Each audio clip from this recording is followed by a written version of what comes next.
Willkommen, willkommen, willkommen to Austria, the Fieberbrunn Pro.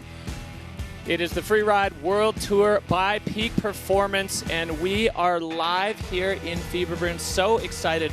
Fieberbrunn, located an easy hop from international hubs.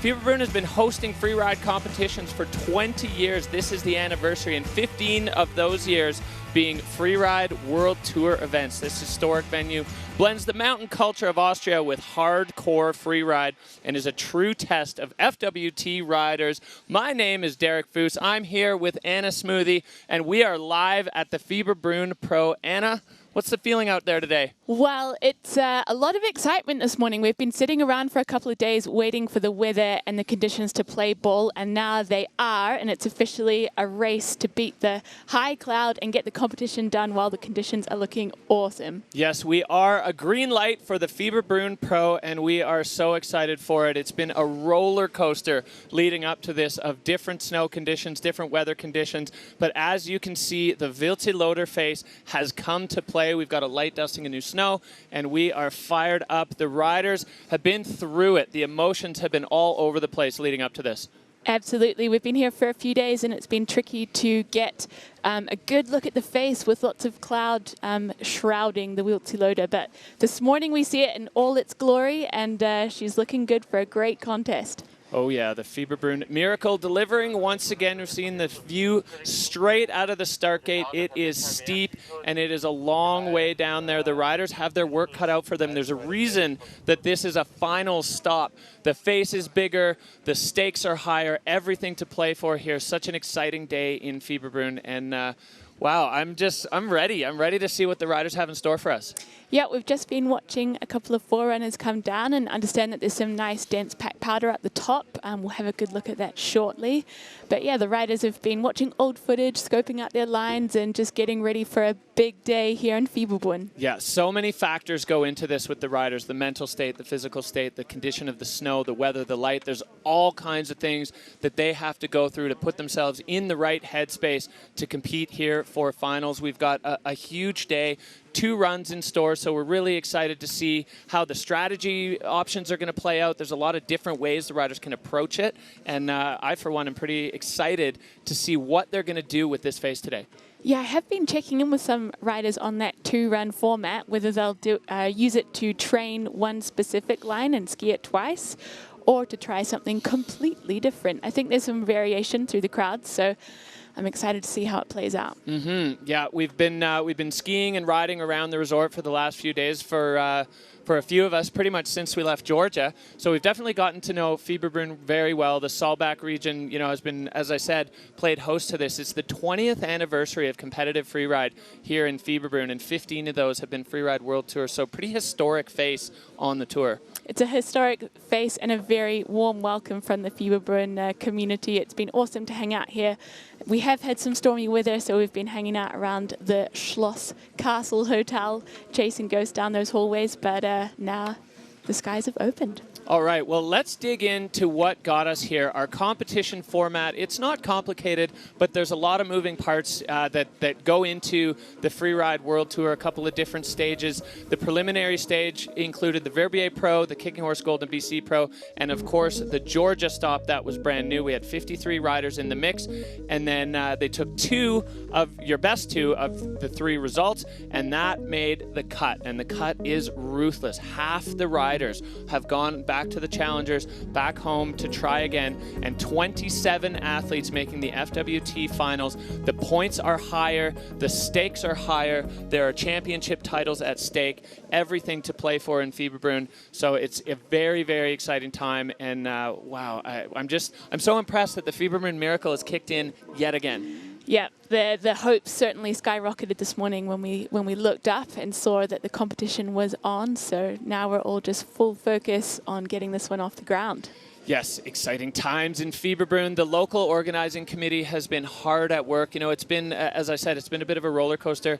I got a chance to ride the face twice in the last few days, and the first time last Friday, it was lovely. And then went up again on Sunday, and we had the Foon, that hot wind that can blow through from the Sahara, and it changed things completely. So luckily, we've had some fresh snow in the last couple of days, including last night, a bit of an unforecasted flurry, which was a lucky break, I'd say, for us and for the riders. So exciting. Yeah, it's on. Yeah. Green light.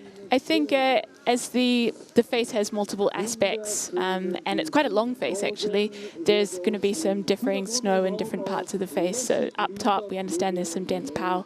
Down low, it has been affected by the rain and refrozen, but that means they're going to be coming out hot of those runs. So the Wildseeloder has a rich history of competitive freeride, and we had a chance to catch up with the riders to dig into that history.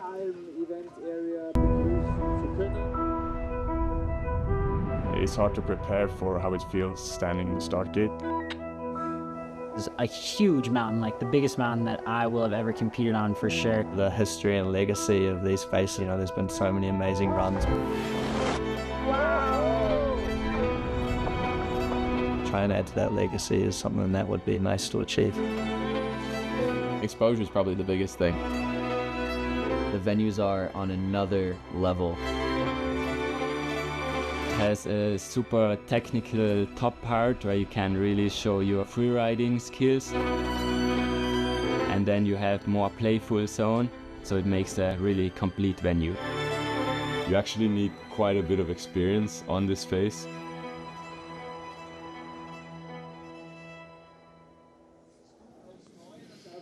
Well, you just get a sense of how the riders feel about the history and the legacy of this face. It's such an intense mountain to ride, and so many memorable, historic moments have taken place on the Wildseeloder. I think they all feel like there's some big shoes to fill for them.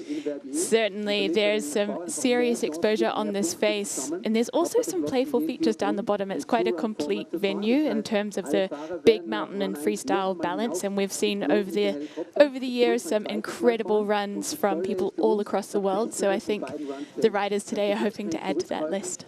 Yeah, absolutely. There's just so many different ways you can go. It's a really vast, broad face, so there's a lot of different line options. Snow conditions, of course, playing a part in the decision-making process for the riders to choose whether they go way riders left or riders right or right down the middle. And some of those like legacy features, the House o' Cliff, the Eagle, you know, that we've just been talking about and watching and seeing some of the most highlight reel-worthy action for years and years and years, all in play on this face here at the Fieberbrunn Pro. Oh, it's going to be a big day today of freeride. Indeed. So we're going to check out the face in detail. We've just heard about how the riders feel about it. It's certainly a big kahuna in the eyes of the athletes there. Here we go. So we've got two starts today up at 2,118 meters. We have start 1 on the more north-facing aspect of the Wildseeloder. Start 2 is just a little bit below, and the terrain here is more east-facing. So we can imagine this is going to soften up first of all. Across the whole face, we have an average gradient of 36 degrees, with some of the steeper sections pushing into 48 or even 50 degrees. So some seriously steep terrain there. With a vertical drop of almost 600 meters, let's hope the riders have some serious gas in the tank for today's 2-run format. We understand that the temperatures have adversely affected the snow in the lower half of the face, so there might be a bit of refrozen rain crust there. Yeah, a little bit of everything. You can see there from the shot on your screen, that canyon. Everything from that elevation and below is pretty much refrozen, and it's got a skiff of snow on top, but the riders are definitely going to need to be on their game in order to control speed, manage direction, and especially if they're trying to hit features in that area, because it's it was very wet, and now it's locked down solid. So definitely, you know, a lot of interesting factors. The weather today, it's 1 degree currently at 8:15 this morning, 34 Fahrenheit, 5 Ks, just a light breeze from the northeast. 3 snowflakes out of 5, so we're looking decent. I'd say the snow conditions out there, as you said, Anna, it's a range for sure. We've got really nice at the top, dense packed powder, and then it changes. And there's some wet slide debris from earlier on when we had, well, wet snow that are sitting in a few places that the riders are going to need to be really on point, looking ahead on their runs to make sure they're able to avoid, because we don't want to see any runs gobbled up by crashing into avalanche debris. Certainly, I think the riders will need to be quite responsive and maybe a bit light on their feet as they're testing the snow as they move through the face. Yeah, one of the things we saw from the forerunners is on the rider's left side in the Housel Cliff area, the snow was deeper than expected, and we actually saw a forerunner going over forward, front punching in the deeper snow. So it was good. I mean, that's why it's so critical to have those forerunners so the riders can get a sense of what the snow is like, because they are, if you don't know, if you're new to the sport, they're going into this completely without having put a ski or snowboard on the face. So the entire inspection is done visually through binoculars, so there's a huge amount of information to be gathered from those forerunners, and I'd say they were gobbling that up when those forerunners went today. And we've had some legendary forerunners who they've watched through binoculars ride through the face, seeing the different snow fly up or not. And then those forerunners have given them a visual kind of account of their experience on the face so that the riders can fine-tune what they're doing, what they're going to ski today on the Wildseeloder face. Well, it sounds like we're going to get an opportunity to actually look at what the forerunners did today. We've got the footage in the can, and we're able to share it with you. So this is Flo Orley. Flo was a standout on the Freeride World Tour. He's our live announcer on the show today. He'll be out there hyping the crowd up, but also a forerunner. So this is above the eagle area. So you can see him kind of scratching his way through the rocks and then exiting with a bit of pace and a bit of spray coming off the board. So that's a good sign for the riders. That's, you know, when they're watching these forerunners.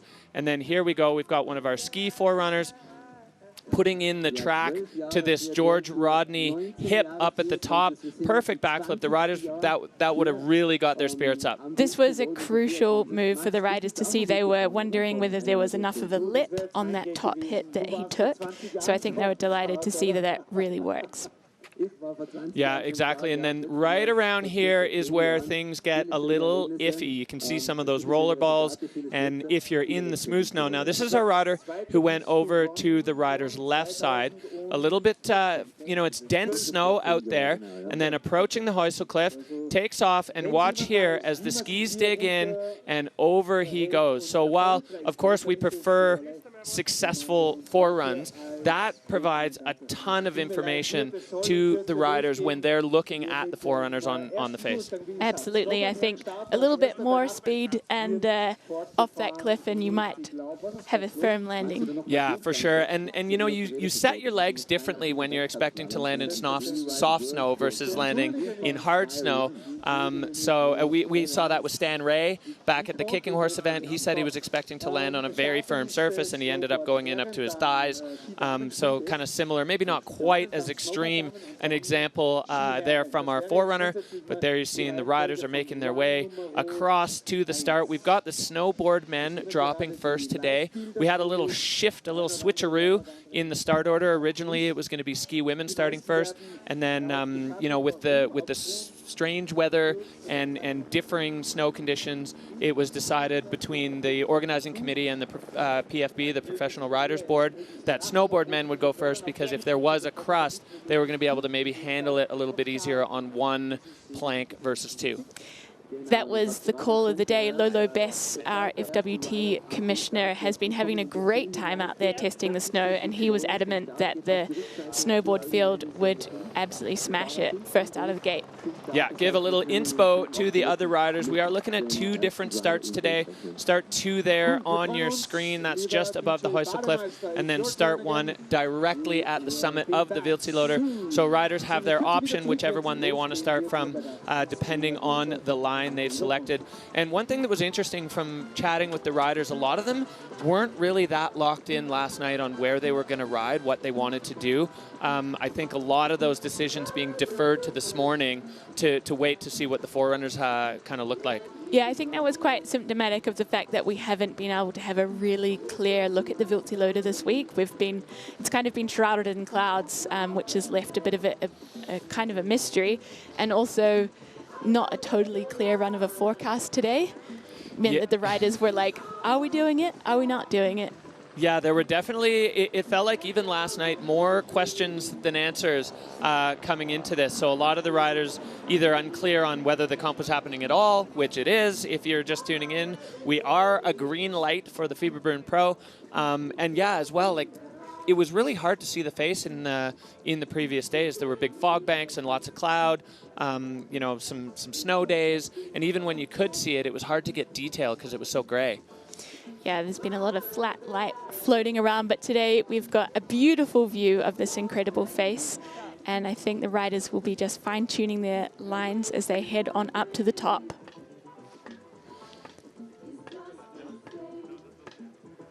So checking out the views there of the competition setup we have here in the valley. I hear there's hot tubs, if anyone has brought their swimsuit up to watch the Fieberbrunn Pro. Well, we have the riders, we have all of the staff, and then, of course, we have our judges that have their work cut out for them in this field. So we put together a nice little piece to help catch you up on exactly what goes into judging at the Freeride World Tour.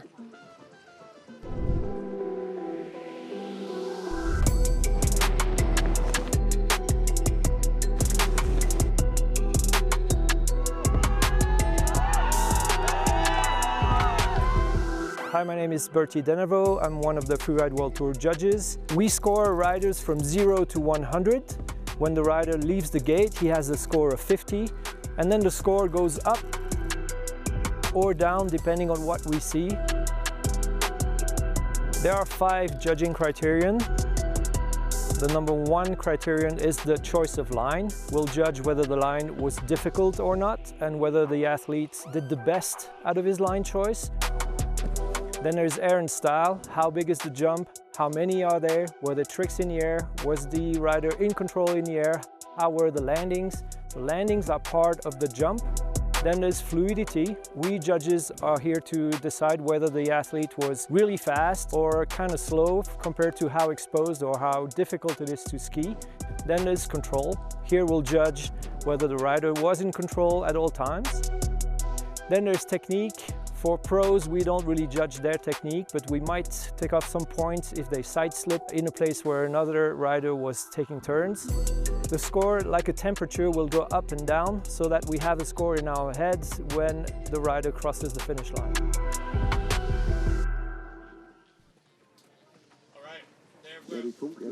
All right, there. Well, digging into the judging criteria, the 5 categories, all of them equally important. You know, control for sure. That's what the judges are looking for. You put a hand down, a butt down, your back down. Control score goes into the basement. Line score. I mean, all of them pretty much critical.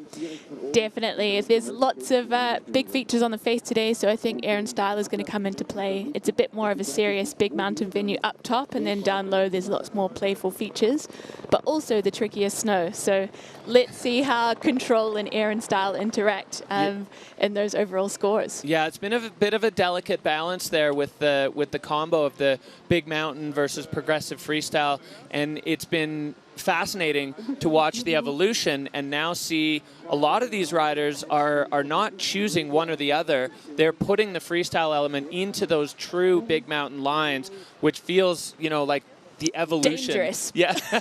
Dangerously exciting and so much fun to watch. So these riders are truly the best. You know, they've been pared down from a field of 57 now to just, or 55 now to just 27. So it is truly the best of the best here in the FWT finals, and there is not a person on any of these start lists that could not win today if it's their day. You're dead right, and we've got quite an interesting mix of experienced veterans like the Swedes, such as Christopher Tudell, Hedvig Vessel, and some rookies that are pushing through with some real determination. So I'm really interested to see how on this big venue, the rookies and the veterans will kind of go head to head. Big time, yeah. The ski women, the rookies, have been just running the table. I mean, Astrid Chelus and Manon Lowski, those two young ladies just firing right out of the gate, you know, showing no signs of nerves or rookie jitters or anything like that.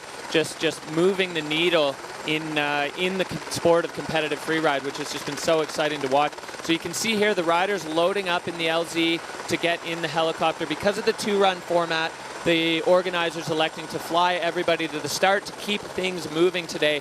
We've got a lot of action stacked up, and the riders need to be on point to get to the top, to get their runs, because it is a pretty small field. It is a small field, but we do have a looming bank of cloud across the valley there, so we really want to get things done and dusted before that arrives at the Wildseeloder. That's right, yeah. Light is absolutely critical for these riders to be able to see the nuances of the snow and of the features that they're hitting. So if it goes full gray, or if we get a cloud bank on the face, which we've had here before, we've had some delays. We're hoping today that we're not going to see that, but it's really important that they can see well, especially with the tricky snow conditions the way they are. Yeah, as that snow changes from different aspects and elevations, it's really important for the riders to be able to see exactly what the snow is looking like right in front of their skis and snowboards. Manon Lowski there, our current ski women ranking leader, wearing that fire bib. It's just been an incredible journey for Manon. Coming in last year, she was qualified but wasn't able to take the start because she was injured. And so this year, there was a lot of expectation, I'd say, coming behind Manon. That's safe to say. And also safe to say that she has completely lived up to the hype. You know, after a year off, missed to injury, to be able to come back and be just at the absolute tip-top forefront of freeride in this stacked field of veterans has just been an incredible journey for Manon. So excited to see what she's got in store for us today, as well as all of the riders on the start list. As we said, we've got a whittled down group, so our first riders are going to be snowboard men. They are getting set to kick things off. John Powell, Jonathan Penfield will be the first man out of the gate, and then each category is going to run once, then we roll it over again. Run 2, the best score counts. So a tricky day for the judges because they're having to judge first runs against second runs. So the memory recall, of course, they've got video assets that they can use, and I'm sure they're going to be leaning on those ones today. Big jobs only for the judging booth, but I think they've got amazing experience and they've done it before, so I have all the faith that they will make an excellent job today. Yeah, so let's take a look at who they are. Who is sitting in that judging tent, making the decisions for the riders. We have here our crack crew of judges, some of the most experienced names in the game. Laurent Lolo Bess, the commissioner in partnership with Bertie Denevode, Lolo from France, Bertie from Switzerland. Then we've got IFSA-honed Michelle Manning riding out of Salt Lake City, and Laurent Larry Gauthier out of Whistler, BC. He was a standout on the Freeride World Tour himself, including a podium at the Extreme Verdier. And then, of course, we've got Dodo, our esteemed video judge. So those are the folks making the decisions, putting the numbers down, and basically deciding who are going to be at the top, who are going to be at the bottom. So we are going to take a quick break. The FWT Fieberbrunn Pro will be right back after this short break.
Welcome back to the Freeride World Tour by Peak Performance. This is the Fieberbrunn Pro. I am Derek Foos. I am joined by Anna Smoothie. We're going to be bringing you the call all day long. 2-run format, stop one in the FWT finals, all to play for here. Yeah, the riders are fired up to have some decent snow and weather conditions today, and we're excited to get this competition off the back, starting out with snowboard men. Yes, snowboard men are the first category of the day. You can see Clara there, our lovely starter. She's going to be kicking the riders out of the gate, forcing them down the mountain. Let's take a look at where we're sitting in the overall rankings. Victor De La Rue with a stranglehold on things, 20,000 points. In fact, with the best 2 of 3 format, he threw away a first-place finish.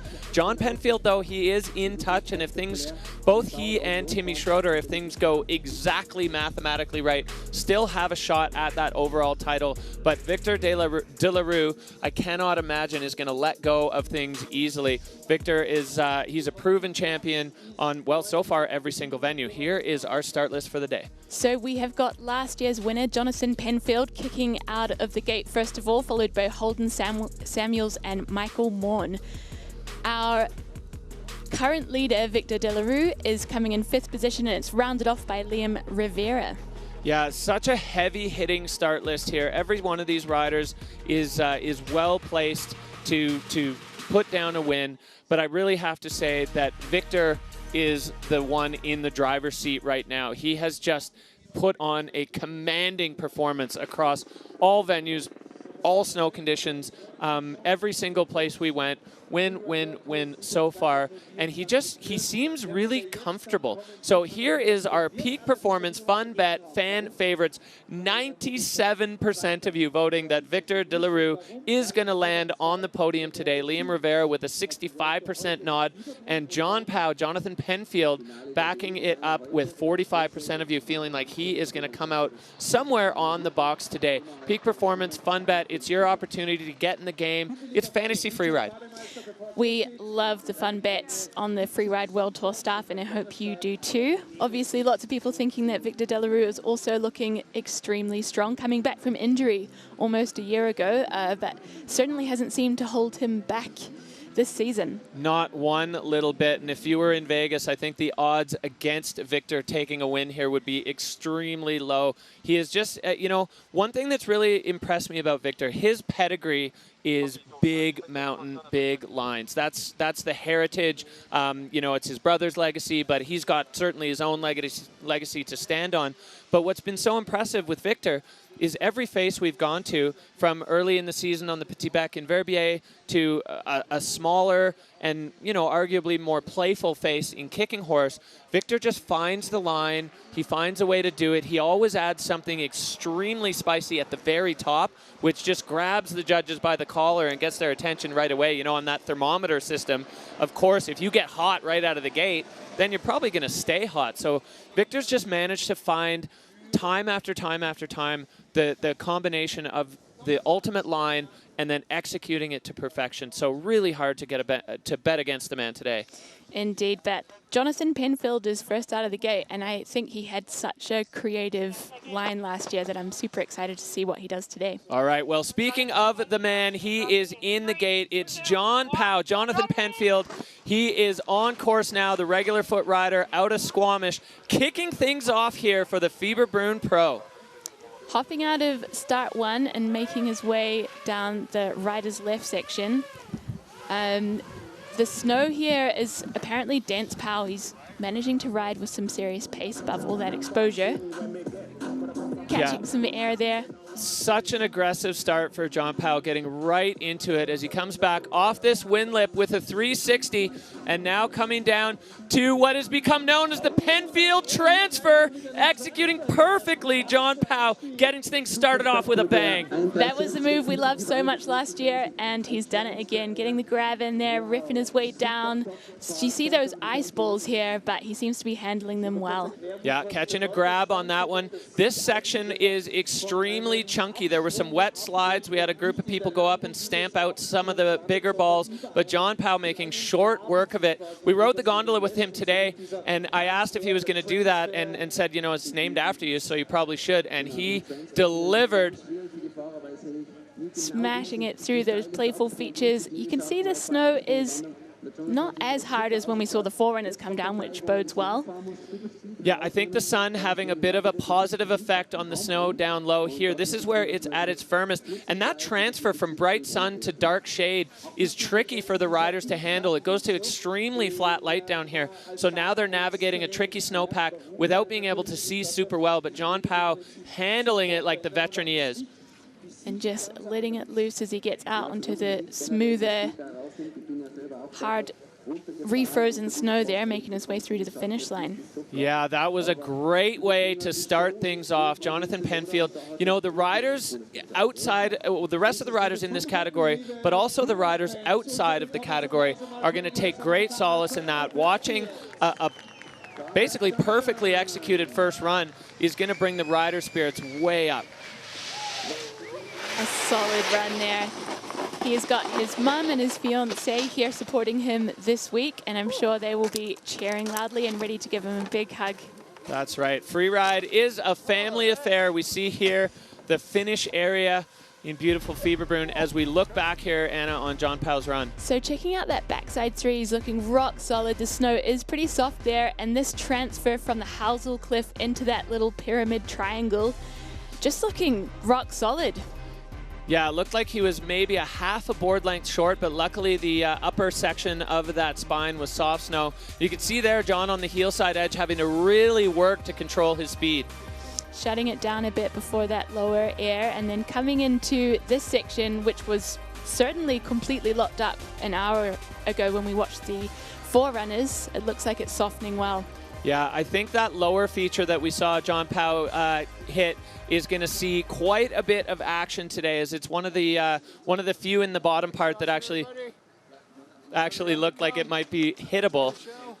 All right, well, the score coming in, and it is a doozy, 85-6-7 for John Powell, starting us off with a bang. That's a huge score for the first rider out of the gate, and the judges showing that they love it. John going to get comfortable in that Dynastar hot seat, as he now has the best seat in the house to watch the rest of the action for snowboard men. Yeah, that's a strong statement from the judges with the first rider out of the gate. Well, what an impressive way to start this Fieberbrunn Pro off. And we are going to head back up to the start, and we're going to catch up with Holden Samuels before his run.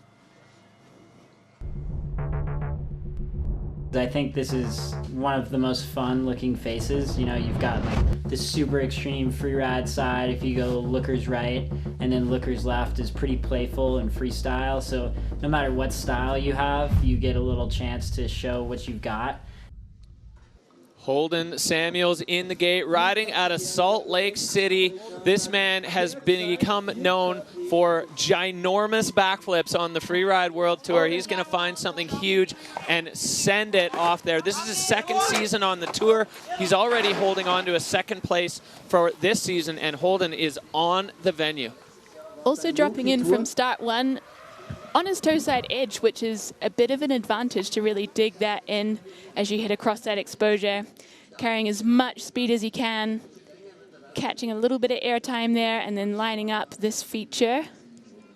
Yeah, Holden getting on top of this blade and opting in for the Marion Erti couloir and blasting out through there. So interesting, you know, in terms of line choice there. It's nice riding, but he's it looks like he's lining something up higher. There is this wind lip. Is he going to have enough speed not to get an air? Oh, but he's turning and choosing that as a cliff. A great line option there from Holden. Managing that negative takeoff really well, and backside three there, getting straight into a hillside turn, looking pretty solid. Yeah, that was extremely creative line choice from Holden as he's now moving through this flatter section. The Wildseeloder, 500 meters of vertical, but it does offer a little bit of a respite, a little bit of a break in this middle section where it benches out before the riders get back into the action. And Holden right into it here above this big exposure on top of the gully. Lining up one of these little bobbles here, catching quite a lot of air. and lacing some turns through, lining up another cliff here. Yeah, Holden chipping that one off. This is smart riding from Holden Samuels. The snow in this lower section, extremely challenging. It's rock hard with just a skiff of powder on top. So if you do see the riders slowing down in that section, there's good reason for it. If you go in there fast, you are not going to be able to control your speed coming out of it. So a smart riding there as Holden navigates that lower mountain creek coming out of the exit of the Wildseeloder. And another clean run from the snowboard men. So far, so good in this category. This is going to get the rest of the riders fired up that they're managing to make it through, that everyone's been a little bit worried about the snow conditions, and Holden and Jonathan have just showed us that it is very much doable. All right, well, we take a look back here at Holden Samuels airing into the couloir. Riding through so beautifully and then finding his first airs over on the eastern aspect of the Wildseeloder face. Yeah, you can see on the judges bar the line score a little bit lower, and that could be a bit of a result of opting to not hit any features on that upper section and ride out that couloir instead, but then making up for it down here, tweaking out that method. Love to see it. You can see here how his board's bouncing around in that challenging snow at the bottom. Yeah, I think we'll see a few riders taking it easy in this bottom section from the channel downwards today. Yeah, that is a veteran performance from the young Salt Lake City rider, growing up, of course, at Big Sky Resort in Montana. As Holden eyes on the screen there, the riders do have access to a screen where they can see the scores drop. So Holden now anxious moments to beat Jonathan Penfield. He needs 85, 67, 73, 67 for Holden Samuels as he moves into second place. I'll be interested to see Holden's strategy for the second run format. Is he going to let it a bit looser when the snow softens up a bit more? Let's see. Yeah, the strategy game in full effect here on the Wildseeloder. The two-run format with two-run options as our drone just zooming up the half pipe where we famously saw Mikhail Bimbos and then many others follow in his footsteps, gapping over that channel. I'll be curious to see if that channel gap goes today. Riders were a little concerned about the speed, but the snow's definitely a lot better than we expected. Yeah, and yesterday the snow was quite sticky, but since it has refrozen overnight, I think they could catch some serious speed, and that channel gap would be actually doable today. Yeah, I think it's possible. I mean, it's easy to say from our seats here in the comfy commentator's tent as we head back up to the top. Michael Mon riding out of Bozeman, Montana, sitting in 5th overall right now. He, of course, has had a couple of wins in his time on the tour, both of them coming in Baqueira Barret in Spain. This year, 9th, 2nd, 9th. And Michael Mon now on course. Smart, sendy riding from this man as we've come to expect. He's elected to drop in from start 2. This aspect has seen more sun earlier today, so it should be softening up. Coming in across the Halsell Cliff here, but lining up that pyramid, airing in and getting some more air time out, looking super solid. Yeah, riding across there on the toe side edge. As you said, moving this direction on the face, a bit of an advantage for the goofy-footed riders as Michael coming into this wind lip, getting that 360 off, and now you can see that snow already starting to get affected by the sun as Michael sends it off that lower cliff. Yeah, lacing these features together really beautifully. Snow's looking a bit funky down in this section, but he's hopping over some mini rocks there. Yeah, collecting those line score points. Michael now on the heel side, heading over to this pyramid drop. No, he's going the other way. And the first rider we've seen on the rider's left side of the gully, holding it in the fall line, just full gas as Michael moving across, approaching this lower air. Landing really solid and riding out through those roller balls with no issues, looking super solid. Yeah, Michael's such a strong individual. He's super focused on training, and it is a critical aspect to freeride at this level. Strong legs, strong mind, and the rider's able to execute. So another rider with a solid run there. The top section of Michael's run really good. The whole thing really good. Yeah, he told me he took a bit of a slam about a week ago and was going to dial it back a little for potentially the Fieberbrunn event. But, I mean, that seems like a pretty punchy line to me. Yeah, and laying a deep trench there, heel side carving. That was something. That was something. It's always great to catch the rider's thoughts in the finish area as we look back here at Michael Mon's run. So he goes past the household and takes off this pyramid, turns it into a double there, catching a little bit of air, and then cruising across for this floaty backside 3. Yeah, Mike, the first one to actually make that into a jump, which is great. We've seen that play out kind of regularly on the tour, and we wondered because pre-snowfall that was just a bare rock. So it's nice to see this little bit of snow has turned on some of the features here on the Wildseeloder. Yeah, Michael doing a service to the crew to put in a little ramp there and work on the lip. Yeah, for sure, and I'm sure we're going to see many, many riders through the field taking advantage of that now as Michael waiting for his score to drop. He's done his part, now it's up to the judges. And of course, as you said, getting so hot on that snow, dude. As you said with Holden, strategy is going to come into play for run number 2. 77, so not quite able to knock John Powell out of the hot seat, but good enough for second so far as we are halfway through the snowboard men's field. But of course, some big hitters still to come.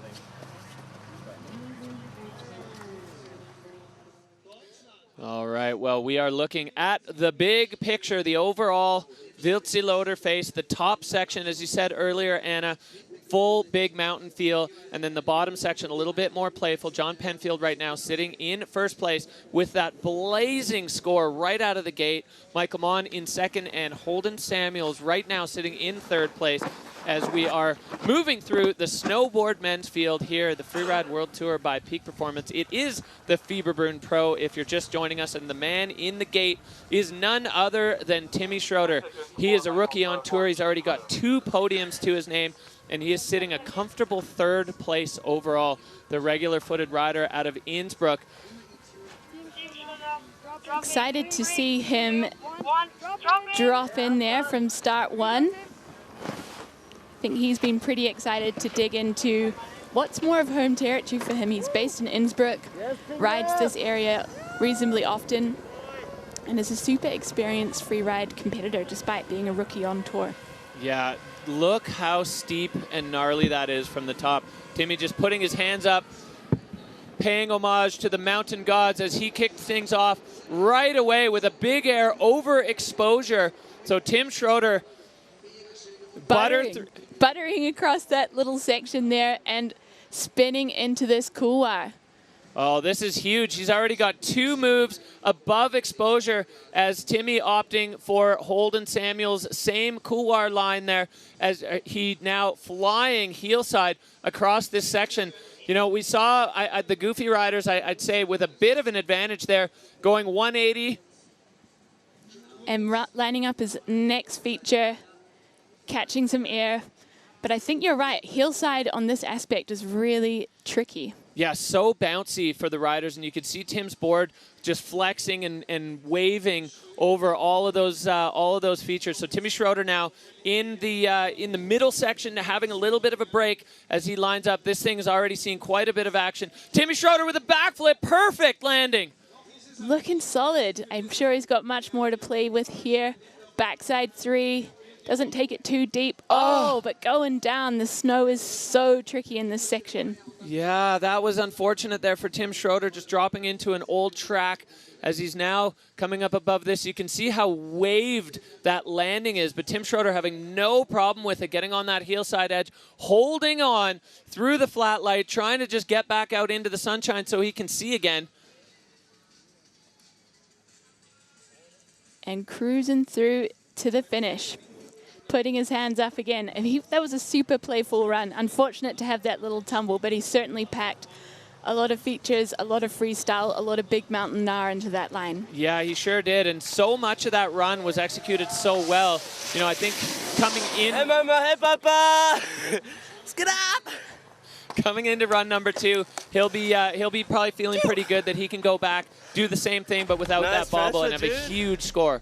Yeah, so this was a really committed move to take some air right at the top of this exposure here, looking super solid and confident, and then buttering across into the top section. And that 360 at the top of the couloir, really backing himself there. And this, for sure, the highlight of Tim Schroeder's run. Perfect. And right onto that heel side edge to control the speed. Yeah, and this backside 3 lands it. I think he goes smaller than he thought and just gets a little, his nose digs in there. Yeah, that was unfortunate there for Timmy. Going down on what was previously an absolutely brilliant run. You can see the line tracker similar. You know, most of the riders we've seen on a very similar track, very similar path. As we're waiting now for the judges' scores to drop, Tim Schroeder, he's got a lot of positives to take away from that run. As we see the score coming in, it's climbing. It's going to be a 70, so a solid score, but he knows he can clean that up. We are going to head right into an interview on the mindset of our current leader, Victor De La Rue.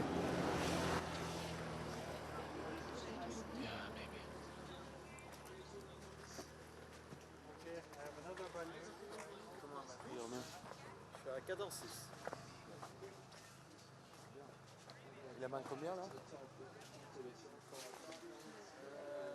Lui doit savoir.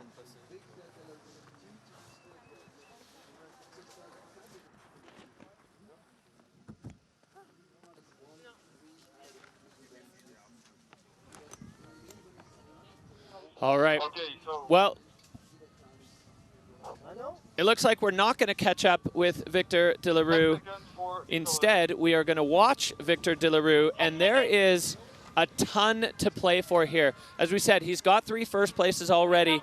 If Victor finishes on the podium here, he will be world champion.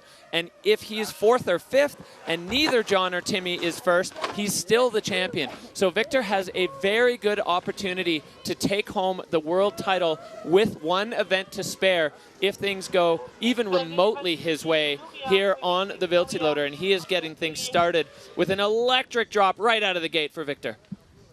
Yeah, that's a lot of pressure to bring into your run, but he's into the action already, spinning into the top of the Housel Cliff there, lining it up. And going for that Penfield gap with a perfect landing. So Victor De La Rue wasting no time getting things off with a bang. He had the 360 up above, another 360 off that wind lip. It just feels like it's Victor's world and the rest of us are living with it. He's making light work of this mountain. Yeah, but it does look tricky to get over there on your hillside, but he's lining up his next air.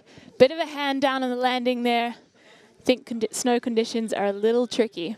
Yeah, you can see the tail of his board just flexing out as he tried to stay hips over feet and keep that solid. Now Victor De La Rue in the open section approaching this jump where we just saw Tim lay out the backflip. Chucking a 180 in there and regaining composure as he lines up his next feature. Coming in switch with the half cab. So Victor now just playing the freestyle game on this lower section. And I think some wise riding here for Victor as he goes way out into the, well, less snowballed section of the lower face, shall we say. And now letting go of the edges and pinning it across the bottom of the Wildseeloder. Another huge performance from Victor De La Rue. Hopping that creek at the bottom. It's a pretty big indentation. And as the sun shadow line moves, we could see that come into play for some of these riders, but that was a banger for Victor. Playing around as he rips into the finish line.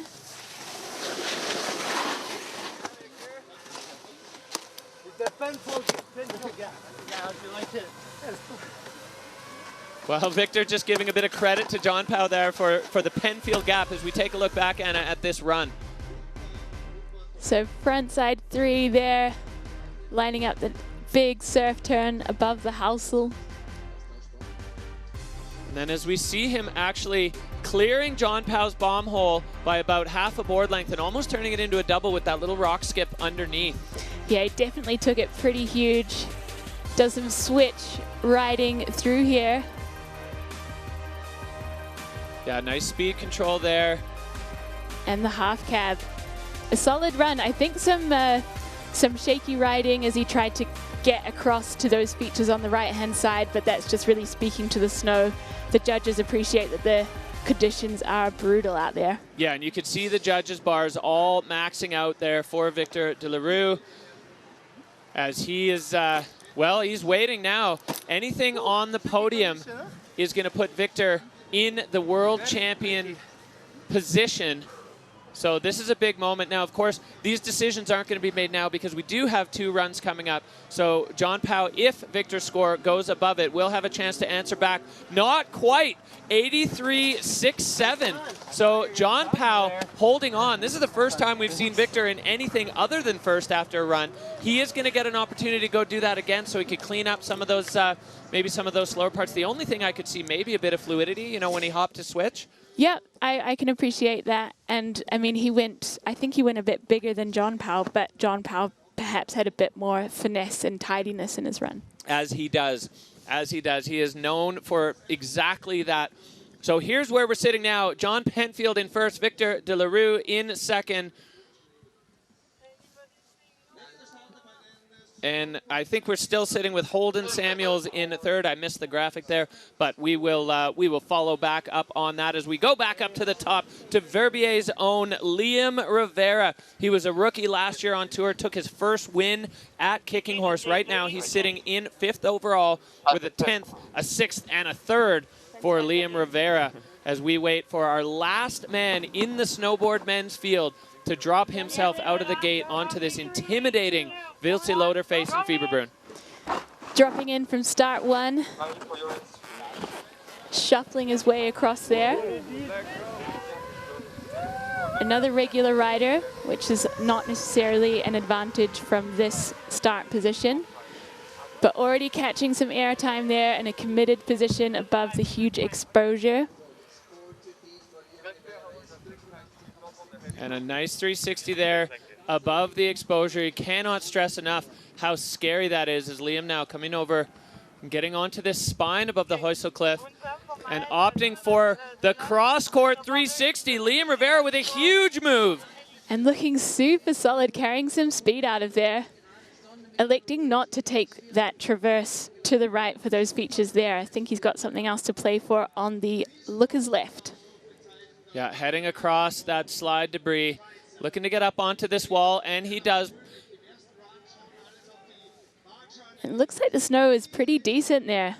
Yeah, I think Liam has found the honeypot here on the Wildseeloder face, the best looking snow that we've seen, and he is clearly enjoying it now as he comes into this low section, following some tracks. There's a few good playful freestyle options down here. Big backy, but he over-rotates slightly and goes down. Oh, he set that so hard. Liam Rivera really pushing the backflip there and a slight, as you said, over-rotation. So, again, this is where 2 runs really comes in handy because Liam's top section, magic. And if he can clean that up with that backflip, he may be challenging John Powell for the lead. You can see he's a little bit frustrated there, hands to the head, shaking the head. But you've got one more run, Liam. You can go again. And actually, he will not be in contention for the title at this stage, so kind of takes the pressure off a bit. Yeah, the emotion there from Liam Rivera. Big hug from Michael Mon. These competitors are all compatriots. That was so sick, though, dude.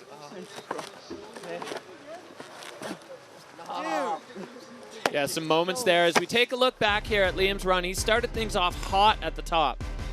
Yeah, coming in with that 360 above the Heusel Cliff and finding a pretty cool takeoff here from the biggest section. Frontside 360, gets the grab in, lands rock solid, looks so relaxed. Yeah, that was great. And then just handling that slide debris and catching this cross-court one with a kind of the boned out, tweaked out grab. Liam Rivera just, you can see on the judges' bars, the air and style almost maxed out to the roof. And then he set that backflip. That lip, you could see in the track, that lip is almost kinked. It kicks up really aggressively. So he's going to need to slow that rotation down to clean that up and put himself in position to stand on the podium here in Fieberbrunn today. All right, well, Liam Rivera waiting for the score. I'm sure not going to bother John Penfield, but still solid score there, a 71.33. So Liam into 5th place, currently in the snowboard men's field, but they are going to get a chance to go again, to tidy things up, and to have another go on the Wildseeloder, which is just so exciting to get that second chance. Definitely. I think maybe someone who landed a solid run. Oh, let's check out these standings. We've got Jonathan Penfield defending his Fieberbrunn title in first position, with our current leader, Victor Delarue, in second position. Michael Morn backing it up in third. Yeah, so, and then Holden, Liam, and Timmy all with, you know, some little issues in all of their runs. So they're gonna go back to the lab, see if they can reset the plan, reset the mind. You know, we haven't talked that much about the mindset it takes to do 2 Freeride runs in a day. It's a big deal, and a lot of the riders kind of struggling with how to set their heads up. Mentally, but also physically. It's 600 meters almost from the top to bottom there, so that's a decent run that really gets the legs going. All right, we can take a look back here at John Pow's run that's got him sitting in the Dynastar hot seat after run 1 of Snowboard Men. So spinning in there, taking that transfer, just making it, but just riding out so strong, and also managing to link together a lot of great features, getting the grabs in there. Yeah, such a solid run, and that has got Jonathan Penfield sitting in first place as we take a look here at what's coming up from Ski Women.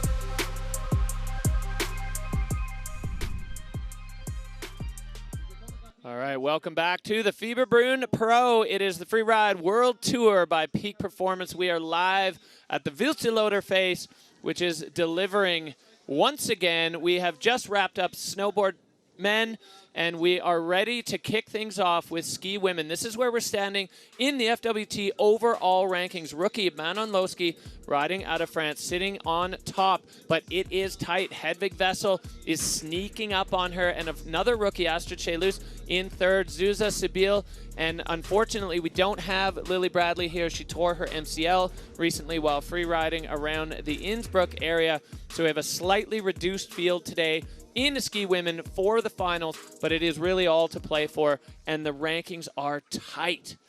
So the rookie Astrid Chelus is kicking things off, followed by Susa Vitek, Hedvig Vessel, Manon Lowski, and Sibyl Blangeon rounding things off there in 5th start position. Yeah, such a stacked field. The talent in this group of women is just through the roof, and you know, every one of these riders has been on a podium or won an event already this year. So extremely exciting moments here at the Fieberbrunn Pro to see how it plays out with Ski Women, as we are going to take a look at our Peak Performance Fun Bet fan favorites and see exactly who you're feeling today. It's a hard one. I mean, this category, almost more than any other, is just so tight. The standings extremely stacked up. So 86% of you voting that Hedvig Vessel will land on the podium. Manon Lowski only 1% down with an 85% vote, and Astrid Chelus. So those are your top 3 riders currently, and of course with Astrid tied right now with Zuza Vitek. So the Peak Performance Fun Bet fan favorites, you've had your say. We will see what the riders have to say about it as they get set to kick things off. It's interesting, you know, in a couple of categories, we've got some ties in the overall rankings coming out of the preliminary stages of the Freeride World Tour. So I'm sure that's going to shake out on the Wildseeloder today. Yeah, it's looking tight, but also we have about 20% more points available for podiums in the FWT finals. So it really gives opportunity for people lower down in the standings to have their say here today. All right, well, we're starting to see some tracks come into play. This far rider's left side gets the most intense sun. As you can see, you know, the rocks look a little bit more cooked. They don't have the rime stuck on them in the snow. So we'll see that probably come into play throughout the day as the sun gets its work done on that side of the face. We saw a pretty hefty section of the snowboard men's field riding either the same or very similar lines, as we are ready to kick things off with Ski Women. 20-year-old Astrid Chelus. She's got already a win on a couple of podiums on the tour, and she is tied for 3rd overall. She's heading out to the rider's right. Yeah, she's made a super strong entrance onto the Freeride World Tour, and she was actually here for the Challenger Series last year. and won. So that experience on this face is so valuable to the rider. Yeah, that could be a significant advantage for Astrid as she's making her way down now into this extremely steep and exposed section, going into the lower entrance of the Eagle. This is getting exciting as Astrid Chelus, there is a double here as an extra exit. She skis in and airs out. So Astrid Chelus, the first rider into that section of the day and making clean work of it. Taking a hefty line there. I'm so impressed with the commitment and riding out super strong. Yeah, and that direction of the approach proving to be wise. We saw Elizabeth Gerritsen aiming for that double last year and it really not working out for her. So happy to see Astrid clean and safe out of that section as she's now in this lower section. This is a section where you get to take a breath before the next section of action. Astrid tossing a huge backflip. Back slap, but she's on her feet and that was a sick one. Laid it out super nicely. Yeah, it looks like she might have taken a knee to the face there on that landing as Astrid now trying to control the speed. This section, very difficult snow conditions. You can see rippled waves from where it melted previously. There were some kind of almost like sun moguls in there, and the snow's filled it in a little bit. But Astrid just trying to control her speed now, coming across the flats and wrapping things up. That was a serious line with some big mountain gnar at the top there, a hugely committed line, and the freestyle components down the bottom. Yeah, wow. Well, Astrid Chelus, you know, she kind of skipped all the features at the bottom, and I am wondering if she took a knee to the face there. Maybe the chest.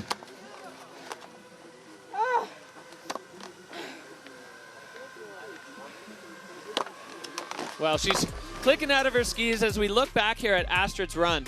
Making her way through that peppery section and a perfect landing there, riding out super strong. That snow looks nice under the Eagle. And this big backflip.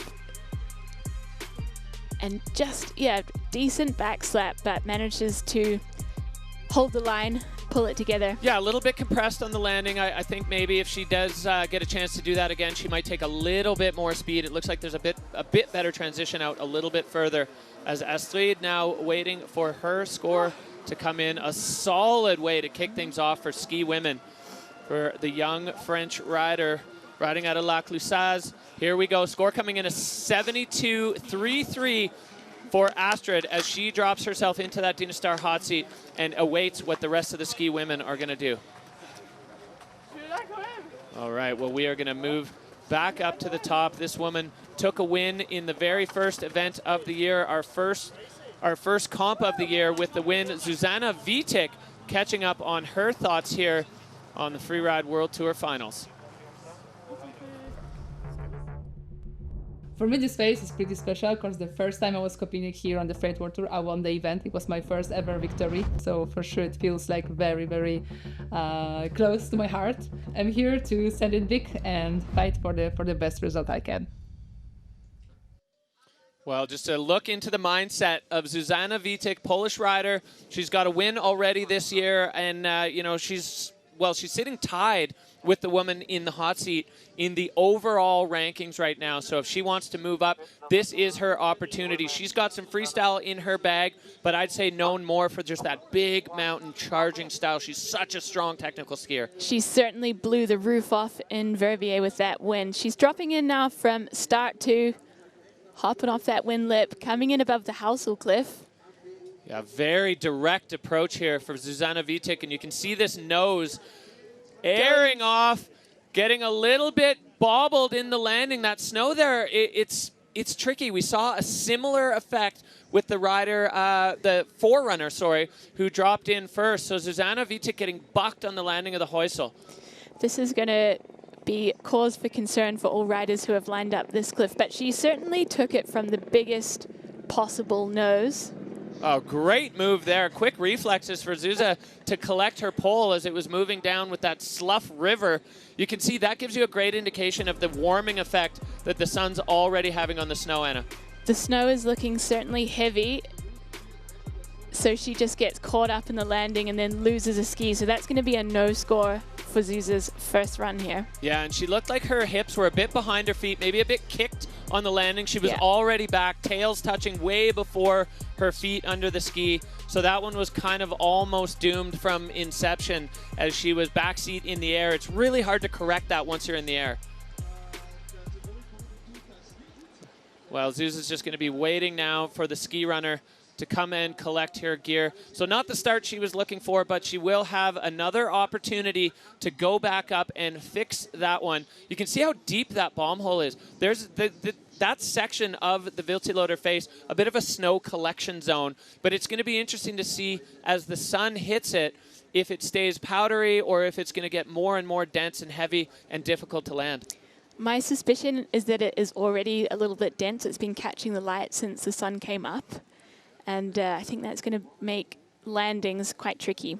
Yeah, for sure. And Susanna definitely paying testament to that, as she is not happy with how that played out. And that just shows how much these riders care right there. You know, she's sitting right now in a position where she has a shot at the overall podium and with a strong result still at the overall title. I mean, it's all so tight in ski women that a strong result here is going to catapult a rider right into contention for the world title.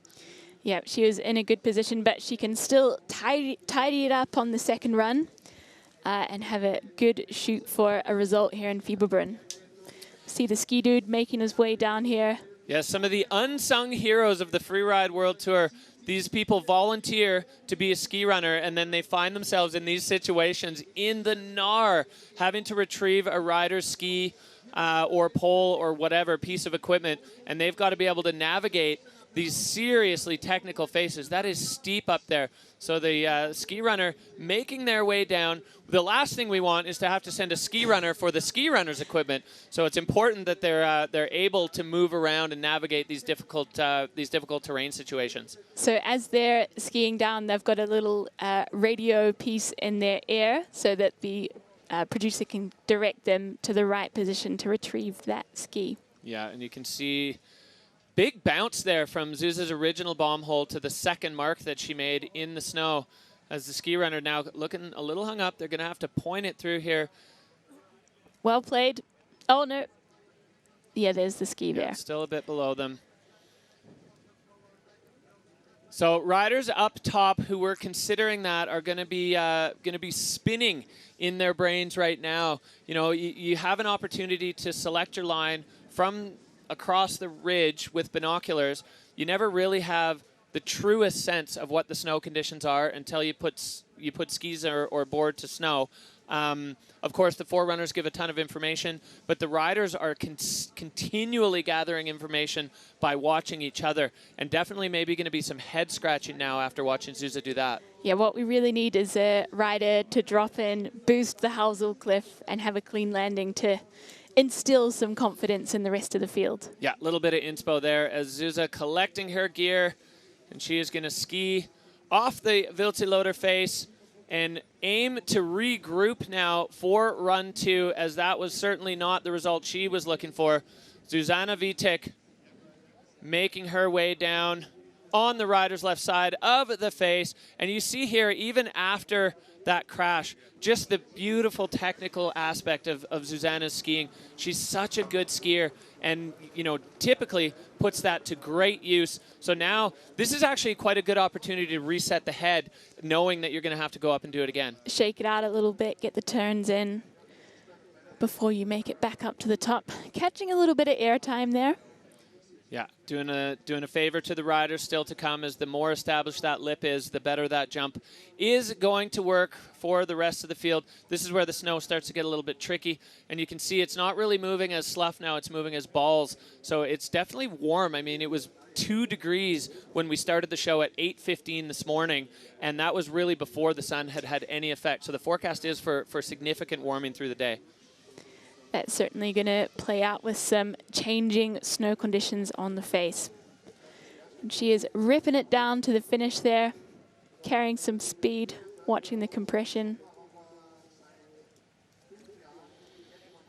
And touching the knee. I hope that she is feeling not too beaten up after that tumble. Yeah, that was a tough one. Hopefully Zuzana is all right and able to take a second run.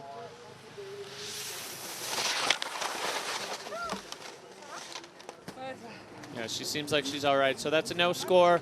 And a big, big challenger fended off by Astrid Chelus. As we are moving back up to the top. The ski women's field, we're 2 riders out of 5 so far. And the next rider in the gate is a massive threat. It is, of course, Hedvig Vessel, the peak performance rider. She's been on a slow burn this year, just increasing the results, sitting now in 2nd overall, and Hedvig Vessel poised to pounce on any mistake that any other rider makes as she is making her way across the extreme exposure at the top of the Wildseeloder.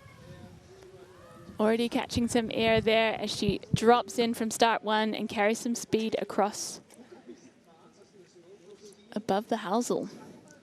Yeah, zooming across here, catching a little feature on the approach. What happened to Zuza will be looming there in Hedvig's mind as she takes a slightly different angle and stomps it. Hedvig Vessel, a clean, the first rider clean off the Heusel Cliff, and a solid performance so far for Hedvig. Giving the people what they need, bringing the stoke levels up, lining up. Running out of gas a little bit there on that feature, but I think that was on purpose, Anna, as she changed direction. We haven't really, oh, and Hedvig getting caught up by a little bit of a snow snake there, as conditions definitely changing rapidly here on the Wildseeloder. You can see the old slide debris as Hedvig's making her way through this tricky snow down towards the lower section. So she was able to hold on to that because she is, you know, extremely coordinated. Big backy, good landing. All right, well, Hedvig Vessel now really, truly into the run, laying out the backflip with a perfect landing. That's where we saw Astrid have a slight bobble. The speed here coming down a little bit, but it's because she's aiming to catch another feature as Hedvig Vessel now popping off the side.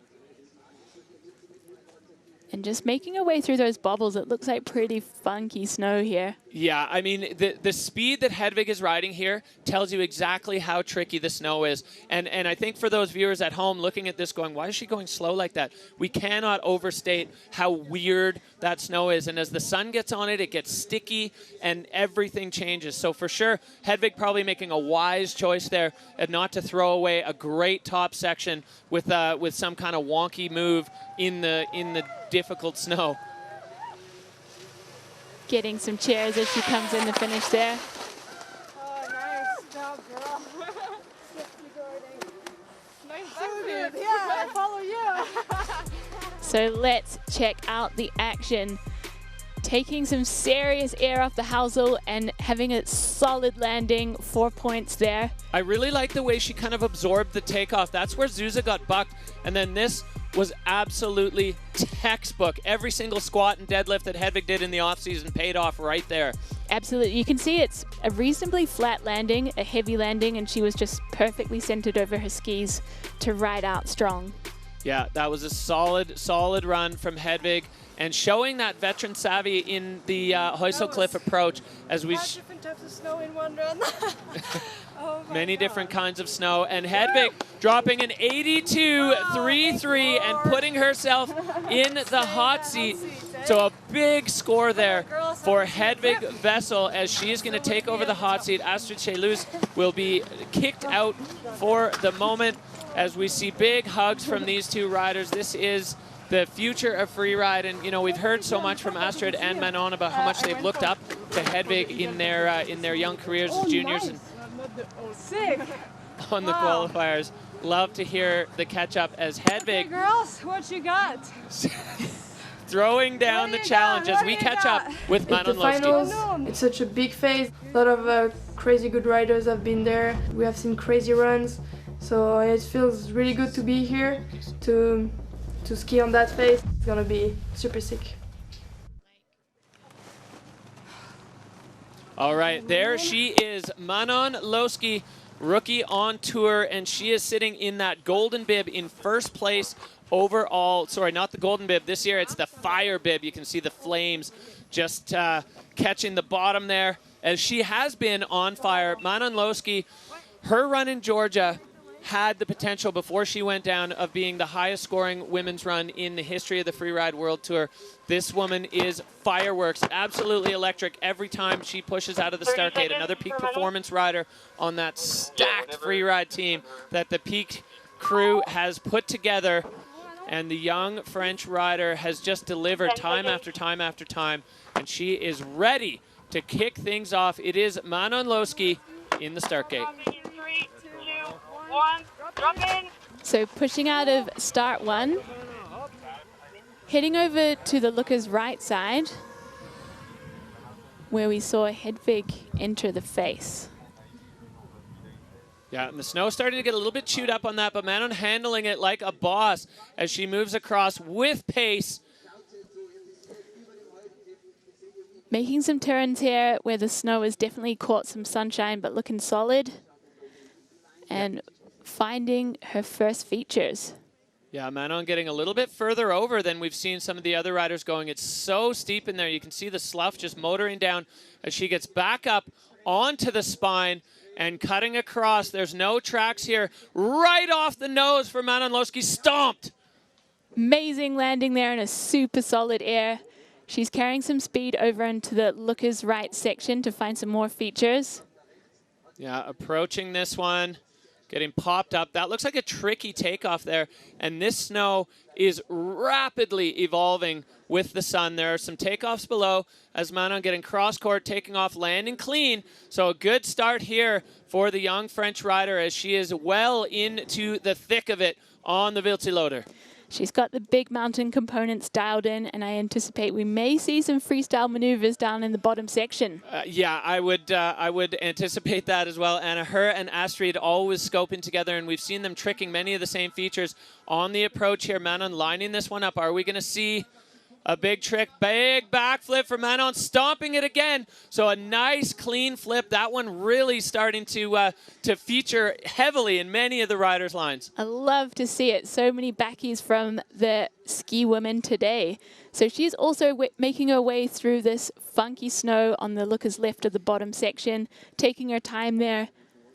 Yeah, it feels like in this section, there's not a lot to be gained, but there is a lot to be lost. As Manon's slowing down now almost to a crawl, but as we get the close-up, you can see why. It's rollerballed out. The sun's been on it. It's probably starting to feel really sticky. So Manon now releasing into the fall line a little bit. Very careful riding there, and I think for very good reason. Smart riding, I would say. So she is out in the clear, making her way across to the finish line. We've still got blue skies here in Fieberbrunn. Competition is going well. Yeah, we've been definitely a little concerned about some incoming clouds. You know, the riders are not going to enjoy a flat light, but a big cheer. Hugs from the homies as Astrid comes out, and Hedvig as well. Backflips in one comp. That's so good. Thank you. I agree. Yeah, absolutely. As we look back here. On it.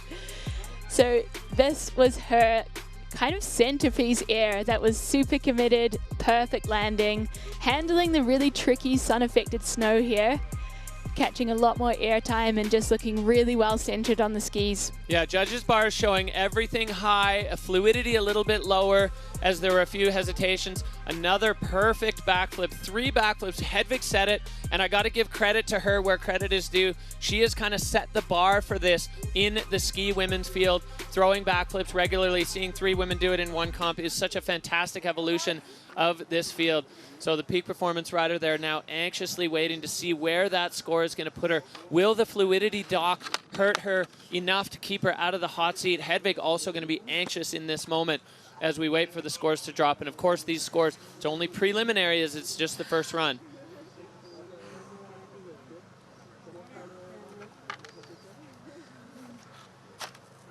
Whatever happens, though, I'm happy. That was good. If there's someone who deserves it, just go right there. Right, well, getting a little glimpse into Hedvig's soul there. She's got good feelings about the other riders in the category. 82 flat, so just a fraction of a point behind Hedvig. So Manon sliding into second. That's going to bump Astrid down to third, and Hedvig fending off a massive, massive threat for that hot seat from Manon Losky.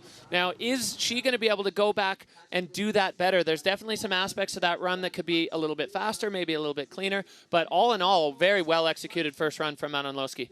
Yeah, I'll be interested to see how that plays out, whether she chooses to go over onto the looker's left section, which might have some colder snow up top, or whether she's going to train that run. The strategy mystery as we go back up to the top. Our last rider in the ski women's field, it is Verbier's Sybille Blangeon. She is fresh off a win in Georgia, really rising to the pressure. She was below the cut before Georgia and way below. She needed to win if she was going to move beyond the cut, and she did. A huge moment for Sybille Blangeon, 24 years old, right now sitting in 5th with a 6th, a 7th, and a 1st from the last event. So she's going to be riding a wave of confidence here into the Fieberbrunn Pro as Sybille Blangeon kicks things off for the last rider in ski women. Dropping in from start 2, catching some air off the top windlip there. Making some turns above the Housel cliff. Does she want it? Yeah, it looks like she does, taking the corner of it in a really, really good direction, and clean landing for Sybille as she now gets on that downhill ski and just tries to get things back under control coming into this windlip, opting for a high line. And lining up her next features, working her way through the funky snow there. It's getting a bit heavier with every turn. Catching some more air and riding out strong. Yeah, solid here for Sybille. So you can see the old debris joined by some new debris as there is a feature over here. If she can get on that right ski enough to catch it, she does. Popping over the pepper and now way over on the rider's left. Nobody has ventured over here yet so far. And Sybille now redirecting herself back the other way to take this left side of the gully. Making some turns there. The snow is getting a little bit trickier from the channel down, but she seems to be making quick work of it. Might be a little bit easier on this side actually than the looker's left of the channel. It does look like it, yeah. She was able to carry a bit more speed than we saw Hedvig or Manon on the other side of the gully, and a nice feature there at the bottom, a little extra credit bonus there. So Sybille adding a piece to a similar line than we've seen from other riders. So it'll be interesting to see what the judges do with that, but a solid run from the Swiss rider there. And wow, ski women across the board, a lot of different lines, a lot of different options, but solid from top to bottom. It's been a super exciting category to watch. A bunch of backies, some serious big mountain gnar in there. And yeah, exciting times.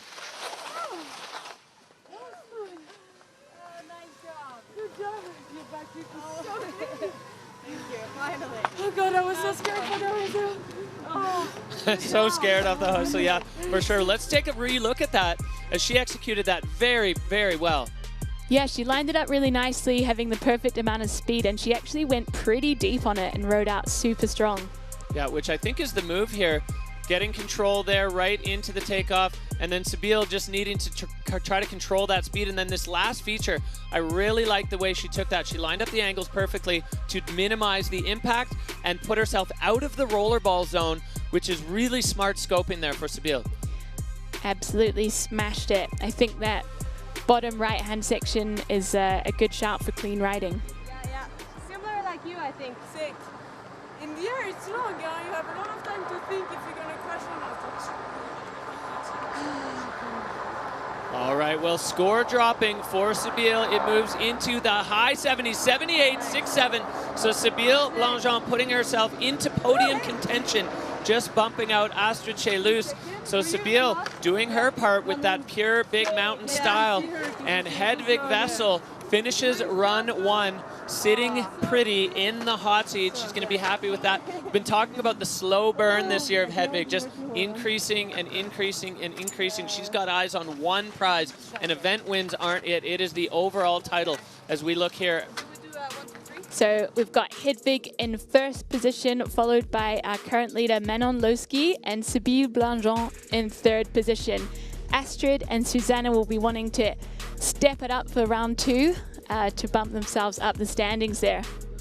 Yeah, again, we're running with only 5 riders because Lily Bradley unable to take the start here due to a knee injury sustained late last week while free riding in and around the Innsbruck area. So Lily, if you're watching, we miss you and can't wait to have you back on tour once the knee is healed up.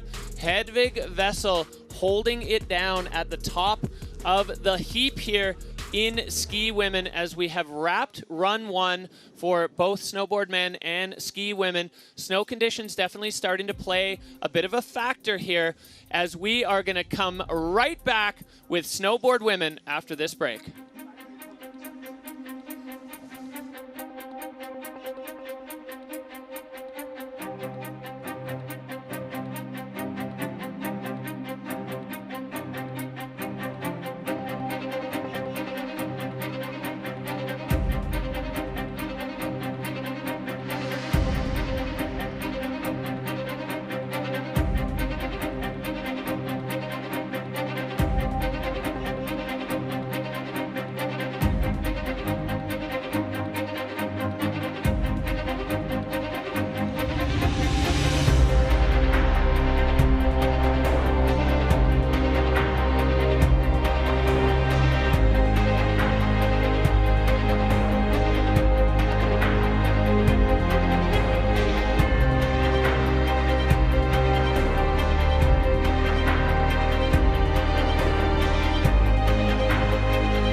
Welcome back to the Freeride World Tour by Peak Performance. We are live at the Fieberbrunn Pro. I am joined by Anna Smoothie.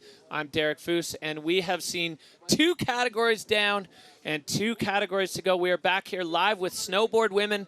As you can see, that Peak Performance helium mattress down there, the most comfortable spot in Fieberbrunn for fans to chill out and take in all the action on the Wildseeloder face. And I am really excited for this category. Snowboard women were absolute fireworks in Georgia the other week, and I'm so excited to see what they put down on the face today. Yeah, it's been a great season for the snowboard women. We've got some rookies really stepping up and stepping into the pressure, as well as some of our more experienced riders really upping their performance throughout the different venues and different stops on the Freeride World Tour. You can see there the ski men getting ready for their heli bump. As Finn Billis said last night, boys, we're going heli skiing tomorrow. So exciting times as we look right now at our overall ranking. Spanish rider Nuria Castan-Baron sitting in first place with 2 wins. Ana Martinez not far behind, especially with more points up for grabs here. Rookie Aaron Sauve and Estelle Rosolio tied for 3rd right now. So things are going to definitely have an opportunity to shake up in the snowboard women's category as they get set to kick things off here on the Wildseeloder face. Our first rider of the day. Well, here's our start list.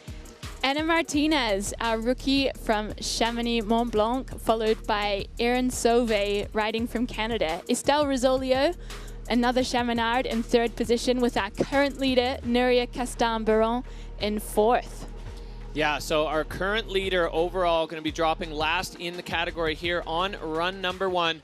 As we take a look at what you thought would happen in the Peak Performance Fun Bet fan favorites. 92% of you loving Ana Martinez, young Chamonard, and Nuria Castan-Baron very close behind with 91% betting that she will land on the podium. Estelle Rosolio, the French sender, known for going absolutely huge. 77% of you voting to see Estelle Rosolio, not voting to see her on the podium, voting that she will end up on the podium. We don't get to vote on the results of these competitions, but that is your opportunity to get in the game and get involved with the Peak Performance Fun Bet. So here we have the pulled back view of the top of the Wildseeloder. That is start number 2, looking like Ana Martinez getting set. She's, well, I mean, she has had quite a season. She's got a 3rd and 2 firsts already, so she is sitting strong in 2nd place. And I cannot wait to see what the young rookie brings to the Wildseeloder. Dropping in there from start 2, looking super strong. She's really comfortable in big mountain zones, so she's lacing some turns together above the Wildseeloder. She competed here for the Challenger Series last year, so she knows the face, and she's making her way from the Housel to that little triangle section there and lacing her way through. Yeah, getting in between those rocks and then just putting the nose of the board into the fall line. Snow conditions definitely tricky out there, as Ana Martinez, though, making short work of it. She's so strong. She has the ability to just keep her feet directly over her board, kind of in all terrain, all conditions, popping off that wind lip. And Ana Martinez toe side now up on top of this feature. Looking to line up her next bit of airtime there. Solid landing and cruising over towards the channel on the looker's left. Yeah, boosting off that one. Ana Martinez bursting onto the Freeride World Tour scene there, catching the grab. So all of those little features in the bowl definitely play a part in the line scores. You can piece together a line score even in the open, especially if it's going to be small distinctions between runs. As Ana Martinez now catching a little bit of a breath before she heads into this lower section, which we saw some of the skiers struggling with. Yeah, there's a bit of funkier snow down here and some flat landings, but she's lining up. Bit of airtime there, catching the grab. So Ana Martinez looking solid so far. The first rider out of the gate in the snowboard women's field, coming down over this drop. She's going to catch backside just around the corner as Ana Martinez now into the difficult part of this face. She's just going to need to hold on. Yeah, taking it easy, lacing some turns through these roller balls. I think the judges will be understanding that this is challenging snow conditions and it's not going to affect fluidity as much as it would on a perfect day. Yeah, when Lola Best, the commissioner, went to do the snow assessment this morning, he rode right through that exact section, and he said exactly, or what he said exactly mirrors the way we're seeing the riders approach that, which is it's tricky down there, and don't throw away your run in that section because it's hard to get through it. So just be sensible. We saw it from Hedvig and Manon, and we just saw it again from Ana Martinez, the first rider out of the gate in snowboard women. Clean run top to bottom for Ana Martinez. As we look back here at the top section of Anna's run, look how rocky that is. That's where the ski runner had to go through. It looked like they stripped most of the snow out. Yeah, that might have been in a little worse condition than she was expecting from the visual inspection this morning. But catching some pretty solid airtime on this feature. Yeah, I like this one. Taking off the heel side edge, laying the tail down just ahead of the rest of the board to kind of ease into the transition, and then just staying strong over the heel side edge to rattle through that old wet slide debris. So Ana Martinez, the line tracker showing exactly where she traveled as we wait for the French rider, former junior freeride world champion, looking to become a freeride world tour champion, and the score coming in with a 72. So Ana Martinez is going to take her place in the hot seat as she has completed her first run out of 2. Lots still to play for here on the Freeride World Tour as Anna gets comfy in the Dina Star hot seat.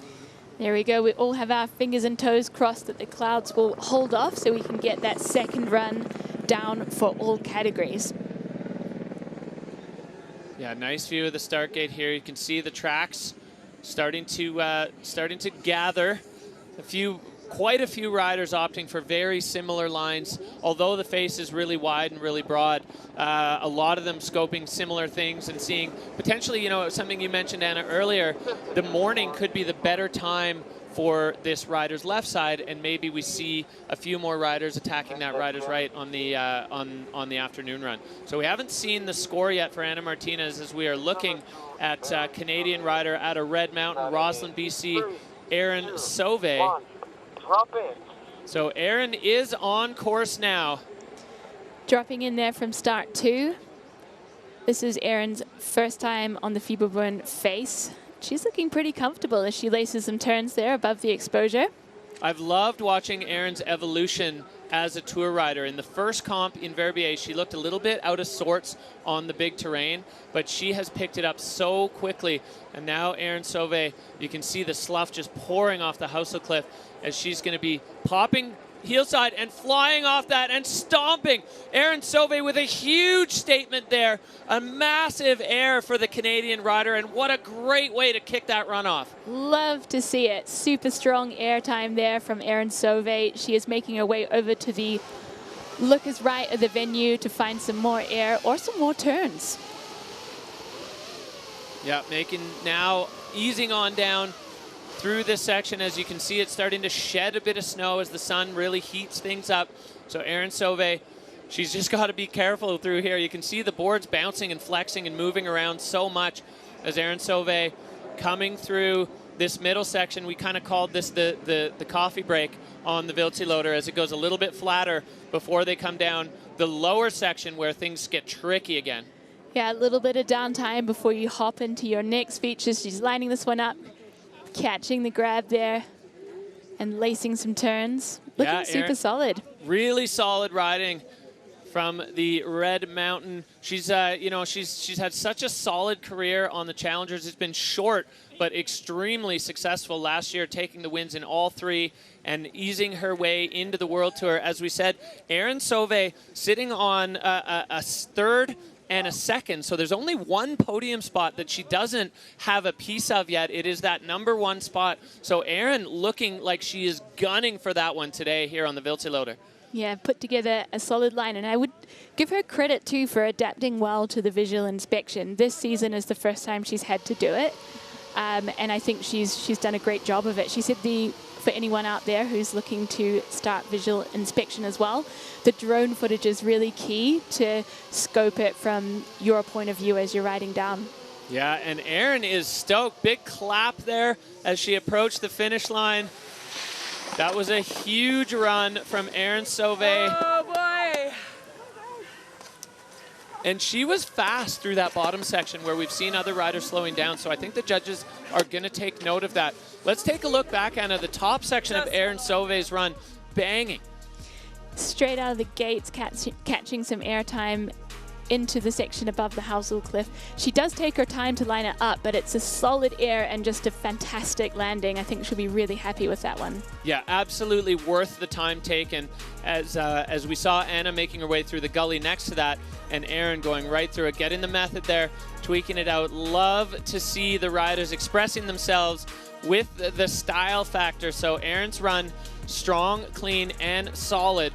We'll see what the judges do with that, as Anna had the air on way riders left that Erin didn't have, but Erin's air at the top was enormous. So a really solid run there from the Canadian, former director of the snow school at Red Mountain, now out here living the life as a pro rider on the Freeride World Tour. And we are at a 90.33. Erin absolutely ecstatic with that score.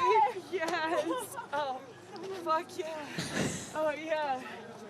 She is stoked for it. Sliding into the hot seat, getting comfortable. That 90 points is a super strong score. Well, the judges have been saying, in the snowboard women's category, they are going to throw big scores at big moves. And Erin clearly listened to that. Wow, and I always wanted to sit in the hot seat. And followed direction as she takes her place in the hot seat with a gargantuan 90.33. So the rest of the riders have been served notice. That's what it's going to take here on the Wildseeloder. We go back up to another rider who is certainly capable of throwing down huge airs. This is Estelle Rizzolio. She is sitting in a tie for third overall with Erin Sauvé. So she is going to be looking to break that tie by jumping ahead of Erin. Is she going to be able to better that huge run that we just saw from Erin Sauvé? If anyone can do it, it's Estelle Rizzolio as she gets ready to kick her run off. Perched there in start 2, waiting for the call to drop in. Okay,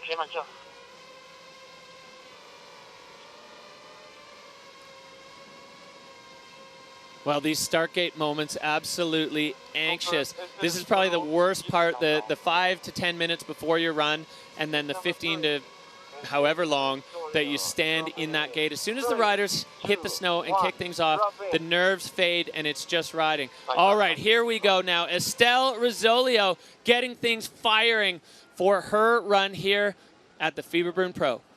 She had such a crowd-pleasing run last year, took a tumble, and then just absolutely sent it. She is making her way into this couloir here, managing that slough, trying not to get caught up, looking like a true shaman. Oh, and navigating through that slough path, riding out strong. Yeah, just as you said it, it looked like the slough caught up with her as she was standing on the heel side. You do need to take a little bit of speed through there if you want the slough not to push you around. So, oh, and Estelle going down in that weird snow, just a bit of a belly slide, but she is back up and on point now, making her way across this section. There's not many easy, oh man, this looks like the snow in there has really deteriorated as Estelle Rosolio having a tricky time accessing that air. Yeah, a couple control issues there. As you mentioned, Derek, the sun's been on that snow since first thing this morning, and it's getting a little funky. So maybe that's why we've seen a lot of play on this side of the space for the first run, and we might see riders move across to the left as the sun continues to blaze. Blazing sunshine and a blazing run now for Estelle Rosolio, popping off that feature. Nice, clean landing for Estelle as she's now into the bottom third of the Wildseeloder, and this is where things get really difficult for the riders. The snow conditions evolving through the day, but this section was hard already to begin with. You can see how shallow the tracks are. So Estelle going to make a turn above this cliff. We'll see if she opts to point it off there. I would, oh no, right into the heart of it for Estelle Rosolio. She's going to have to get off that edge and go, and she does. And smashing through that funky snow beneath it like it's no problem. Maybe speed is what you need for this section, Derek. Yeah, maybe, because she just came blasting out of there. A big heel side arc, and now riding the flat board across the bottom section, crossing the creek and into what I don't want to speak too soon until she at least is through the finish arch, into the safe zone and complete. So some positives and some maybe slightly less on that one. Estelle with some control issues up top, but a really strong bottom section. Yeah, she'll be happy she's got round two to shake things up, and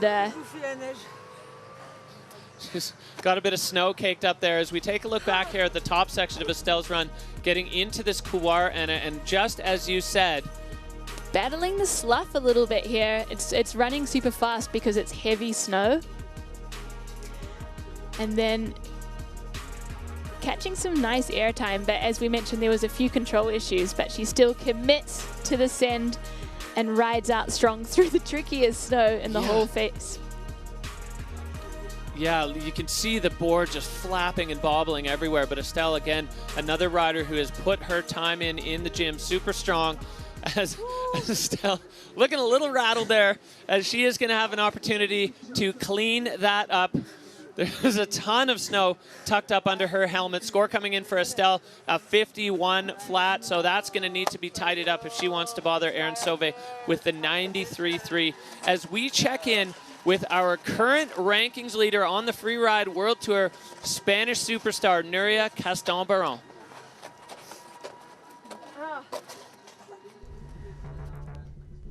This season, it's for me one of the best seasons so far I've ever had in my whole career. So just keeping the same mindset that I had since the beginning.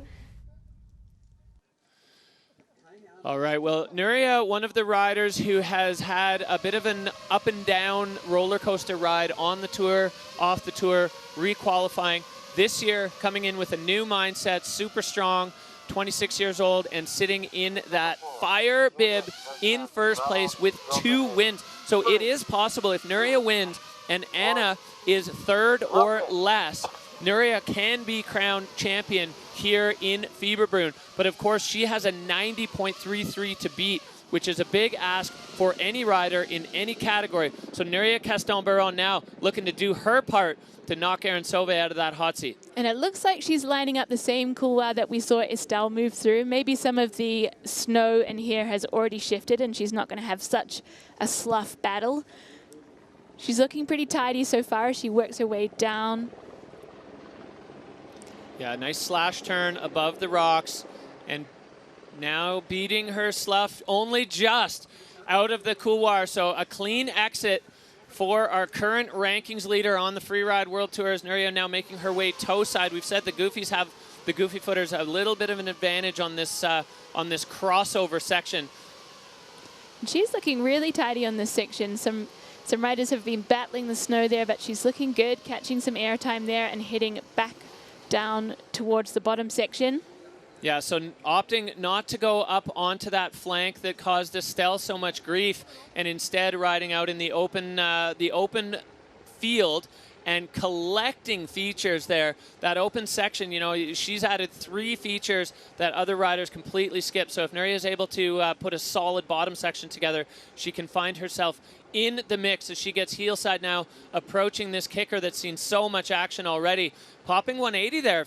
Nuria adding a little bit of air and style. Yeah. Still riding through switch and reverting to Goofy. She makes her way through this funky snow. Has she got more action for us down below? Yeah, so far, Estelle Rosolio, the only one to bite off a chunk of that lower cliff section, and you can see her track. She handled that like an absolute veteran. Nuria catching another feature there, so adding again to the line score through this tricky lower section, and Nuria now just about through the roller balls, carving on the toe side, just trying to stay balanced. There she goes, hands tucked in behind. Working on the aerodynamics as she guns it for the finish line there. So a tidy run from Nuria, I would say. Yeah, that was a clean run altogether. Hard to see that knocking Erin Sauvé out of the hot seat with that enormous air that Erin had up top. But I think Nuria just doing what she had to do in order to be solid, and a playful finish for the young Spaniard. That looked like fun. All right, Anna, as we go back to the top to re-look at Nuria Castelbaron. So in this steep couloir, she's out on the edges there, beating her slough through the bottom, not getting upset by it whatsoever, and then putting lots of smaller features through the middle of her run there, adding them up. Yeah, and then I like that, almost turned it into a butter 180, kind of laying the tail press down for the last half of the rotation, sliding switch for quite a few turns, which the judges definitely take note of. That is hard, especially in some of the most difficult snow on the face right now. Riding switch in there. We saw it, Nuria handle it like...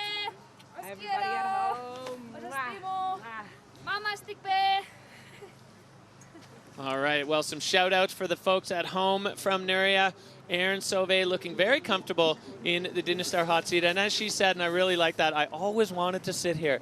And now this is her chance. She's got, as we said, a third, a second on the tour so far. First, the only one that's eluded her. So good. Score dropping for Nuria, a 71.33. So into third place for Nuria Castelbaron and Erin Sauvé after run 1, sitting queenly in the hot seat. As we get a big hug from these two ladies in the snowboard women's category. Strong riding across the board from the ladies as they catch up here. Oh, I wheelied out of it, but it was fun. I stuck it and rode away, I guess, All right, well, here we see how things shook out after run number 1. Erin Sauvé, Anna Martinez in second, and Nuria Castelbaron right now in third, with Estelle Rosolio going down on her run, so she's going to be looking to regroup for run number 2.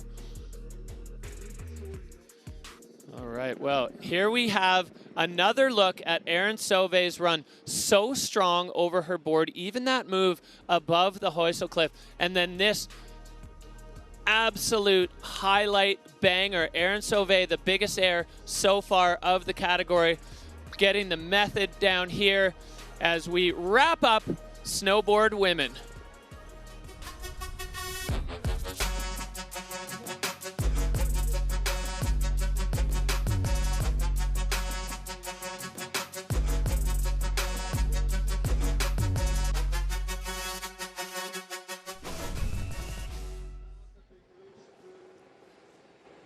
Welcome back to the Freeride World Tour by Peak Performance. The Fieberbrunn Pro kicking things off in fine style here as we just wrapped up snowboard women, and we are set to kick off with ski men. This field, the heaviest of heavy hitters, just getting to the FWT finals, a feat in and of itself. The Peak Performance Helium mattress providing a very comfortable viewing position for some of our fans here. As we look right now, the overall rankings sit as such. Max Hitzig with 2 wins counting on 20,000 points, but Marcus Gogan very, very close behind with only, only less than 2,000, or just over 2,000 points behind. Christopher Turdell still in touch as well. And then the rookie Tenla Katsuno and Ben Richards holding it down for that rookie class. As we move through, we've got another tie, as we have in a few fields, with Bender and Finn Billis. And then there's the cut line, Maxime Chablot. Uncharacteristic a little bit, as we saw him crash in Kicking Horse, and that was an unfortunate result. And then the list of riders below that cut line, a who's who of freeride athletes. It's going to be difficult to get it done. Maxime Chablot, your 2022 world champ, going to be kicking things off in the ski men's field. He had a very strange draw. He drew first in run 1 and last in run 2. So he's going to be bracketing the field on both sides. Oscar Mandin, Ben Richards, and then all the way through. Marcus Gogan, of course, in position right now to challenge Max Hitzig, who will be the last rider of the day for that overall. And then Carl Regner Eriksson, unfortunately, will not be taking the start. He's got a knee injury that he's nursing from his crash in the Georgia Pro. We're hoping to see Carl back for the Verbier Extreme. Here we go. 84% of you voting that Max Hitzig is going to come out on the podium in the Peak Performance Fun Bet fan favorites. Marcus Gogan with 61% of the fan votes, and Maxime Chablot, who has performed very well in the past on this face, getting 30% of the Peak Performance Fun Bet fan favorite vote to land himself on the podium. And there he is, your 2022 world champ, your 2019 junior world champ. He is a kite surfing junior world champion as well, as we see the crowd sitting pretty there on the Peak Performance helium bed. That looks like the comfiest seat in the house, as we were able to catch up with Maxime Chablot. Well, this year making the cut was very stressful for me. Barely made it through. It's been a really challenging year. So just making the cut is amazing, because you know that you're qualified for next year. All the pressure of this cut is away. There's more points up for grabs, so basically everything is still open, and you can just go full send and show your best skiing. Well, a great look into the mind there of Maxime Chablot, and what he said is so accurate. Just making the cut these days is a huge feat in and of itself, as the field is so stacked. We whittled it down from 22 riders to 11. We're dropping 10 today in absence of Carl Regner Eriksson, who we miss dearly, but looking forward to hopefully seeing him back in the mix for Verbier if the healing goes well. But Maxime Chablot, I mean, this guy, he was the bubble boy on the cut. Uncharacteristic for Maxime to be that low in the rankings. We've been used to seeing Chablot right up at the top, including taking the title in 2022. As he is going to be our first man out of the gate for ski men, and it's so exciting right now. Yeah, he's had some really strong results here before, and I'm excited to see what he's going to put together on the Wildseeloder today. Yeah, Maxime has kind of been a staple of that rider's right side. He's got a line that he skis pretty regularly that has paid off year after year after year. So we'll see which direction Chablot chooses, and it is out to the rider's right. You got it, Derek. This morning we saw the Forerunners take on the big transfer hit that was made famous by Marcus Ader and George Rodney, and it's on. So catching some big airtime off the ridge there already, carrying some serious speed. Yeah, Chablot boosting. This is a little tricky. This thing doesn't have a lot of snow on top. Riders need to go super light. Maxime with a double backflip. Perfect. Green. Absolutely perfect from Maxime Chablot. What a way to start ski men there. A double backflip on the upper section of the face. And now just enjoying this smooth powder before he ticks off his next feature. What a start for Maxime. Unbelievable scenes. I'm sure he's got more for us down the bottom here. He's lining up this feature. Going for seven. the cork 7. No, that snow so hard. You can see he barely made a dent in it. Not a bomb hole, but just a track. Maxime Chablot going down on that cork 7. It was textbook Chablot up to that point. Putting it all on the line there today. But he's got another run to clean it up, and he's not done yet, testing out these takeoffs and landings. Another lofty backflip for Maxime Chablot as he comes in above this cliff, putting it into the fall line, skip, skip, and he is going to be out. This section of the venue has been testing riders all day. Chablot opting for the fall line approach, which I actually think is really wise. If you don't let your skis get across the hill, there's way less pressure built up. Definitely just running those bobbles straight down. So, I mean, he'll be disappointed that he came unstuck on the cork 7, but he's got an opportunity to clean it up in the next run. Yeah, and we did hear from the forerunners that that section of the venue was extremely firm. Oh, no. So the look of what could have been there for Maxime Chablot as we look at the top, the approach to this, he's got to skip lightly over those rocks and then heaving the double backflip to a perfect landing. That could not have gone better. It was a thing of beauty, and you can see he gets a little caught up coming in to set this cork 7. Now let's watch the reception on the ground. It was just absolutely rock hard there. You could see his knees flex up. His legs did the best they could to take that impact. And a solid landing on the backy there, making quick work of this bottom section. Great ingredients to this run from Maxime Chablot. We just need to work on the seasoning a little bit. Yeah, all the pieces are definitely in place. I'll be very curious to see if he goes back to that well for run number 2, if he feels that that is a stickable run. 60.33 there for Maxime Chablot. So definitely a high scoring run in the cooker if he's able to chef it up on run 2. So hopping into the hot seat for now, but we've got a lot of heavy hitting riders to go. Yeah, the who's who of freeride just stacked up at the top of the Wildseeloder.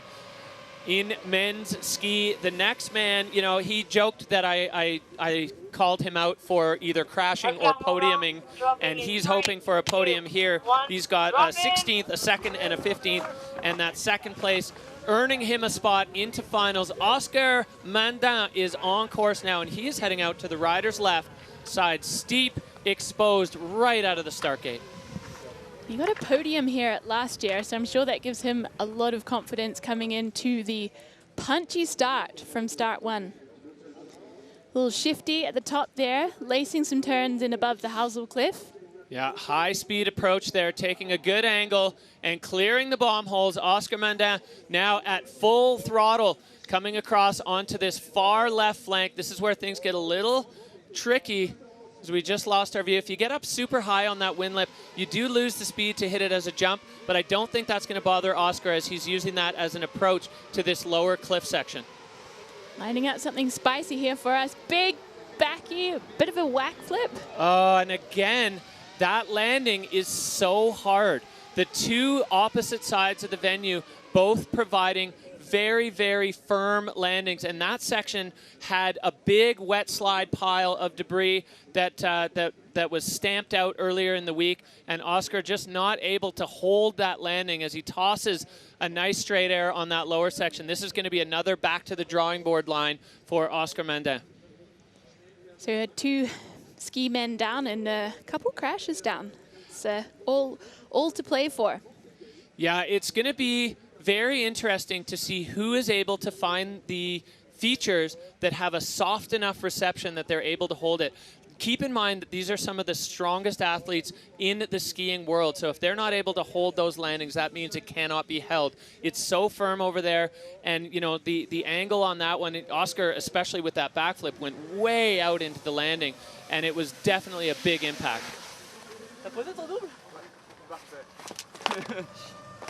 Scheiße! Mais j'ai craché le set. Craché le Sèvres, exactly. As we look back here on Oscar Mandin's run, really strong up at the top. Looking super solid, aggressive start to his run. And this is where things come a little bit undone. He has the backflip. He brings it around, as you said, a little tweak, maybe a tiny bit of over rotation, but it just looked like the impact was too much to hold there for Oscar. Yeah, so he makes his way down the rest of his run, testing out those takeoffs and landings, getting ready for round 2. Yes, so Oscar Mandin is wrapped up his run. We're going to see the judges' scores coming in, but with a significant control issue. I mean, we'll see how they judge those two crashes against each other, but at this point, no real worries. So 46.67, thumbs down from Oscar, but he does get another opportunity to tidy that up in run number 2 for the Avoriaz rider. Back to the drawing board, back to the lab, and he'll have to decide if he's going to want to take another swing at that, if he thinks that's stickable. Similar to Maxime, you know, the crash wasn't an issue of execution. It was just too hard. Back up to the top, Kiwi rider Ben Richards. An absolute pleasure having this man on the tour, battling it out on the qualifiers for quite a while, and then finding his way into the mix on the Freeride World Tour this year, sitting right now in 5th overall. Silky smooth riding is what we come to expect from the Kiwi. Yeah, Ben's riding is really quiet. He makes everything look so effortless, and he's had a strong debut on the World Tour, spinning a 3, looking so smooth and going huge off the Housel, but... Ooh, bit of a backslap there for Ben Richards, as that approach was textbook Ben Richards, and unfortunately setting it down. A beautiful 360 above the exposure and pinned. Woo, Ben Richards is bringing the heat here today. Going huge. Wow, he's linked together so many incredible features at serious pace. It's one of the quickest runs we've seen. Well, I love this approach from Ben Richards. And, you know, we saw him slightly more conservative in the early events, and then he picked it up in Georgia, going for one of the biggest moves of the day. And he is above a hefty chunk of rock here. Ben Richards over the whole thing, not able to hold it. Oh. Going down. There's not many people that manage to take a bite out of the bottom of the channel and live to tell the tale, I must say. Right where the sun shade line is, the transition from steep to flat is so aggressive. It goes from down to almost completely flat in about a meter, and Ben Richards already super backseat, maybe even laying on his back at that point. So another rider down without a clean run in ski men. We are 3 in and 3 down, but Ben Richards making a big statement with the rest of that run. Get into the gully. #1 rule in Fieberbrunn.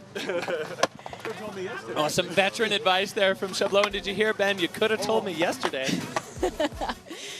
He's so silky smooth through this whole run, putting features together with serious pace. For sure not a clean landing, but incredible features. I love this part. Spinning into it, locking in fall line, and not even the slightest hint of a check turn. And then right onto that right foot. And here's where it all came undone for Ben. He lands, he gets pushed into the back seat, and then you can see him get tossed by that transition. And you heard it from Chablot in the finish. Never go into the gully. That transition's so aggressive. It's the first rule of Fieberbrunn. The first rule of Fieberbrunn. Well, you could have told me yesterday, Maxime. As we wait for the scores to come in for Ben Richards, going to be another significant control issue. Maybe not a huge loss in fluidity, as he was able to backspin his way out of that. So maybe, yeah, he pushes Maxime out of the hot seat with a 64. The battle of the crashers right now in the ski men, as so far these guys having a tough time with the Wildseeloder. I always started to get comfortable here. Pretty sick, first time in the hot seat and a crash. Here for you. Thanks, man. I need that for the next round. Yeah, keeping the energy levels high as, you know, if you're just joining us at the Fieberbrunn Pro, we are running a 2-run format here. So these riders are going to have a chance to go up and do it again, clean things up. Here we go. We got another member of the Crash Podium Club along with Oscar Mandin. This is Martin Bender, 19 years old, actually just turned 20 the other day. Enjoyed a cake in the face for his troubles. And Martin Bender on course now on the Wildseeloder. Dropping in from start 1, carrying some speed across above these cliffs. Sure, going to see some fireworks, little 360 there. Yeah, Bender now approaching the Huysel Cliff. There's a few different ways that this can be taken. He's going a bit more out to the rider's right for this cross-court option and spinning a 360 in. Clean landing for Martin Bender. So a great start to this run. Bender already with 2 360s in, and he's not even halfway down. Going for the Super G arc, showing the judges that technique. Super strong skiing there. I'm sure the gorillas at home will be going bananas.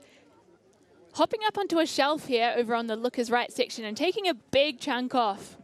Yeah, that one we haven't seen any action, but I think that's wise because the snow looks far better in that central section of the Wildseeloder face than it has anywhere else for the other riders going out on the borders. Bender now approaching this jump, lofty backflip, having to really swing it around at the end, but getting it under. Looking solid. I'm sure he's got more to give us here, getting a little bit caught up, but catching a little bit of airtime there.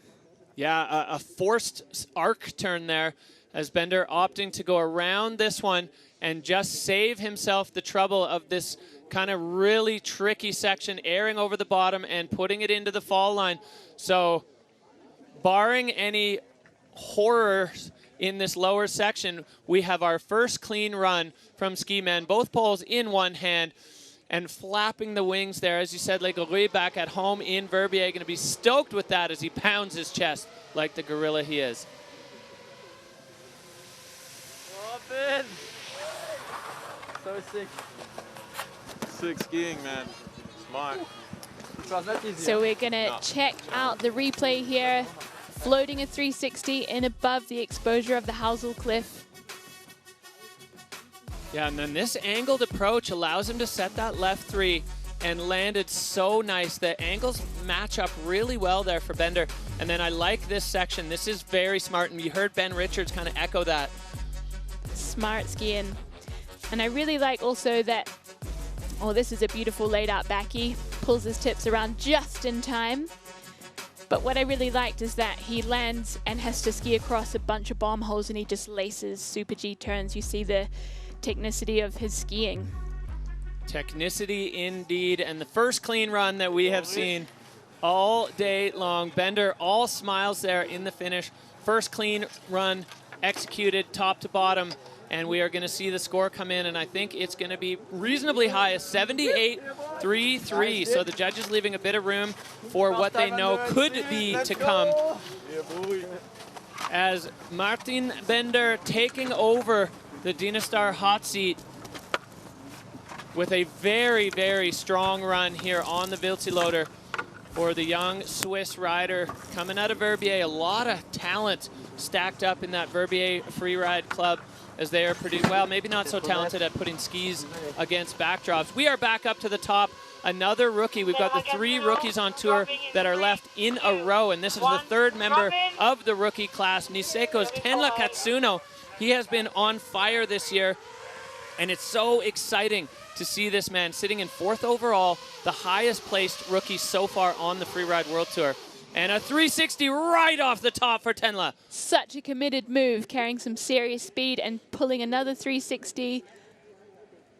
Turning back towards the Huysel.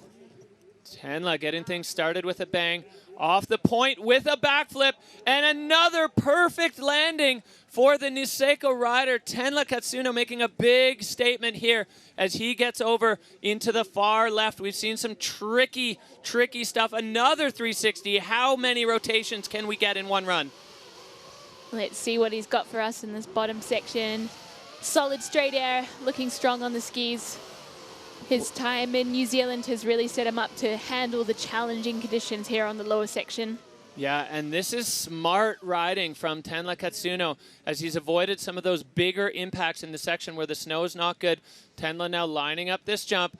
Another big laid out backflip, landed perfectly on the feet. This is a huge run from Tenla. Making his way down to see what other features he can put together. He is going to take a bite out of this one, where we saw Estelle go. Yeah, Perfect landing. The transition on that one is short, which is accounts for that little speed check at the end. If you boost off that one, you put yourself way out into the flats. So really veteran execution there from Tenla Katsuno, as he did a smart line selection. In the places he needed to go fast, he went fast. In the places he needed to go slow, he went slow. And a perfect run top to bottom for the Japanese rookie. Great start. 3 threes, 2 big backies. What's not to like? He is happy. He's heard him just little fist bump. Yes. He's one of the more understated riders on tour until he pushes out of the start gate. And what a way to start. Yeah, this is a huge place to pull a move like that, I would say. Yeah, really backing himself. And then backflipping the Housel cliff with a perfect landing. Didn't even look like he had to flex his legs, lining it up so well. This jump, pretty much mandatory backflip at this point. Absolutely, a great run from Tenla. Finding the transition there and just straight lining out through those rollerballs.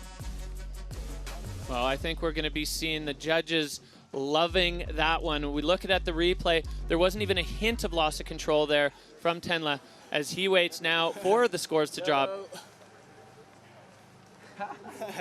Oops. What's that?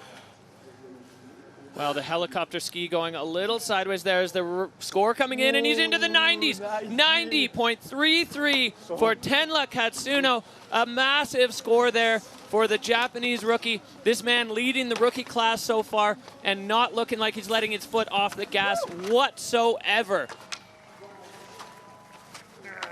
Big smiles from the Japanese rider. Right, well, as Tenla settles himself into the Dynastar hot seat, we did have a chance to catch up with Marcus Gogan, the Whistler rider, for his thoughts on the Wildseeloder. Before the cut, the point system was a bit different, and there was 10,000 points for the win. Now after the cut, for the finals events, there's 12,000 points on the line for the win. So there's a bit more pressure and a bit more opportunity to get more points for the overall. So my mindset has not changed at all entering the finals. I'm just gonna keep the flow going. Full throttle, Marcus, go, go, Gogan, as your brother coined, and it has been proven time and again this year, riding out of the Whistler Freeride Club. This is his second season on tour, and he's coming fresh off his maiden victory on the Freeride World Tour at the Georgia Pro. We'll see how he can back that up. Marcus Gogan now on the Wildseeloder. Dropping in from start one, looking pretty speedy across that top section, pulling a big floaty 3. And hitting it above the couloir. Yeah, Marcus going a little bit further over than we've seen anybody else. And spinning into the hoistle, pinned off. Unbelievable move from Marcus Gogan, as he is now gathering speed with his foot on the gas, railing turns across this lower section of the Wildseeloder. Up, on, and over. Marcus Gogan making short work of that upper section. Incredible precision here from the young Canadian. Unbelievable line choice there, super creative. And he's lining up a big floaty backy there. He's gone the biggest of the day, but... Wow, what a save there. Marcus losing a foot out from under him, but pulling it back as Marcus Gogan now into this lower section, coming across, landing fall line there, just skipping over the rocks and now putting it down again, pinned to the fall line. Marcus Gogan executing this high-speed run. That 360 above the Hoysel cliff was unbelievable. Lacing that all together, I think, was the most impressive thing to me. They were huge moves, pulled all together at speed. That was pretty sketchy, holy shit. 360 into the quad. Yeah. Boom. Tenla almost leaving Marcus hanging there.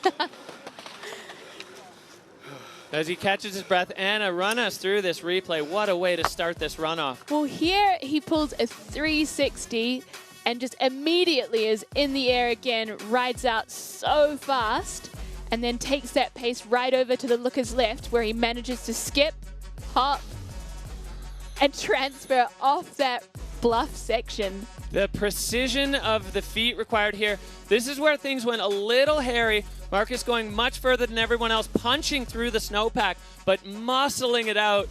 Tenla loving it there as he watched Marcus lay down that run. So there is a little bit of a bobble in that, not quite the perfection we saw from the Japanese rider. We'll see what the judges do with that, but the top section of that just stellar for Marcus Goguen as we wait for the scores to drop. Just held it together.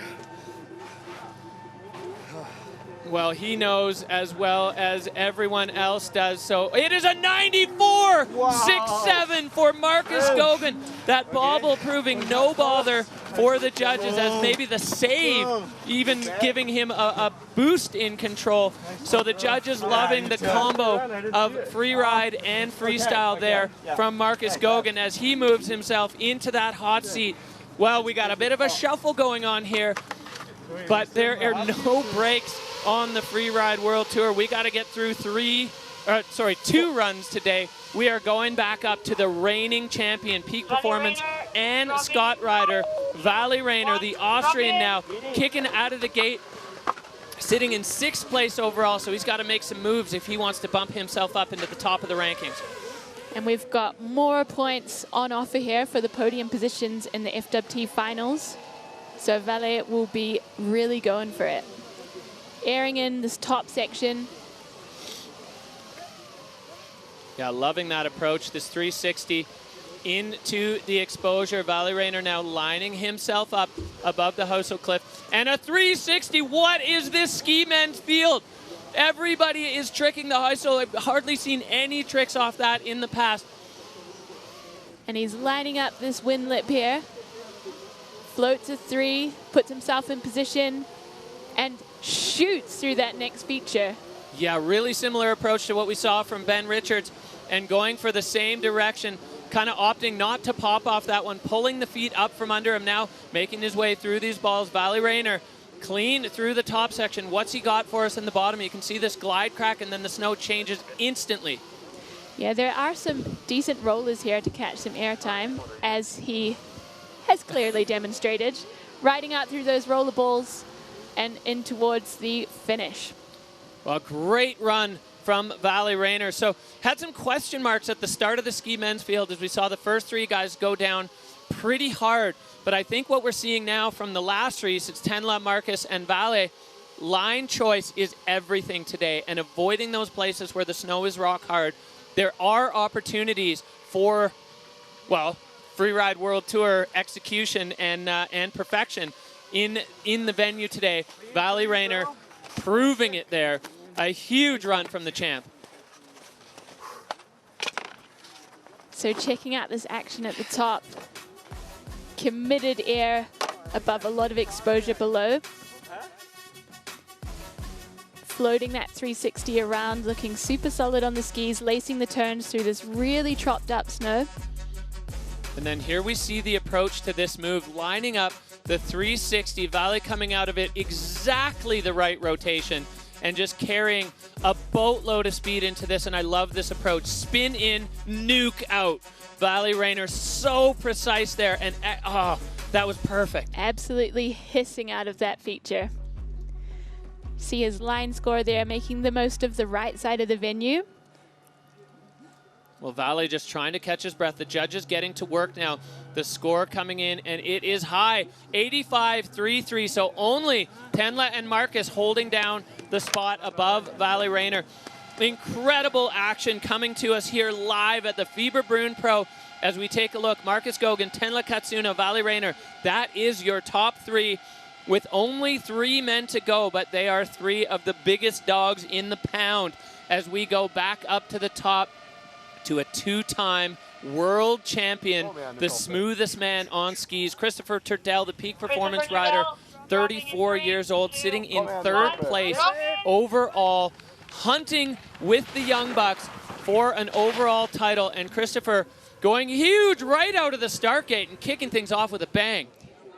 He has got a lot of experience and success on this face, so I'm excited to see him heading into this area. We've only seen Manon Lowski so far. And into the eagle for Turdell. It's the huge Swede staple, and he laces it as he is known to do. Christopher Turdell, the first one to take on that huge chunk of the Wildseeloder and doing it so perfectly, tossing a 360 now in this lower section. Turdell, wow, what a great start.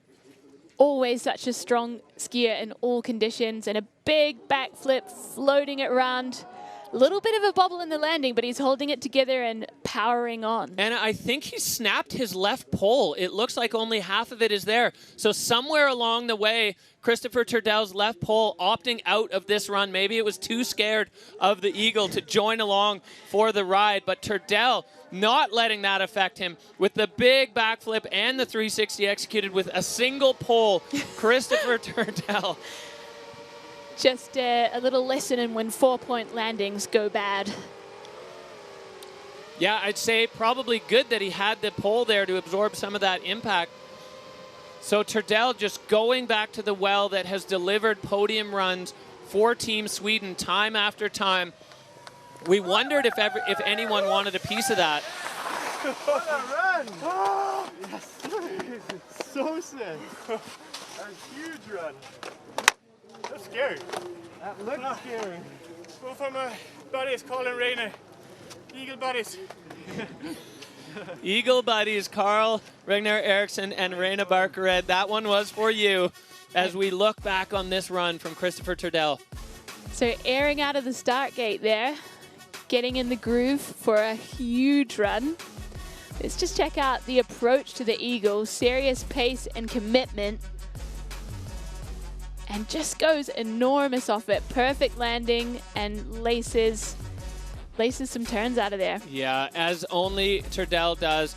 And then the lofty backflip, almost going over the front there. But Christopher Turdell holding on, keeping it together. All the bars were pinned to the roof for Christopher Turdell. Incredible run from the two-time champion peak performance rider. He is all smiles now in the finish. He said he was scared. Every single time a rider takes on the eagle, our hearts just go into our throats as the score climbing up. A 93 flat, putting Turdell into second place. So Marcus Gogan, incredible that was his run able to fend off that level of riding from the two-time champ as they kind of go and tell some stories. And then I went in and I got super sketchy in there, and then it was super sketchy back up. And like one leg up, I don't know. Whoa, you broke your pole. Yeah, like after the eagle, and I was like, off the eagle. You still tossed the back, you know? Yeah. Wow. Well, here we go. That has shaken up the podium standings right now. Marcus Gogan sitting on top. Turdell in second. Those two boys still well in the hunt for the overall title. Tenla now sitting in third as we are back up to the top to one of the happiest men on the Freeride World Tour. He is an Olympian in slopestyle, and right now he is sitting pretty in sixth position. We missed Finn Billis in Georgia, but he had filming obligations to Ski Powder, which he had to take care of, dropping the hand drag 3 right out of the start. So huge start there from Finn Billis. Already bringing the good vibes into the Housel Cliff, spinning off that one, riding out super strong. Yeah, so what a way to start. I think he spun the hand drag left and the Housel right. So Finn just showing his versatility, coming in here with the flat spin and pinned, getting a couple control turns now and holding the fall line. Finn Billis going full pedal to the metal here on the lower section of the Wildseeloder, enjoying this little break before the action picks back up on the bottom half. Coming into this with this 7. Perfect. Oh, Finn Billis. There are very few riders that can do that on this face, and backing it up with a 360, staying fall line here. He's going to check a little bit of speed to make sure he catches the transition on this one, which he does perfectly. That looks like classic Kiwi conditions there. Yeah, certainly growing up in New Zealand makes you well-versed in dealing with all kinds of snow conditions, and Finn just made that whole run look so silky smooth and easy. That was magic from Finn Billis, and we are just seeing the level popping higher and higher and higher here as we make our way through the day. Finn popping in switch. What a run, bro! Thank you, brother. So clean. Appreciate it. Gangster, bro. So sick. Well, Marcus loved it. We loved it. I feel the judges are going to love it too as we take a look at the replay here from Finn Billis. So that hand drag 3 coming in. Oh, we're skipping straight to this one where does the Japan grab flat spin and hisses out of this feature. Yeah, just controlling the speed enough. Catching the blunt on the cork 7. Perfect, perfect landing for Finn Billis. That was so nicely done. And then straight away into the 360 and still catching this bottom feature. So Finn taking every single morsel of the Wildseeloder and gobbling it all up with a beautiful run and then just skipping over the bottom, holding the fall line there, the best way to approach it. Feels like New Zealand out there. Spicy. Spicy conditions here at the Fieberbrunn Pro. The score going up, up, way up into third with another run in the 90s. The ski men just getting very comfortable with those 90-point runs. Finn Billis pushing himself into third. So huge runs here dropping from the ski men as we catch up with our current leader, Max Hitzig.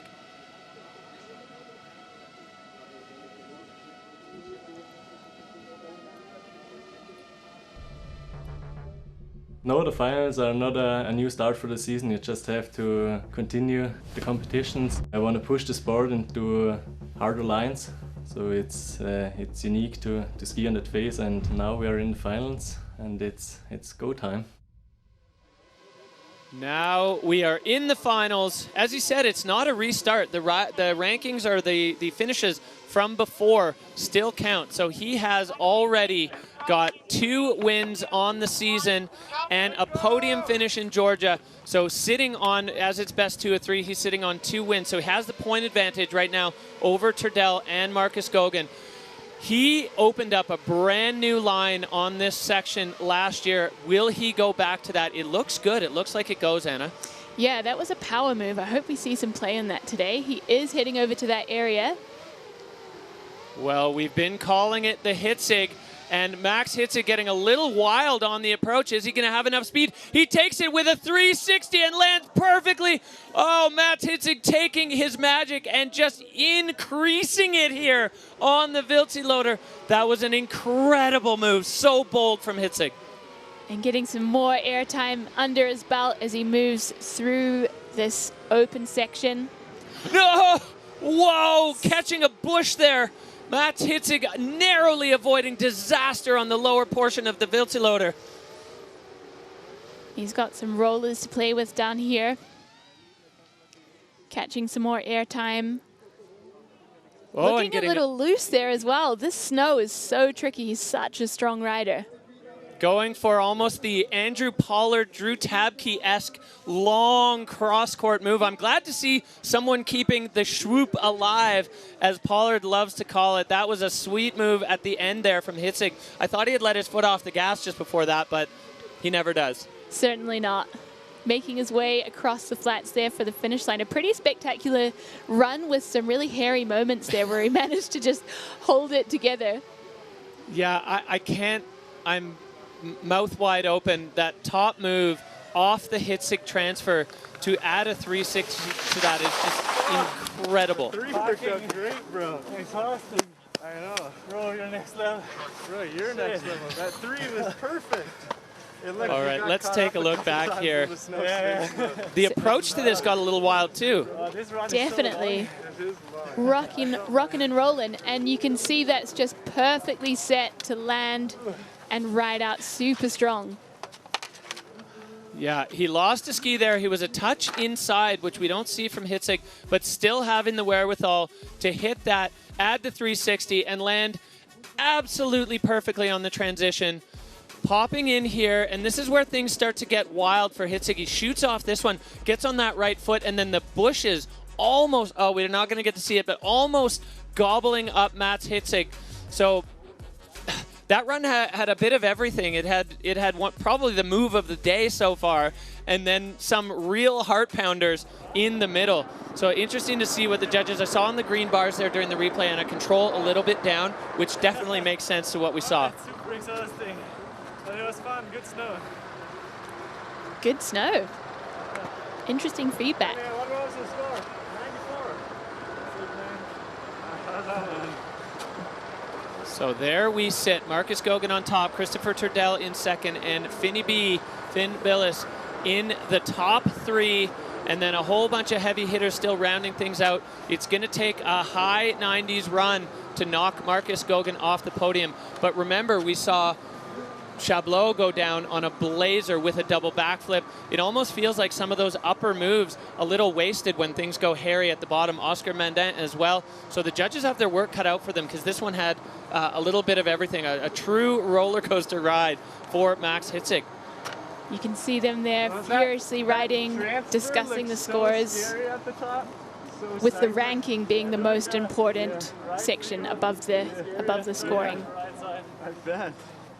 Well, I love hearing these guys just telling their stories. Here we go, the score coming in. So Max Hitzig with a 90.33. The strength of that upper move still providing a ton of points, as that was just for sure the move of the day so far for Hitzig. So 90.33, only good enough for 4th so far in the ski men's field, as that is going to be it for run number 1 in the ski men, as we're going to take a look at where we stand after our first run. So we've got Marcus Gogan out there in first position, with Christopher Turdell in second and Finny B in third. Our current leader, Max Hitzig, is sitting there in 4th position.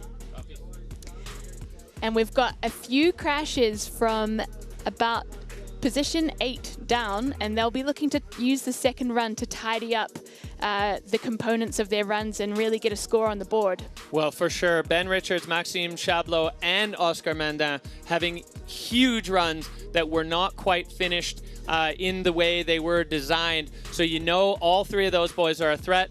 Guaranteed Hitzig is going to want to clean that up. Turdell, you know, all of them are now gunning for what they see as the target, which is this man, Marcus Gogan. We will be right back with run number 2 at the Fieberbrunn Pro.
Here in Fieberbrunn, we've got a double run competition. It's like a whole different format. I've never had 2 runs in a freeride competition. It's an opportunity to try new stuff, and you know you can fall and try again. You could go heavy freestyle and then heavy freeride on the second run. You could do 1 run and then try to improve on it in the second run. You show a bit more of variety in your riding, and it can really mix up the results at the end of it. So I think for me, I quite enjoy getting to hit things multiple times, and especially getting to see a different takeoff. I think there's just so many options on the Wildseeloder, and it's such a fun face no matter where you go. 2 runs for this event, so it's going to be pretty exciting to watch. I mean, it's already been a super progressive field and progressive season, but I feel like the 2-run format is going to bring a whole nother level to that.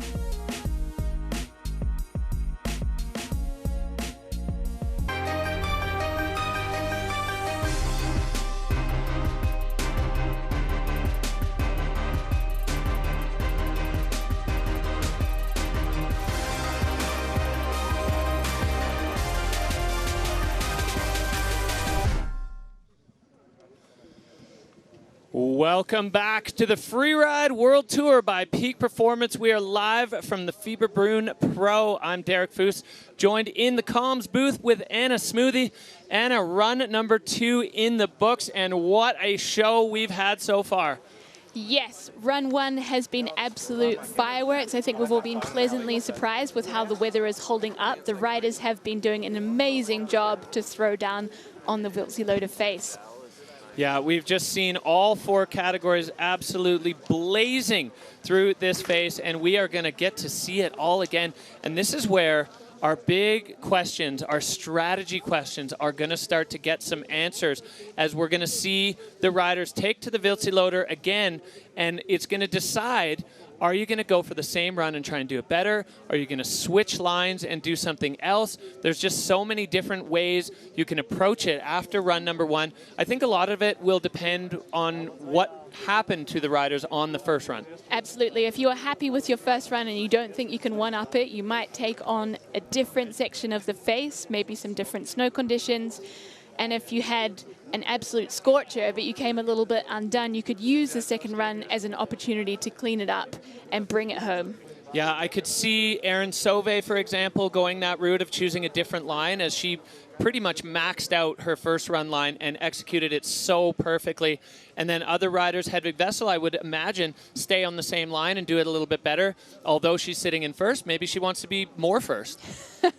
Absolutely. There's been some amazing runs out there, some spectacular crashes, and some spectacular moments of brilliance. Yeah, this face absolutely delivering. And for those of you that have been following the Freeride World Tour social media in the leading up days to this event, you've seen that it's just been a huge up and down. Oh, we're already going. Here we go. This is our start list for run number 2. So we've got the Swiss rider Liam Rivera kicking things off in first position, followed by our current leader, Jonathan Penfield. The tour leader, Victor Delarue, is in third position for the second run, with Michael Morn, Timmy Schroeder, and Holden Samuels holding it down for the end of the category. That's right, and this is where things get tricky for the judges, because they are going to be comparing these second runs to the first runs that have already been done by the riders, the scores that are already in. So probably making heavy use of video review as we get into run number 2, as it is only the best score of the 2 runs that will count. So the riders getting another shot to step things up and really put themselves into the mix for the hot seat, for the win, for the overall, all of those things at play, as our first rider in the gate for run number 2, Swiss legend in the making, Liam Rivera, getting ready to kick off the second run at the Fieberbrunn Pro 2024. Right now sitting on a 71.3 first run. 3, 2, 1, drop in. All right, here we go. Liam Rivera. I mean, you can't overstate how gnarly this is at the very top. Liam having to squeeze past the frame of the start gate to make his way down the ridge top and then straight into it, hopping into his run. Catching some airtime there. Looks like he's heading in the same direction of his first run, where he took a little tumble and he wants to clean it up. Spinning in there. Well, love that approach for Liam Rivera. So aggressive, spinning above the exposure, and now he had such a great section here. Liam Rivera going to look to back it up as he releases off the edges, throws the 360, and another perfect landing for Liam Rivera. The track's definitely starting to have an effect on the riders on the run out. But he's managing those bomb holes really well and looking strong as he makes his way over to the looker's right of the venue. Lining up his next feature. Catching the grab there and riding out strong. Opting for the 4-line option out of that feature. Making quick work of the middle section. Yeah, Liam Rivera now coming through this section, getting a little bit of a break as he's going to approach this run, or this jump that we've seen. I have a feeling we're going to see a backflip, and we do, and Liam Rivera lands it perfectly. So that lip in much better shape than it was on the first run, and Liam's got another feature here where he's able to tweak out the grab. So really solid run here from Liam Rivera as he gets down into this lower section where the snow is a little wonky earlier on. I wonder if now we maybe get into a point where it's a bit softer and starts to be more rideable. I think we're seeing a bit more release there, and he's holding it together, riding out super fast. So he certainly tidied that one up. What do you think? Well, I liked it. I liked it a lot. That was a really, really strong top section, and then the backflip was perfect. A strong way to kick off, and it looks like the body language there. Liam Rivera might be feeling pretty stoked about that one himself. Yeah, less of the shaking head, more of the stoke as he comes through the finish gate. So we have the ghost of John Powell in the hot seat as we take a look back here at Liam's run. The approach to that really rocky, but tossing the frontside 3 and landing it beautifully. Yeah, handling those bomb holes super well and catching some super nice airtime here as well. Yeah, getting the grab, ramping up the air and style. You can see that's his highest bar from Dodo, our video judge. And then this beautiful, laying it out, slowing the rotation down and stomping. Liam Rivera making short work of the Wildseeloder. So they got to compare that now to all of the first runs, and the judges have their work cut out for them. As I said, we got to imagine the ghost of John Penfield, well, the spirit of John Penfield, sitting in that hot seat as his run currently is the run to beat. That is our hot seat sitter, although John is back up at the top of the face. So we'll see what the judges do with that. Complicated moments to be a judge at the second run stage of the Fieberbrunn Pro. Definitely feeling for the judges there as they are reviewing all the action that's already gone down. Thank you. Pretty stoked. Finally landed it.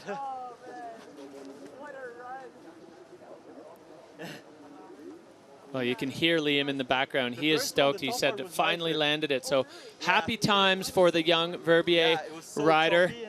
A bunch of rocks that I hadn't seen. Yeah. Yeah, the approach to that Heusel Cliff 360 was super rocky, and we did see a fair few athletes kind of take that same approach, so the snow way more stripped out, especially considering the snowboard men were the first riders to go, so they had a relatively clean canvas to work with on run 1, definitely less so now. The snowboard men did an awesome job to get the vibes high, kicking things off early this morning. But a lot has happened since then. A lot has happened. Absolutely. We've seen 4 categories, blazing runs in all of them, and some extremely strong hot seat runs in all 4 categories. So we'll see if the backup of getting a second run will outweigh the sort of downside of a deteriorating by more tracks competition venue. So lots of interesting questions to be answered here as Liam now really being forced to wait by the judges for this score to come in, and it comes in first. He knocks Jonathan Penfield out of the hot seat in the first rider down the face. So that is a huge statement from the Verbier man. Liam Rivera putting himself, and now we have a real body in the hot seat. A true person, and he is super stoked to put that run down on his feet with some serious style. Okay, well, that is quite a way to start things off, but this guy is going to get a chance to answer back straight away as we look now, the standings shaking up immediately after the very first rider, John Penfield with that 85.67. So Liam laying down an 89. Will John Powell go for the same and try to add some tricks or some more features? There were definitely a couple that he skipped on the last round that he could probably bump up the line score. We'll see what kind of strategy Jonathan Penfield takes here on run number 2. Dropping in from start 1 there, making his way along the ridge, catching the high fives from the gang. Oh, the spirit of Freeride alive and well at the top of the Wildseeloder as John Powell now starts his run in earnest. Cruising in above those big cliffs, carrying quite a lot of speed there. Getting the method in, tweaking it out. And John Powell with the 360 approach to, is he going to go for the Penfield transfer? No, he's taking on the pyramid here. Airing in and lining up a 360 out, but going down in the landing. Down on his back. John Powell holding on there through the washing machine, set on tumble as Jonathan Penfield not quite able to hold on to that landing. That was a extremely committing line, airing on, and then the big 360 off the pyramid. So John Pao knew that, you know, well, I don't know if he knew what Liam's score was, but he was certainly looking to step up his first run score.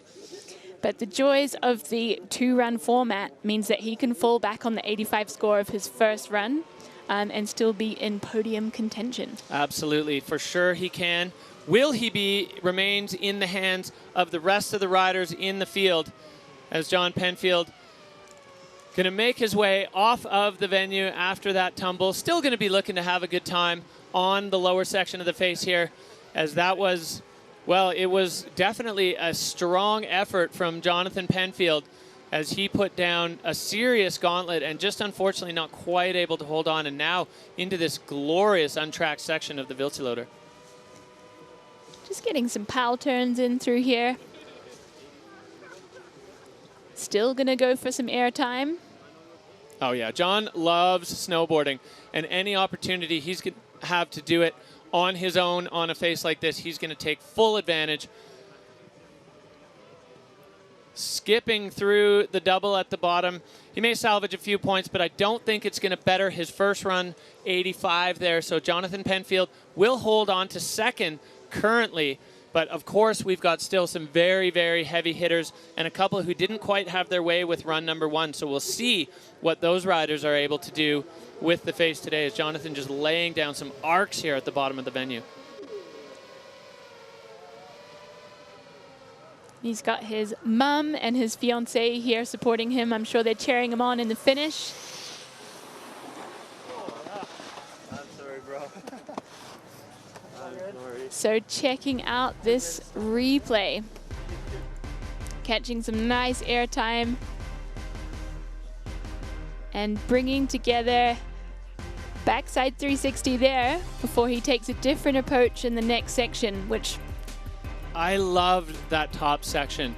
The 360 there, and then popping, getting the grab, landing a bit on the heel side edge, and then the front 3 with the grab. Let's see. Oh, he was just a little bit, maybe slightly under-rotated and in a bomb hole, and then he just got absolutely rinsed there on the lower section. Happy to see Jonathan okay after that heavy tumble.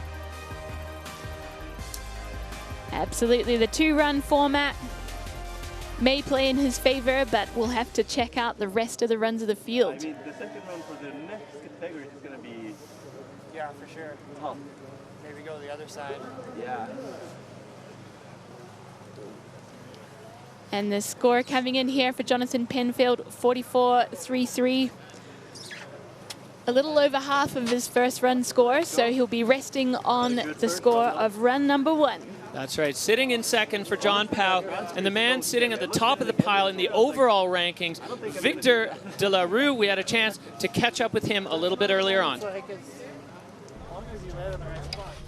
We are right now in the finals, but it's just the continuity of the season, and the season for me has been building up. Yeah, on this stage, like most of the riders have nothing to lose, so all those guys are gonna send it crazy, so it's one to watch for sure.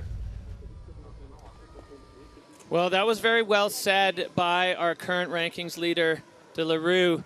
A lot of the riders have nothing to lose, so they are going out guns blazing, and we saw that with Liam Rivera. Now, Victor has a chance to up that score. He was in second with Liam lacing that huge run right off the bat in snowboard men. That has pushed Victor down to third. That's not a position he's familiar with, and he's going to want to rectify that right now. And I'm sure he's the man for the job, dropping in from start 1, carrying some pace across that top section. 360 in there.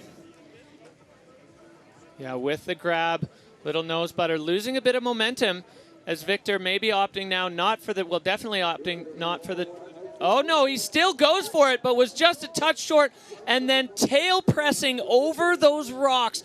That was cat-like from de la Rue. Incredible reflexes there. He's still got his eyes on the prize.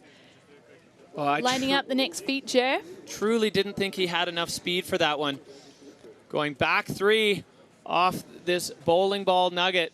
So Victor de la Rue, not quite the perfection that we've seen from him in other events, but he is still cooking down the Wildseeloder face. And he's got a lot more real estate to work with at the bottom section here, so he's carrying quite a lot of speed into what we've seen a lot of backies off so far. And he opts for the 3, stomps the landing. So this was the section that kind of gobbled up some of Victor de la Rue's fluidity last time, and this time he is not letting off the throttle as he opts around that cliff section, cross fall line, and getting over here where it's just a slightly cleaner run out. So Victor de la Rue now pinning it, and it's I think that move is trademarked by his brother, the eagle, or the screaming eagle, putting the hands out, trying to use the wings as rudders a little bit to slow down. I've seen Xavier do that on the Bec de Ross and on some big lines in film parts, and Victor learning from the best. Well, a hectic upper section there for de la Rue. Big hug there for Liam Rivera as we look back at this top section of Victor de la Rue. Yeah, that snow is certainly getting pretty funky, and you are right. He just comes short of that wind lip, but manages to hold it all together unbelievably. I can't believe he managed to hold on to that, popping the low speed back 3 off that section and landing cleanly on his feet. There is a control dock there from the video judge. This back 3, beautiful. that was a lot. That was a lot of different feelings there on this run from Victor de la Rue, getting the tail grab on that one. So top to bottom, there was some moments of brilliance and some moments of absolute hecticness from the current rankings leader. So there's some math to be done. Victor de la Rue can become champion if he finishes anywhere on the podium. And if he's 4th or 5th and neither John nor Timmy win, then he still becomes champion. So all to play for as Victor de la Rue. He's breathless in the finish, and we'll wait to see if that's going to trouble the hot seat run of Liam Rivera. My instinct is no. Yeah, I think it wasn't quite tidy enough, but still some moments of brilliance in there. Well, he always provides us with excitement. So de la Rue, oh wow, 90.67 for Victor de la Rue. The judges loving the 360 over the transfer and the control regained after he cased that. So a huge score for this man. Wow, what a score for Victor de la Rue. And he goes back to his home in the Dynastar hot seat. And I will eat my words. Yep. Those judges, they've got binoculars. They see everything very consistently, whereas we have differing camera angles. So well, and I know better than to speculate. Every time I do it, I'm proved wrong. So Victor de la Rue with a 90.67, just edging Liam Rivera out of the hot seat. And we are straight back into it with Michael Mon, who is already well into his run and cooking. Dropping in from start 1 there. He had a really strong first run. And floating another 3 there. Making the most of this funky snow above the Housel Cliff. Yeah, he had kind of a double lined up in the pyramid section that I think he missed the second piece of. So we'll see if he can go back and actually catch the full nose. Oh, back 3 off that and turning it almost into a double, arcing around. That came out of nowhere. What a move from Michael Mon. That went... no! Oh, catching a little bit of Wildseeloder to the face there, Michael Mon. That was an unfortunate bobble in his run. Yeah, reminiscent of Estelle Rosolio there, laid out a little too far on that toe side edge and just losing the board out from underneath him. So Michael Mon, though, regrouping now, getting into this nuggety section where they get a chance to catch their breath before the snow pitches over again. Maybe clearing a bit of snow out of his goggles. And there's lots more to play for down here. He is lacing his way down the right side of the channel. Looks like the snow is softened up really nicely there. Yeah, and Michael just opting for the clean line, clean approach as he comes into this bottom feature. Another 360, a tiny bit under-rotated, but just plugging it, showing full strength there as Michael Mon finally out and into the apron on the Wildseeloder. That was a pretty heavy impact, but he handled it. Yeah, managed to regain some fluidity directly after. So now he's out onto the flats and almost home free. Almost home. Michael Mon, glove off. I think he's just picking the snow that he collected on that overzealous toe side carve.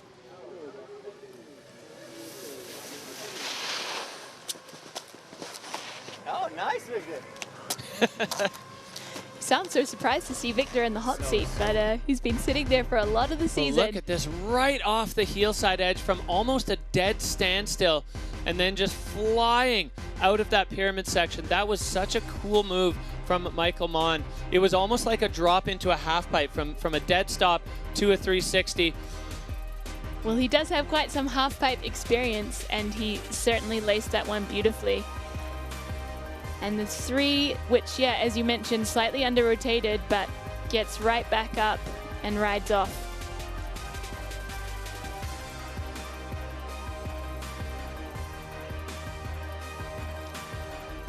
All right, well, we see the line tracker there for Michael Mon as we wait for the scores to drop in. Definitely a significant control issue moving across to the far rider's left. You can see it in his face.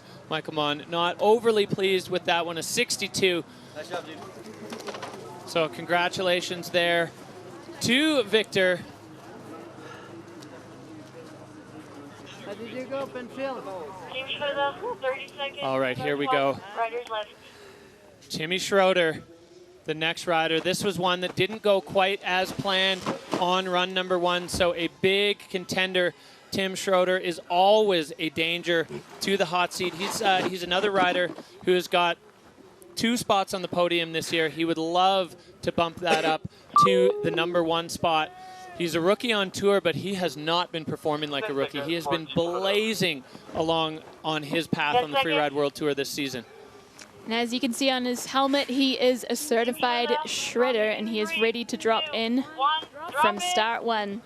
Timmy Schroeder on course now, moving heel side across this extremely intimidating exposure at the top of the Wildseeloder face here in Fieberbrunn. If you're just joining us, Snowboard Men Run 2. The Fieberbrunn Pro is underway with Victor De La Rue sitting in the hot seat. And Timmy Schroeder with a huge 360 to kick things off. Little butt check there.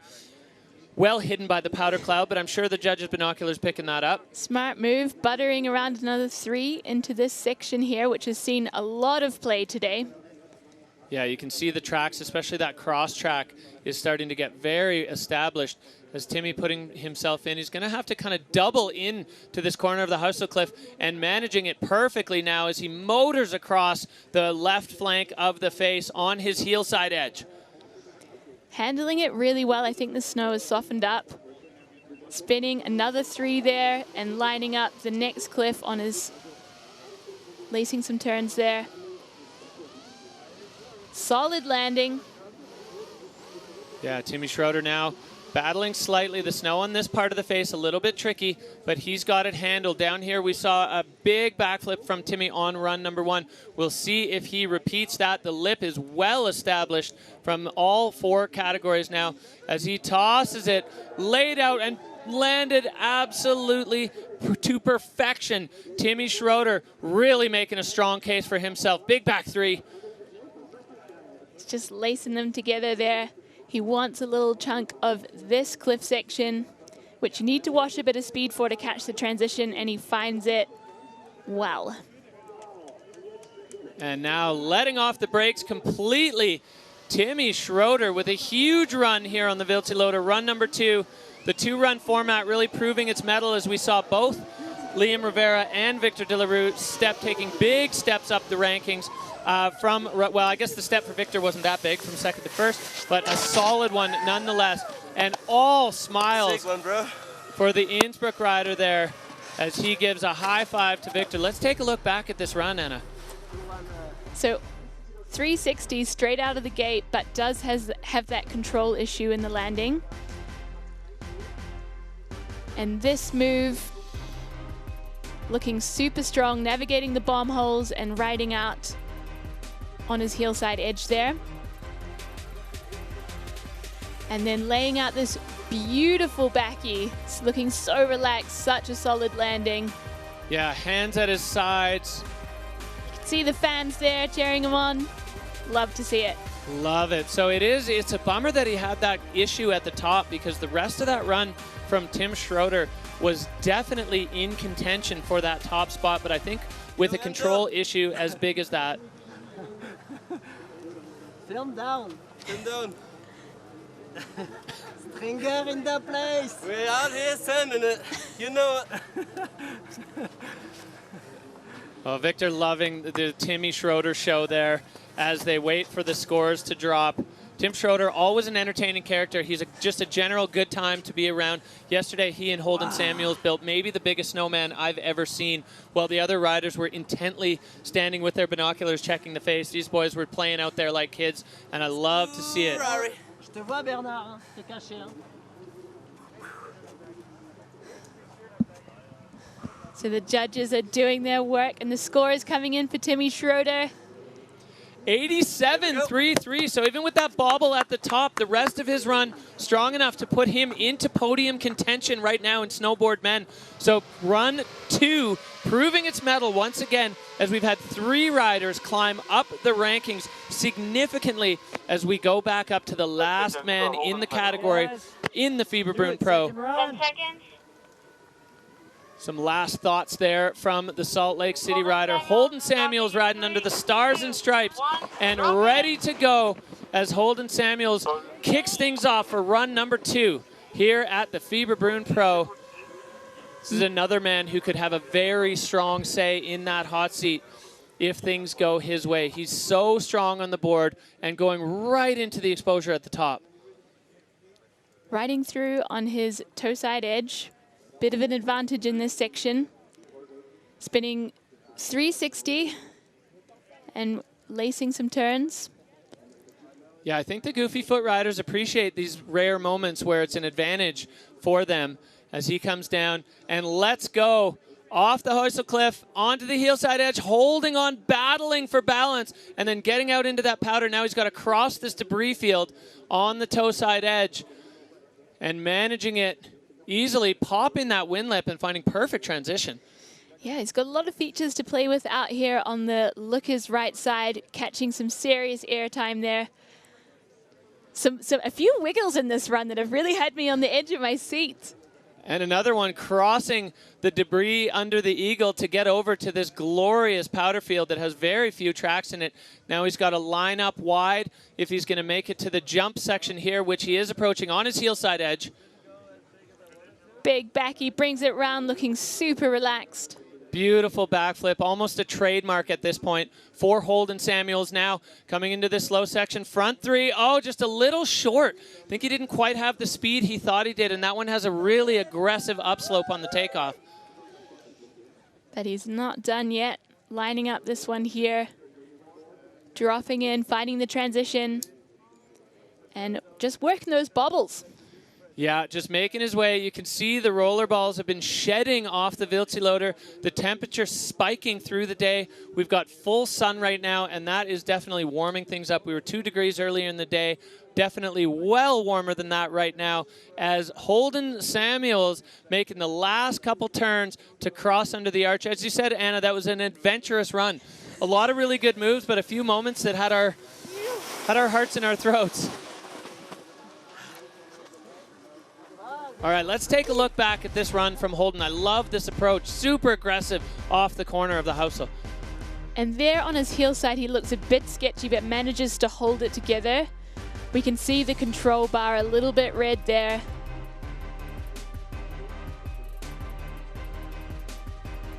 And then this was perfectly stomped.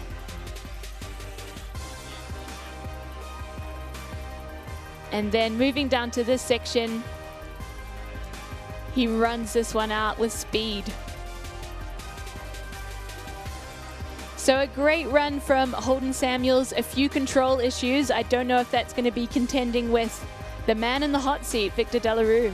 Well, just doing it once again, time after time, as we see Holden just looking back up at the face, kind of going through the line. You know, you review it, you rewind it in your mind, and kind of re-look at all the things that went into it. As the score coming up, it's a 67 flat for Holden Samuels. That's going to put him into 6th place in the Fieberbrunn Pro. So that is the last man down from the snowboard men's category. So that is another command performance from Victor de la Rue. He is the winner, unofficially of course, but it's looking pretty official from where we're sitting. The winner of the Fieberbrunn Pro. And if we've done our math right, there's another big title headed this man's way. Well deserved. He's had such an incredible performance this year. Well, huge congratulations, our new snowboard men's world champion on that run, the winner of the Fieberbrunn Pro and the winner of the 2024 Freeride World Tour. It is Victor de la Rue. What a performance.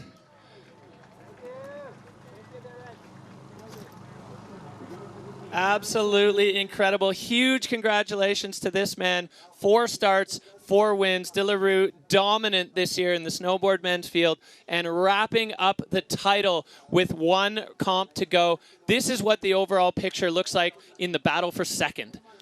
So we've got Victor in first position there, Liam in second, Timmy Schroeder pulling it up into third. That second run for the second and third position riders really bumping them up the standings there.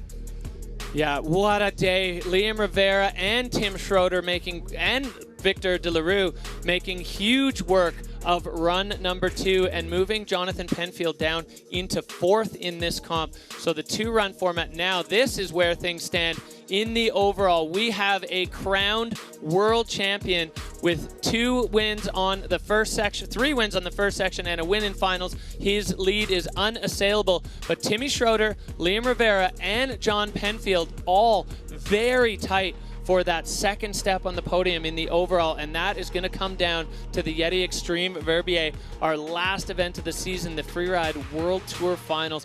What a show we've had from snowboard men here as we see this move from Victor de la Rue.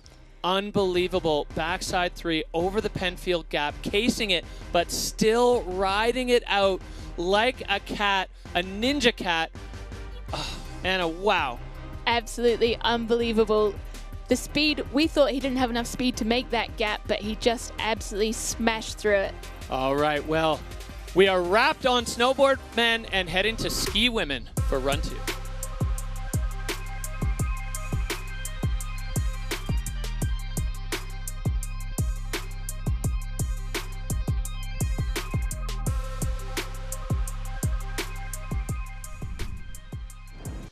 Here we are live with ski women at the Fieberbrunn Pro, the peak performance helium mat, providing the ultimate backdrop and comfort for our spectators here, the Fieberbrunn Pro crowd. We've got a barbecue set up, the live screen, Flo Orley on the mic, and the riders absolutely firing. This is the way it's going to shake out for run 2. So Sibylle Blangeon of Switzerland is dropping in first of all, followed by Astrid Chelus of La Clusaz, and Hedvig Wessel, who's sitting in first position at the moment, is dropping third.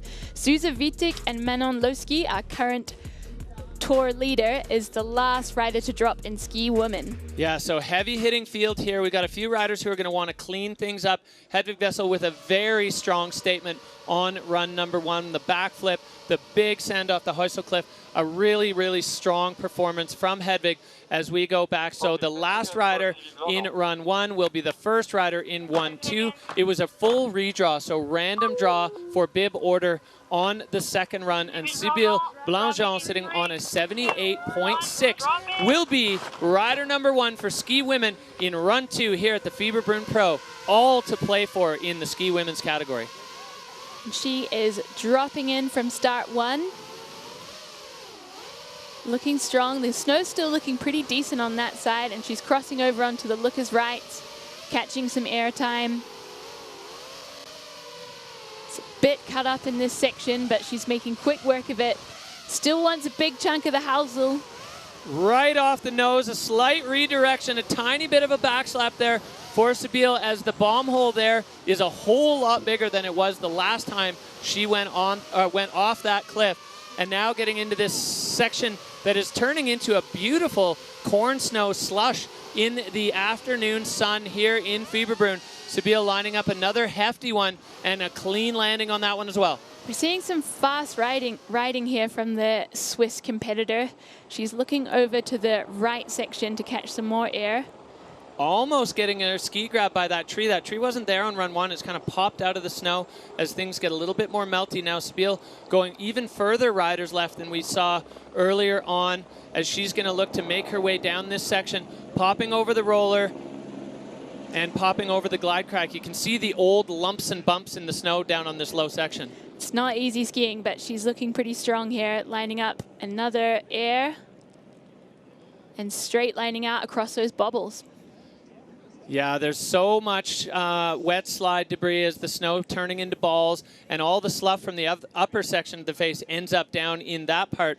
So Sabile now pinning her way towards the finish. She's got to cross this little creek. There she gets across. It's safe and sound.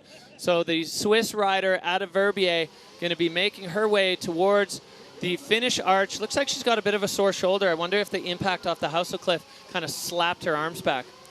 That might have been the case, but she did well to keep it in the foreline so she could make a good recovery from that back slap.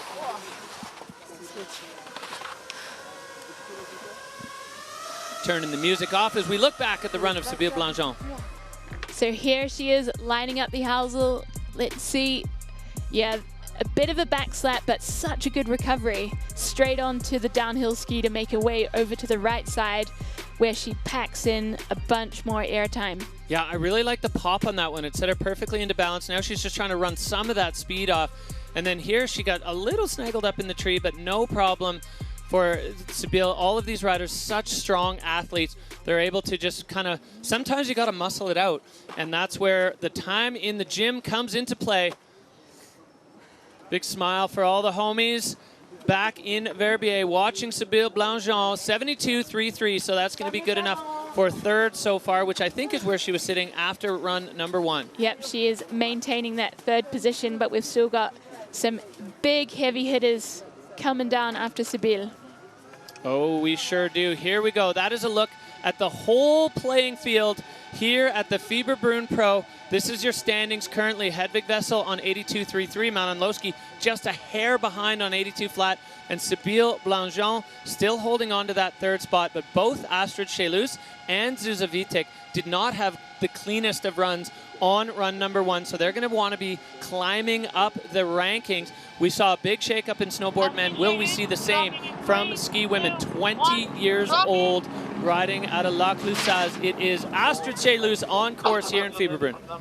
And it looks like she is dropping out of start 1 in the same direction of her first run, which was fantastic, and it just had a small bobble that she could easily clean up. Yeah, she took that backdoor route through the Eagle, and looking like she's going to go for the same option again, but a different approach. Astrid came in from the side last time, and this time coming in directly from the top. She's got eyes on it now.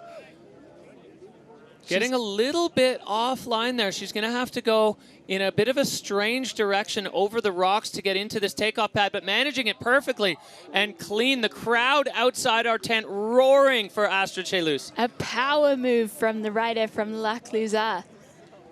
And the section below is where we saw a small bobble in her first run, which I think she's going to tidy up very easily this time. Yeah, pumping straight through that old wet slide debris.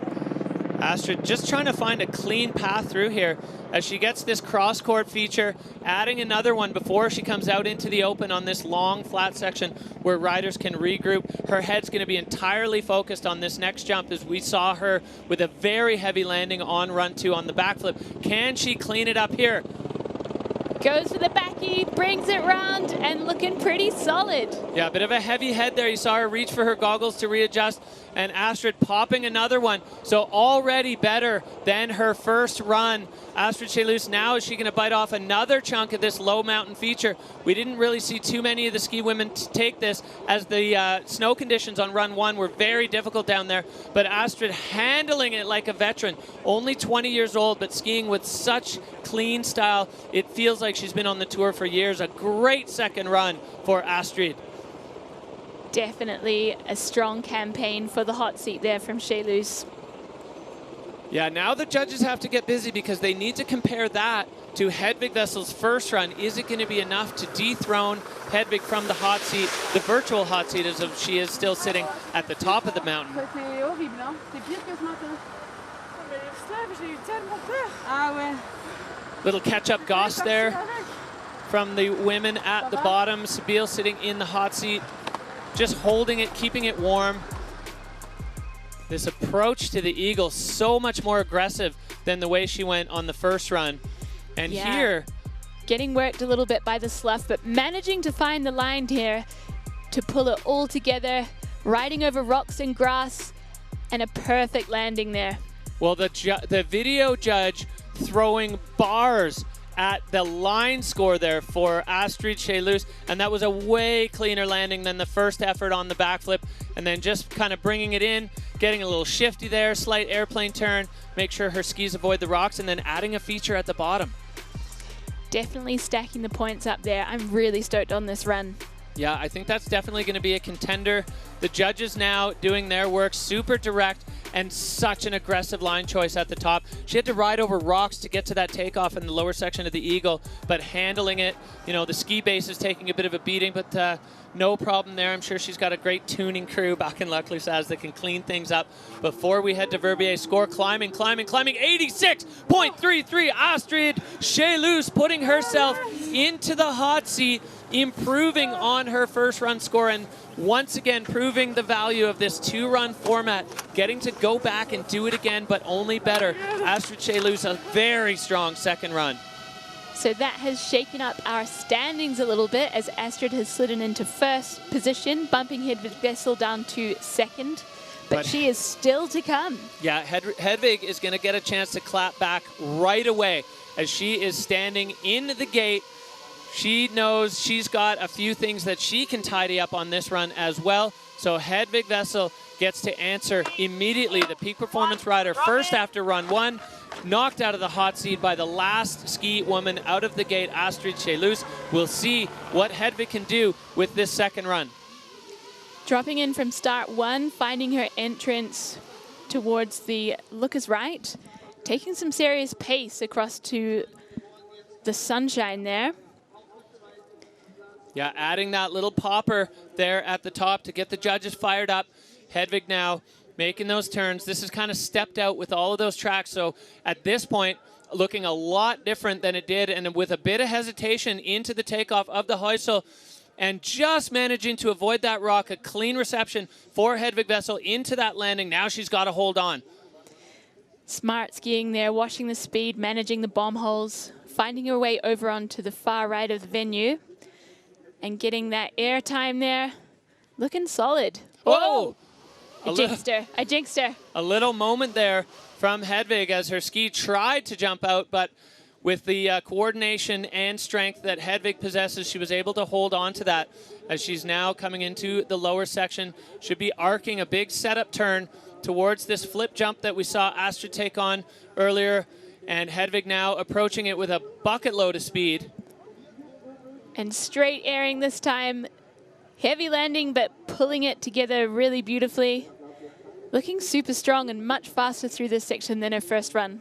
Yeah, and I wonder with the little bobble and issue up at the top and the hesitation above the Heusel, if she kind of recognized that it wasn't going to better her run one score, so just kind of letting go of the throttle there on run number two for Hedvig Vessel. She's got a very solid score in the bag.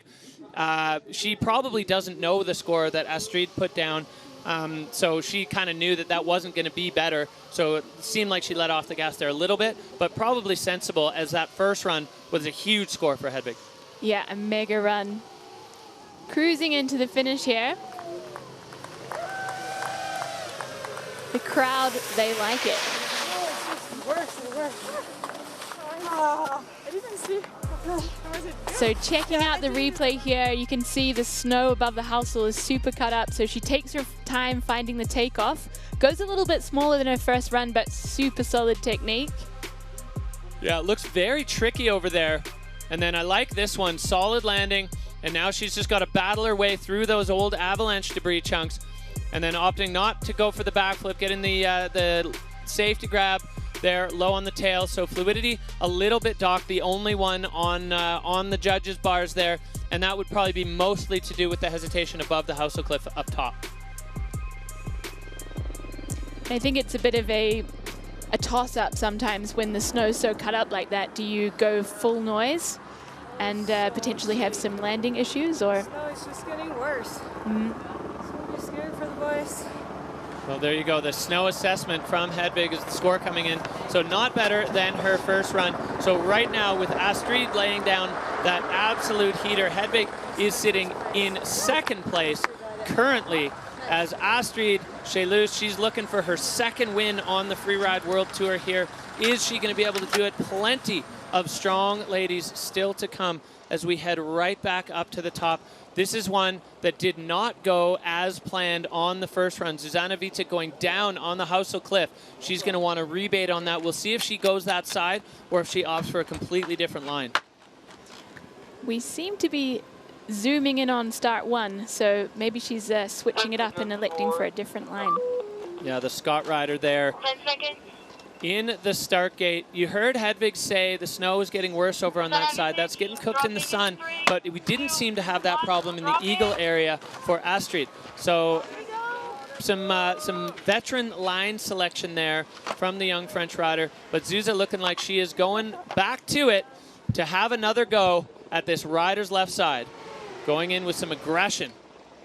Yeah, it's getting a little bit cut up there, but she's still making her way into the sun, catching some air time, and she's going back to the Housel. Yeah, Zuza going a little bit more on the rider's right. Oh, she's opting for a completely different option. Riding on the outside here, she's going to get herself up onto this pyramid, up and over for Zuzana Vitek, and straight off the nose. Catching the side of that one a little bit and heading further over to the looker's right. So definitely switching up her line choice for run two. Yeah, it looks tricky over here. The snow's starting to cook. Oh, with a 360 there above the exposure. So Zuza Vitek bringing the freestyle into the mix here. Catching some solid air time there. Handling the bobbles. Yeah, you can see the pace a little bit different than what we saw from Astrid, but Zuza putting together a solid line, adding feature after feature to this second run of two. So Astrid Chelus just laying down the gauntlet for the second run for the women, as Zuza approaching this one.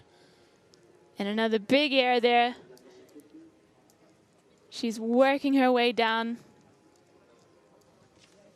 looking for a bit more air time. Yeah, just adding so many features. Zuzana Vitek, the different line up top, and now a slightly shorter turn shape as she needs to control her speed for this cliff. The landing quite short on it as Zuza putting it into the fall line right off the edge, catching transition perfectly and skiing away clean here for the Polish Freeride World Tour rider. And of course, with a little bit more pressure on Zuza since she had a no score from the first run. So this is really the only score that is going to count for her today. Yeah, she needed a clean run here to have a bit of a say in the standings overall. Definitely the snow starting to look a little odd on that rider's left side. It goes from really hard to kind of nice, and then it gets sticky as the sun sits on it.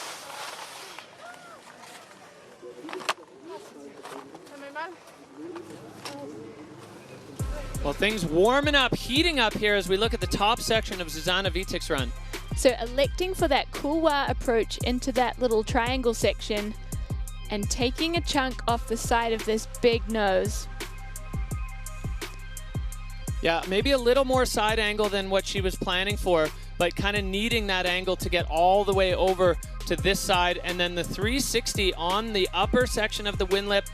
It's nice to see that wind lip coming into play. We've got 360s and backflips as staples in ski women right now. And in the athlete quality is absolutely firing. Zuza shedding her speed and then just putting it into the fall line to catch the high section of that transition. That one you need to go short on or you get absolutely munched. Smart riding there from the Polish rider. All right. Well, we're waiting now for the judges to have their say. They're comparing it to first runs and second runs. So Astrid Chelus sitting in the hot seat, the Scott rider here now. Anxious moments as she's for sure going to be better than her first run. It is a 68.33 for Susanna Vita, good enough for 5th place currently in the ski women's field. So she makes her way off the backdrop as we go back up. The drone catching that beautiful overhead shot of the Wildseeloder, the canvas for today's Fieberbrunn Pro stop number 1 in the FWT finals. More points up for grabs, lots to play for as we see our standings right now. Manon Lowski is sitting in 3rd behind Hedvig Vessel and her good friend Astrid Chelus. So she is the last rider in the ski women's field, the peak performance rider. A solid run on run number 1 had her sitting in 2nd. Now she's in 3rd. Is she going to be able to back that up and knock her good friend off of the hot seat? We are about to find out as Manon Lowski drops in for ski women. In the fire bib with some fireworks ready for us, no doubt. Her first run was super creative. It looks like she's heading back to the same zone. Looking pretty speedy there across the top section. Yeah, taking a ton of speed, popping over that roller now. She is approaching the Housel Cliff, going out way wide. She had a really cool approach to this section last time, kind of airing into that section. Is she going to want to get back up onto this pyramid? We saw Zuza's track. Manon going there on run number 1. Yes, she is now coming into this section. And lining it up, going huge off the nose and super strong out to the looker's right. So coming into today, Zuza and Astrid were tied for 3rd. With Astrid sitting in the hot seat, she's definitely done her part, but Manon Lowski still has plenty to say as she comes into this low section. She handled this part so well on run 1, and once again, handling it like an absolute veteran. The rookies on, whoa, getting bumbled up there in the old debris. That's so tricky to ski through that section as it starts to heat up. But she's handling it well. Super strong technical riding from Manon as per usual. She's really got the whole package from Big Mountain Gnar and the freestyle maneuvers. Yeah, taking her time in here as she lines up into the jump, laying out the flat spin. No, bouncing out of it, just going directly over the front. That landing has a sweet spot, and I'd say that wasn't it. I would assume not, but she's still riding on through, finding what other features she's going to play with today. Yeah, just a quick somersault there for Manon as she comes in now over top of this one, needing to control the speed so as not to overshoot the landing, lining it up, landing perfectly for Manon Lowski. So that is not going to outdo her first run. Interesting developments here in ski women. Yeah, they're certainly laying it all out on the line. We've seen some big features trick today, so it's exciting to see. Yeah, going for the flat spin there on that that money booter on the lower section. You can see her just putting her hands up. Manon can be very proud every single time she gets on a venue. She is pushing it. Definitely bummed not to have laid that one down. As we look back, the top section, I love her approach on this one. Looks so solid in the air, 4-point landing, and just really strong legs as she just navigates those rutted out traverse tracks over to the right side. Yeah, nice early takeoff on that one, allows her to reconnect, and then things get a little wild here in the debris. And this was the highlight for sure. Catching the Japan grab, landing, and just bouncing like a trampoline out of that landing. That was firm. She's got the dins on high, skis are still on the feet. Yeah, heel pieces cranked there for Manon Lowski now. We're going to wait for the score, but I think it's not going to better her run 1 score.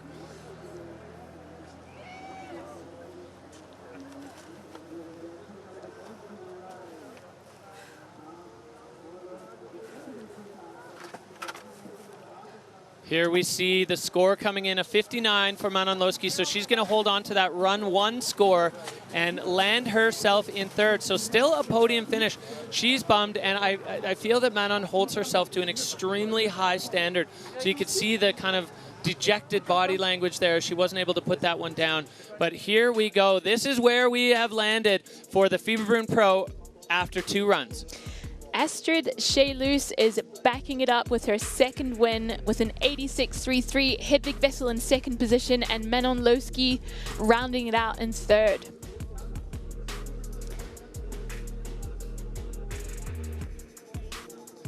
All right, so incredible action from ski women. Astrid Scheluus with another win on the Freeride World Tour. Hedvig Vessel landing herself on the podium as well. Let's see what this did to the rankings.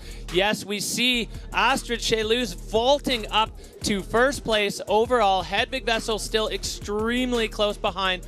And Manon Lowski letting go of that fire bib and landing herself into third position overall. Sibylle Blanjean and Susanna Wittek rounding out the field here. Exciting times, a big shuffle in the standings. That is what the FWT finals are all about. We've got more points on offer, so it's all to play for in the finals for ski women. Yeah, incredible action. 3 backflips, a flat spin, a 360 out of the ski women's field. And there is your Fieberbrunn Pro winner and your new rankings leader, Astrid Scheluus. A huge congratulations to the La Clusaz rider taking over the first place bib.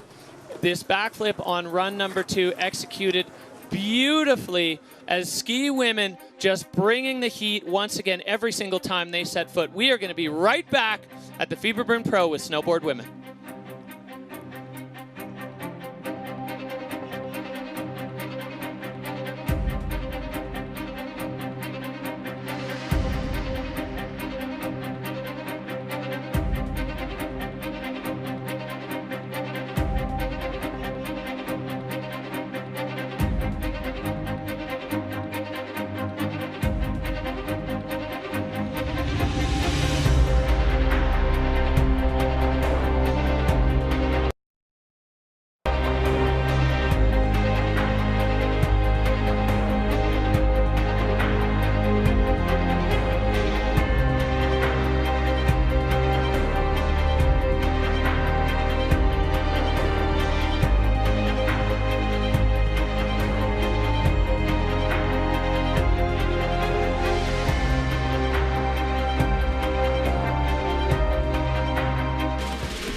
Welcome back to the Freeride World Tour by Peak Performance. We are live coming at you with Run 2 from the Fieberbrunn Pro. We got spectators enjoying the comfy Peak Performance helium mat out there. Snowboard women up next, and we saw a absolutely blazing Run 1 from the ladies. Erin Sauvé putting herself into a power position after the first run with a 90-point run. This is going to be our start list for run number 2, Anna. So Erin in that strong position is heading out of the start gate first of all, followed by Anna Martinez and our current tour leader, Nuria Castan-Baron. Estelle Rosolio is rounding out the snowboard women's category, and I'm looking forward to seeing if she can tidy up that first run. Yeah, Estelle had an absolutely banging top section and then a little bit of a lay down, just overextending on the toe side edge. So we'll see what she can do with that. But this lady on a 90.3 going absolutely huge on the first run. Is she going to try to redo the magic or take a different line? Looks like she's going in a different direction this time, Anna. Yeah, she is heading over to the lookers left from start 1. So heading for something completely different. Yeah. Maybe looking for the colder snow on this section. It's more north-facing on the left side of the venue, and so, I mean, the sun has certainly heated up where she did her first run, so maybe this is a smart choice. Yeah, I think a wise move from Erin Sauvé, and she probably feels that she's not going to be able to better that first run score going into the 90s, so opting for the slightly cooler side. It's still not cold over here. You can see the snow balling up, especially where it's sitting in the sunshine. Can Erin Sauvé repeat the magic of run 2 over here way on the rider's right? She's looking out for her first features. She links some turns, throws up some snow. Looking to take a chunk off of this one. catching some air time, and now she is into that couloir on the looker's left side. Yeah, with a nice windlet feature into the narrow part of the chute. Slough is definitely going to be an issue here as Erin, with a 360, almost sliding it around, but nice and clean as she's back into the couloir. So Erin Sauvé, a completely different line this time. We saw her with the huge air on run number 1, now going for a much more playful run here. We saw this feature below her has quite a firm landing. It may have softened up in the sunshine a little bit. Erin not able to hold on. Looks like she punched almost through the snowpack there. Yeah, it still looks like quite a firm reception there. We saw some ski men going down on that feature, so she has likely not going to better her first run score with this run, but looks like she's having a great time. Yeah, almost a victory lap here. Well, a premature victory lap for Erin Sauvé as she just puts down a run to ride through. This is a great view of what the riders are having to deal with on the lower section of this face. Now, those balls are soft and squishy as they are kind of from the melt, but it's still challenging as it's a pretty rugged surface that they're having to ride over. Erin adding another feature to the bottom of her line as she catches even another one. So lots of options still on the bottom part of this face for Erin Sauvé, your current hot seat holder. And she is out into the sun after a pretty fun run. She really worked the that couloir, taking every aspect of that windlip there. Yeah, looking like she opted for the good time choice on the lines as she put down the heavy, heavy send on run number 1, the first of the snowboard women to cross the line for run 2 in the Fieberbrunn Pro. Couple quick turns there. All right. So checking out her 360 there, as you say, not huge airtime, but fun to see her starting to incorporate it into her Freeride World Tour lines. Yeah, and then this is where things get a little bit sticky for Erin. Right off the nose, off the high point. Looks like she just compressed her legs completely, and when you run out of travel in your legs, it ends up just getting shocked back up through your body, and she got tossed forward from that one. But Erin Sauvé, wasting no time, getting back up and adding more features to the bottom of her run. And she does have that 90-point run from our first run to fall back on. So Erin Sauvé will be taking her rightful place in the hot seat and will wait for the... At home. I love you all so much. Wait for the other ladies to have their say. So 48 points, yeah, that's going to be a toss-out. And run number 1 stands for the Ralston rider. You still get to sit in the hot seat, Erin. Back we go, up to the top, and it gets more and more exciting as we make our way through the second run of the snowboard women's field. This young French rookie, Anna Martinez, has been providing us with some of the highlight moments of the season so far, riding out of Chamonix. Anna Martinez dropping in 3, 2, 1, drop in. Junior world champion, and now looking to back that up with a world title here on the Freeride World Tour. Anna Martinez straight into the heart of it. Yeah, straight into the gnar underneath start 1. She looks like she is also electing a differing line choice, heading out to the looker's left, trying to find that cold snow. Yeah, this is smart. I think, we saw from the ski women that the way riders' left section is definitely deteriorating in the heat. So riders opting to choose the other side of the venue for a much more pleasant snowboarding experience, and Anna Martinez making the most of these turns up top. Looking super strong as she finds her entrance into the face. Well, Anna has the strength that comes from being a CrossFit champion, one of the strongest riders on the tour, and going for this up and over here, getting herself into the top of the couloir. There is an air option to exit. We'll see what Anna Martinez does with it. Perfect landing as she is now into this gully and enjoying this powder snow. It's nice to see the snow still moving as she picks off another feature, controlling her speed there and just working her way down this windlip feature. Yeah, Anna Martinez so strong edge to edge as she's now in the heart of the gully. There's a couple of line options below her. We'll see which one she takes. We saw the air that Erin Sauvé took in the last run, proved to be a little bit difficult. Maybe Ana Martina is going to take a slightly different line option, go in for that low corner. And stomps the landing, riding out clean. Yeah, that was a absolutely perfect landing for Ana Martinez, as she is now in this lower section of the face. And this section has been cooking in the sun. She's got a little bit of shade, but adding another feature here before she comes down into the rollerball section where all those pinwheels have been rolling down. She's just going to look to get herself out safe and sound to wrap up this second run.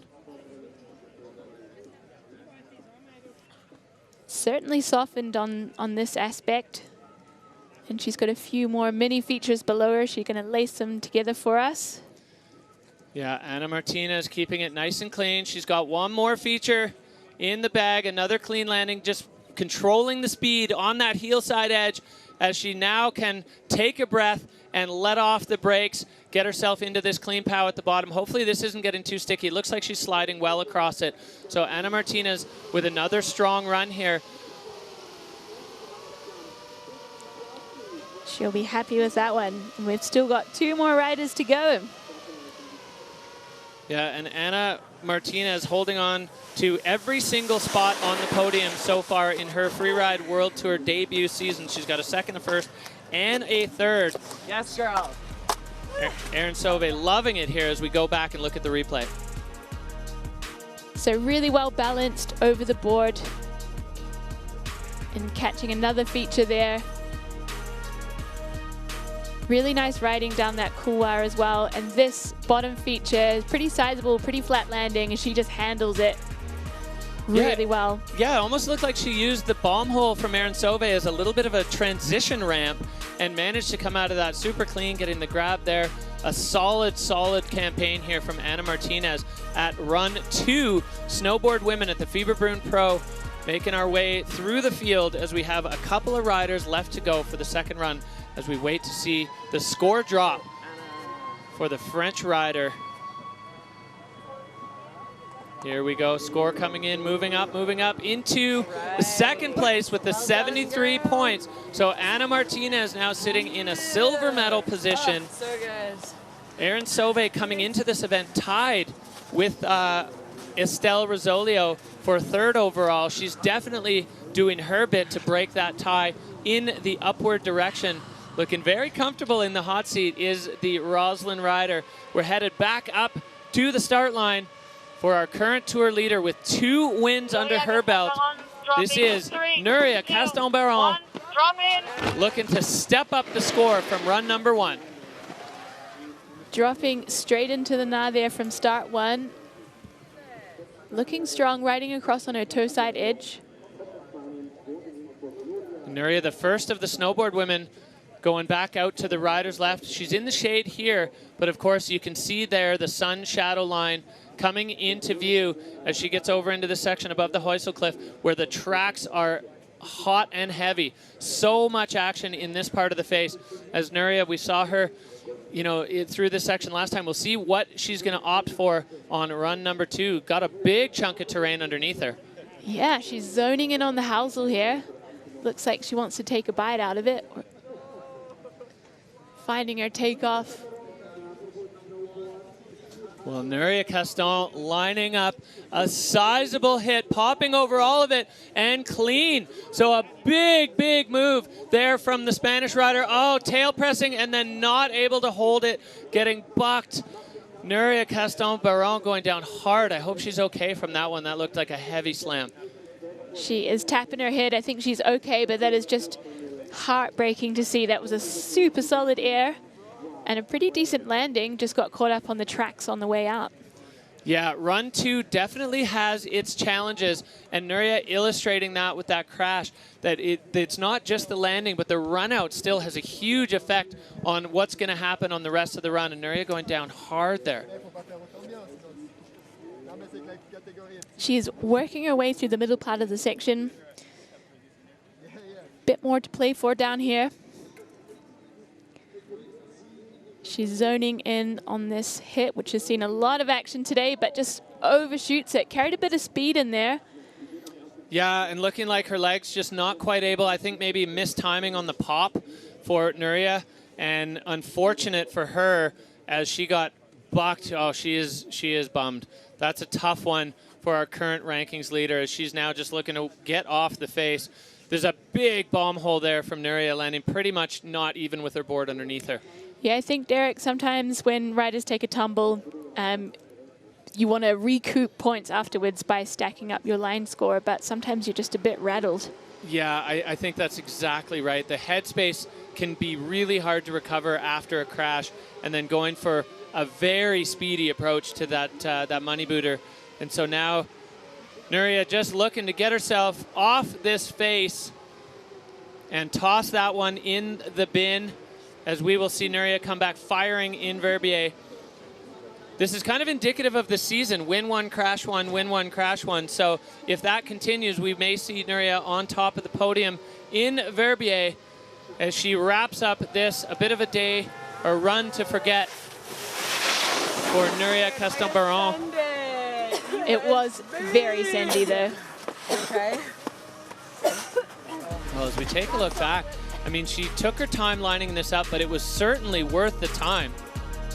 Yeah, that's some big air time from Nuria, and she looks strong there. It's just as she starts to hit more tracks that it kind of all came undone. Yeah, and then she just got absolutely tossed there, landing right on her back. Hopefully Nuria is all right. That was definitely a pretty big impact after an already big impact on the upper fall, just looking like she had too much speed. And then by turning out to the rider's right, there is a bit of a double fall line there where it drops away. So you're turning that way to shed speed, but you just keep gathering it. And Nuria not quite able to hold on. Big cough there. Hopefully she hasn't ingested too much of the snow from the Wildseeloder. So that's a 38. But thanks to her run one score, she is still sitting in a podium position, which will be a keeper result in the finals. There's plenty more points up for grabs than there were in the preliminary stages of the Freeride World Tour. So Nuria is still sitting in third right now at the Fieberbrunn Pro with only one rider to go. And that one rider to go is Estelle Rosolio. She had another one with a great run with a significant control issue on run number one. She's going to be looking to stack up some points here. And we know Estelle has the big airs under her belt. So we'll see how she answers back for run number two. Estelle Rosolio on the Wildseeloder. Dropping in from start one and doing some quick hop turns there. She heads over towards the looker's left, chasing that nice cold snow. On her first run, she had a little face plant, just losing out on a toe side turn. So I think she's looking for some better snow on this side of the venue. Oh yeah, redemption run time for Estelle as she makes her way down this open powder field at the top.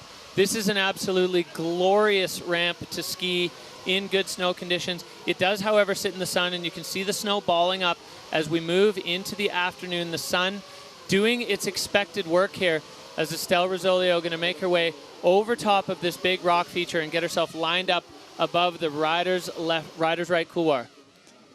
Taking some air there, taking it pretty deep, and getting herself down into the couloir. Little hand down, but a minor control issue. She's working her way through into the sun, looking for our next feature.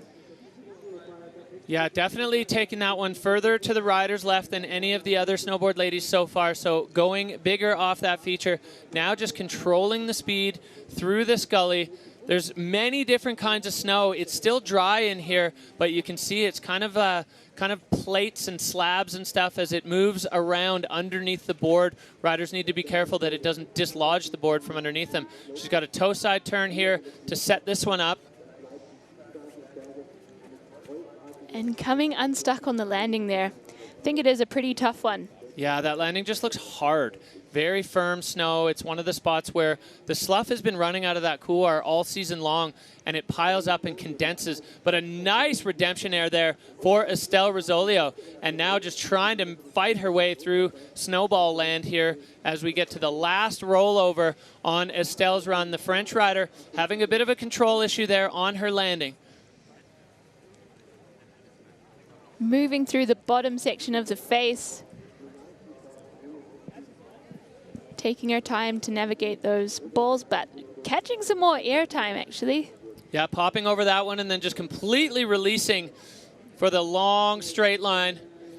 Got one more little obstacle to clear that creek, and Estelle is zooming her way towards that peak performance finish arch.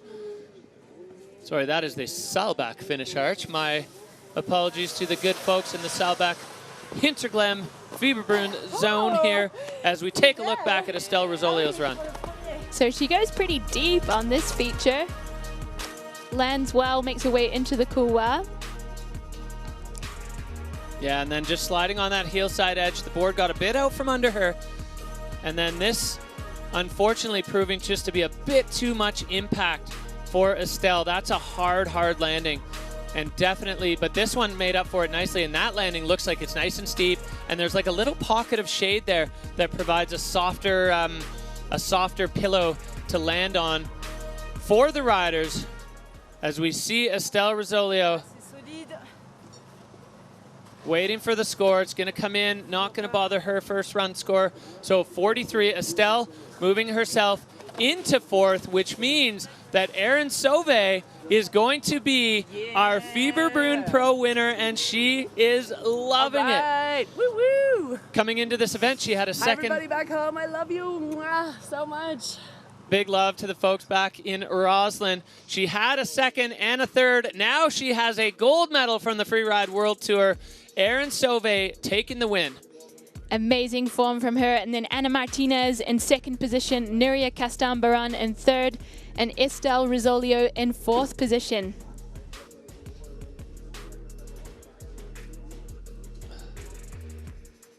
All right, well, this is what's happened now to our overall rankings. Nuria Castan-Baran with that third place holds on to the lead, but it has tightened up significantly. Erin Sauvé, while she's still sitting in third, she's just over 1,000 points out of first place. Anna Martinez right just above her, 200 points past. So Erin Sauvé, Anna Martinez, and Nuria Castan-Baran locking horns to finish this battle in Verbier. Estelle Rosolio still in touch with 12,000 points available for a win, but it is now really going to come down to the Freeride World Tour Finals as we take a look back at this 90-point run from Erin Sauvé. Some serious airtime from Erin Sauvé secured her the win today. This is her second run, featuring a little less freeride and more freestyle maneuvers. All right, we are moving on to ski men for run 2.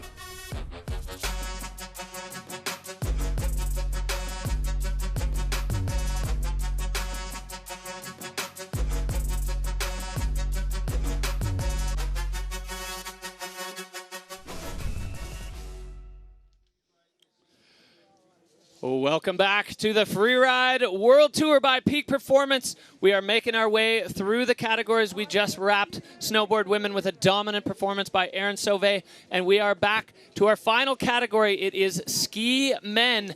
They are going to be wrapping up the day today, and here is the start list for run number 2. So we've got the explosive Swiss rider Martin Bender in first start position, followed by Oscar Mandin. Ben Richards in third, and then Marcus Gogan, our current leader, in fourth position. Tenra Katsuno is also really up there. He's mid-pack. Max Hitzig, Valle Reina, they've got a lot to say about the Wildseeloder face, and rounding it out with Finn Billis, Christopher Trudel, and Maxime Chablot. Yeah, Maxime being the brackets on the ski men's category, dropped first in run 1, dropping last in run 2, and then Carl Regner Eriksson not able to take the start today due to a knee injury sustained in his Georgia Pro run. So we're looking forward to having Carl back in the mix ASAP. I know Christopher definitely misses having him as his Eagle buddy. He called it out with him and Rane. But Christopher holding it down for the Swede squad today, sitting currently in second spot as we look at the ski men's field gathered up there at the top of the Wildseeloder, ready to do it all again. The head space, the mental strength required to go back up after a Freeride World Tour run and do it again. Les Gorilles, representative on the Freeride World Tour, Martin Bender on course and heading out to the rider's right. Airing his way into that ridgeline, looking super speedy and confident.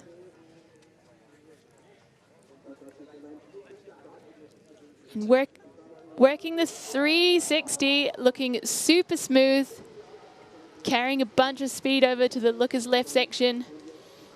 And here we go, this rollover approach. We saw the double backflip from Chablot. Cork 7 from Martin Bender. He is now looking extremely solid with 2 big tricks in the bag. He's got another hit lined up, popping himself into the entrance of this couloir. So Martin Bender looking to climb his way up the rankings. This side has delivered before. He's getting way on top of this big rock feature. Is he going to pump off the top of that? Into the couloir, he does, hooking up. And a 360 there, perfect landing, riding out clean. This was an action-packed run, and he is not done yet. Going pure freestyle. That's the freestyle side of the Wildseeloder face. And Martin Bender bringing the heat here as he comes down into this low section. There's more features stacked up below him. He's going to line this one up slightly cross-court. And handling that short transition and riding out with some serious pace there. A huge run for the Verbier rider to kick things off in ski men. That was absolutely electric from Martin Bender. The 2022 Freeride Junior World Champion, well in the mix here on the Freeride World Tour, coming off his first FWT podium at the Georgia Pro and lighting it up here on his second run.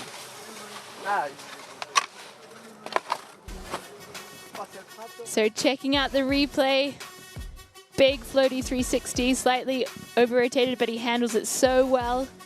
And then handles a sketchy run-in for a beautiful 7. Perfect landing, heading straight into that couloir. Well, I really like this. He jumps up and out of the couloir and then puts himself on top of this huge tower and airs back into the chute. That is bigger than it looks, folks. And the control there, the technique needed to get himself lined up for this 360, and one of the first people to really nail that landing today. Yeah, you see the Aaron style jacked from the video judge.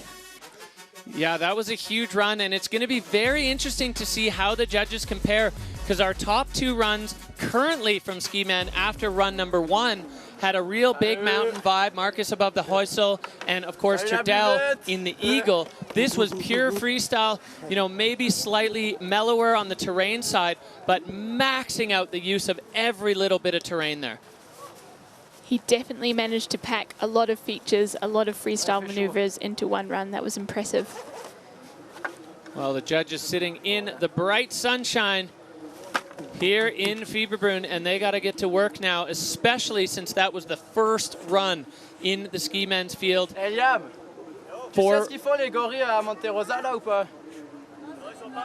Ah, okay. Oh yeah, so the challenger competition going on concurrently with this right now. So Martin asking his good friend Liam Rivera how things are going for the rest of Les Gorilles at the challenger. Here we go. Score coming in for Martin Bender. 87-3-3 for Bender. So I think there's a statement there on the line aspect of this from the judges that they want to see those burly big mountain moves. Yeah, they love the freestyle, but they also need to see the more big mountain gnar components. All right, so there he slots into 6th, so that is a step up for Martin Bender. Tenla, Max Hitzig, Finn, Christopher Trudel, and Marcus Gogan. That is what it looks like right now. But of course, we are one rider into ski men, so very, very much still to play for. Oscar Mandin had an absolute firing run going last time and biting off a big chunk of that rider's left section and unable to hold the landing. So he's going to be looking to toss out a 46-6. Let's see what Oscar can do with the face on run 2. Dropping in from start 1, working his way down the ridge. Finding some airtime already, looking strong and fast. Yeah, love that feature. Oscar with a ton of speed, spinning into the approach to the Heusel Cliff. Now he's got these tracks to deal with, as this has seen a ton of traffic, but clean there. And now he gets on that downhill ski, the right ski, coming out into the sunshine with a full head of steam into this wind lip section. Hopping his way over that wind lip, finding his next features. This is where the wheels came off on run number 1 for Oscar Mandin. Is he going to toss the flip? Is he going to be able to hold it? He goes for it, and he lands it clean. So a huge improvement there for Oscar Mandin. Using that second run to one-up himself and working into the bottom section. He's carrying so much speed here. It goes huge. Oh! Oscar Mandin coming up short on the double, completely laid out and landing almost upside down, catching both tips. The showman, Oscar Mandin, going for an enormous double backflip and plugging himself into the Fieberbrunn snowpack. Giving us a thumbs up. I think he's all right, folks. Let's look back at this, Anna. So much speed. And just not being able to bring those tips around in time. He does go easily the biggest of the day on that feature, but it is not enough. Well, he would have needed to tuck that first one if the second one was going to come around. And you could see as soon as he got upside down on rotation 2, he knew it wasn't enough space. That ground doesn't drop away at all. If anything, it rises to greet the rider. And unfortunately, greeting Oscar right in the face there on the double backflip. But he's up and okay. And what an effort from Oscar Mandin, going for broke there on run number 2. The second man out of the gate. And the crowd going wild down here with appreciation for the full send of Oscar Mandin. They are loving it. Certainly a spectacular run with some a spectacular crash. Well, I'm happy that Oscar's okay. The snow looked pretty deep there. One of the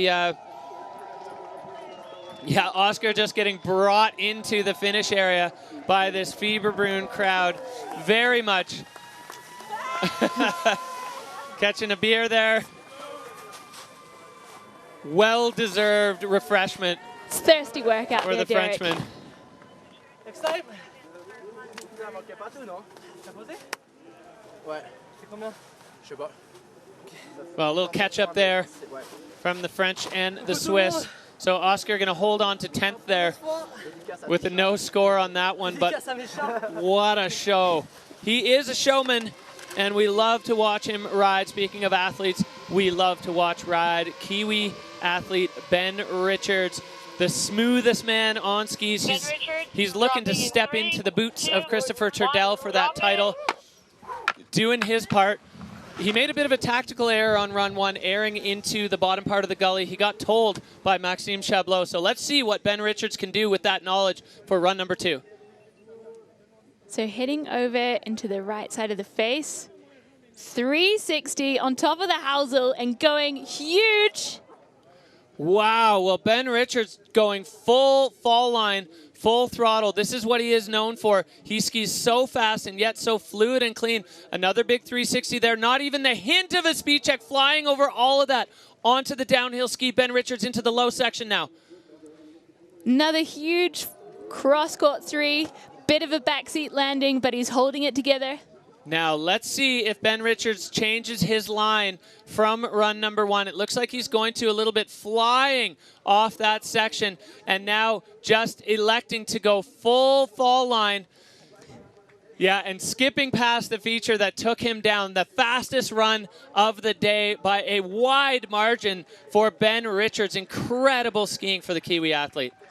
That was a thing of beauty. Amazing features, really fast skiing, technical, and just looking so cool, calm, and collected off every feature. Well, and Ben is another kind of inheritor of that tab key Pollard style cross court, but never even a hint of slowing down. He doesn't like to land flat. You know, the Kiwis, they don't want to do it because they don't have the powder to play with. I love this approach move. The left side 3 into an enormous housel maneuver. And another 360 setup for some serious air time. And just letting it run completely. A little bit of a pull up on the legs there. Popping this 360, no pop. He didn't need it as he carried so much speed. As you said, Anna, maybe a tiny hint of a sit down. sending it all the way over the bottom feature and then direct into the finish line. Fall line, high speed, high intensity approach for Ben Richards. Love that run. So strong from start to finish. And it looks like he loved it too. He's all smiles there. Just certainly looked like a good time. Well, anxious moments here as the score dropping for Ben Richards. Where's it going? It's a 97! Oh, Ben Richards blowing the judges' minds. The Kiwi rider putting together the recipe for the ultimate freeride soup out here on the Wildseeloder. That is a huge score and well-deserved for Ben Richards, absolutely flying down this face. So stoked to see it. And I think what we were talking about before about the judges wanting the freestyle, but also wanting those big mountain moves. We just saw all of that in Ben Richards' run. He is sitting in disbelief in the hot seat as he takes over. So this man was in the hot seat with the 94.67. We're going back up to the top for Marcus Goguen. Does he have an answer for what Ben Richards just threw down to put himself back on top? Marcus Goguen, only 19 years old, a sophomore on the Freeride World Tour, second year, the Whistler Freeride Club athlete, looking to answer back to that enormous run from Ben Richards. Is he going to go straight back to what he did before? Let's see from Marcus Goguen. His first run was incredible. Another floating a big 360 there, going huge. And then working his way down through to the Housel Cliff. Marcus taking a different direction, spinning into the gully there and getting up high on this wall. There's no tracks. Marcus Goguen popping over all of it. So clean and totally original line now. Marcus Goguen laying into this bottom turn, picking up a ton of speed. And working all the way over to the looker's left side. He did a pretty fancy maneuver in here before, and he's doing it again, airing out, and then gunning his way down to the bottom section. Yeah, Marcus going for a totally untapped section of the face over there in the cold snow. So showing us some veteran moves coming into here. And it's another double backflip. He's, no! Oh, almost an uphill landing there for Marcus Goguen. He had the rotation around, but the landing was not having it. That was a huge move from the young Whistler athlete. He's all right as he looks back on, I think he's laughing. He's all right, but he's got no skis right now, so he's in a bit of a pickle. All equipment shed from Marcus Goguen. An enormous double backflip. I'd say, if anything, that landing gets flatter the further out you go. And while Marcus is a tank, he was not able to hold on to that one as we look back. So here is the tuck, well, not tucking for double, laying it out for double and just landing a bit forwards, not having quite enough space and going down swinging. Holy, well, Marcus Goguen going for gold here. Completely laid out double backflip. Maybe the tiniest bit under rotated as he was still a bit folded at the hips as he came in, and then just driving his head into the snow. Both his skis just bye-bye. They are off on their own adventure on the Wildseeloder. We have to collect his entire garage worth of gear, both skis and both poles shed from Marcus Goguen as he went for it here on run number 2. Do you think he's going to get a piggyback from this ski Yeah, I route mean, he's down on to his foot skis? here. The Freeride World Hiking Tour. Yeah, we haven't seen the wide-angle shot of how far down his skis are. This is Marcus Goguen going for a hike off the Wildseeloder face. Hopefully, soon to be... he's just walking out of screen. Exit stage right for Marcus Goguen. Those skis are somewhere. Prize to the person who finds them first.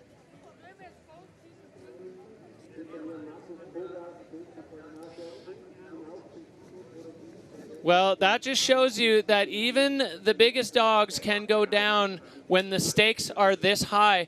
Marcus Goguen going to the moon on a laid-out double backflip, and so far it's money booter Money Booter 2, double backflips 0 on that one, as the teammates Marcus Gogan and Oscar Mandin both going down. Marcus now just going for the butt slide, the walking taking way too long. See, maybe he's going to line up this cliff underneath him. With one ski? There's one of them. Yeah. I'm not sure where the second ski is. Well, it's still out of frame for us, so it's a long way down. Marcus now in the unenviable position of having to ski this rough lower section of the Wildseeloder on one. You see the peak performance helium mat there, providing a wonderful, comfy viewing position for the fans here at the Fieberbrunn Pro 2024. A nice sunny spot. There's Jorge Morilla, one of our comms experts, usually the man behind the camera, but looking good in front of the camera. That beautiful mustache just really popping on camera here, as Marcus finding his way down to his escaped ski. Still not down to it. That ski went for a ride. Got some real travel on it. Still not in Oh, our there it frame. is. It was in a bush. That's classic bush behavior. Yeah, trying to steal rider skis. Wow, well, we're 4 in to run 2. We've got 2 beautiful runs and 2 absolutely heinous crashes on double backflips. So 50-50 right now on the draw for run 2 for the ski men. As Marcus is reunited with his gear, that's going to be a no score for the young Canadian, but still sitting in second with that 94 score from run number 1. And the crowd in the finish area extremely appreciative of the effort, as we're going to go back up to the top for another rider who had a beautiful run on run number 1. Tenla Katsuno bringing so many freestyle elements into his run. The Niseko rider out of Japan, rookie on the tour, highest placed rookie so far, currently sitting in 5th overall. So let's see if Tenla can step it up, as we have seen other riders do. Yeah, I'll be interested to see which direction he heads. So Tenla Katsuno dropping in from start 1 and taking a backie straight out of the gates. Could not see the landing there, if Tenla's landing was clean or not. I saw a slight goggle adjustment, but he tossed that so hard, it may have just been a little bit of a wiggle. Tenla, a big 360, so a huge start for the Japanese rookie as he's making his way down towards this air made famous by George Rodney and Marcus Eder. A big backflip and holding on. Tenla Katsuno bringing the heat here on run 2.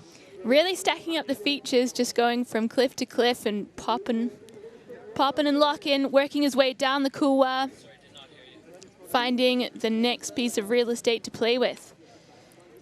Trying to surf his way up on top of this feature, which we saw Martin hop off before, and taking that deep into the couloir, managing to link it together with this bottom feature, and he threes off it, but just goes down. This landing has taken out so many riders today.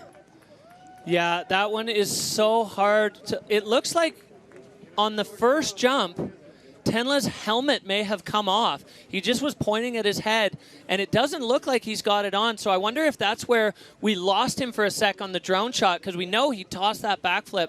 Tenla Katsuno, I mean, that is one of the mandatory pieces of equipment. So we'll see where that ends up, but you got to have a helmet on. Helmets are really important. So are brains. So yeah, I wonder if you forgot to buckle it up. I don't know, or he just set so hard he blew through the buckle of his helmet. But Tenla Katsuno, we're going to see him on a closer shot there as we come through the finish arch. Oh yeah, helmet free since '83. Tenla Katsuno.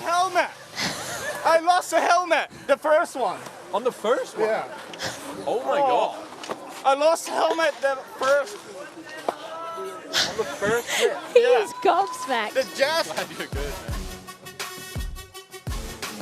Oh yeah, the helmet just tumbles right off. Floated straight off his head. That's not what you want. So that's an interesting one for our commissioners team, as without the mandatory equipment, I feel like that's a DQ. And then Tenla continuing on with his run. No helmet, no goggles, no problem for this guy. Down here, popping off the ledge into the couloir, and then this is where things, well, continued to go a little haywire. 360 there, he got a little wonky, and then right over the front, the snow there, super weird. And the look on his face as he crossed the line, almost in disbelief, as he just skied nearly an entire Freeride World Tour run without a helmet. Making history here on the Wildseeloder face. So he's just debriefing with the team.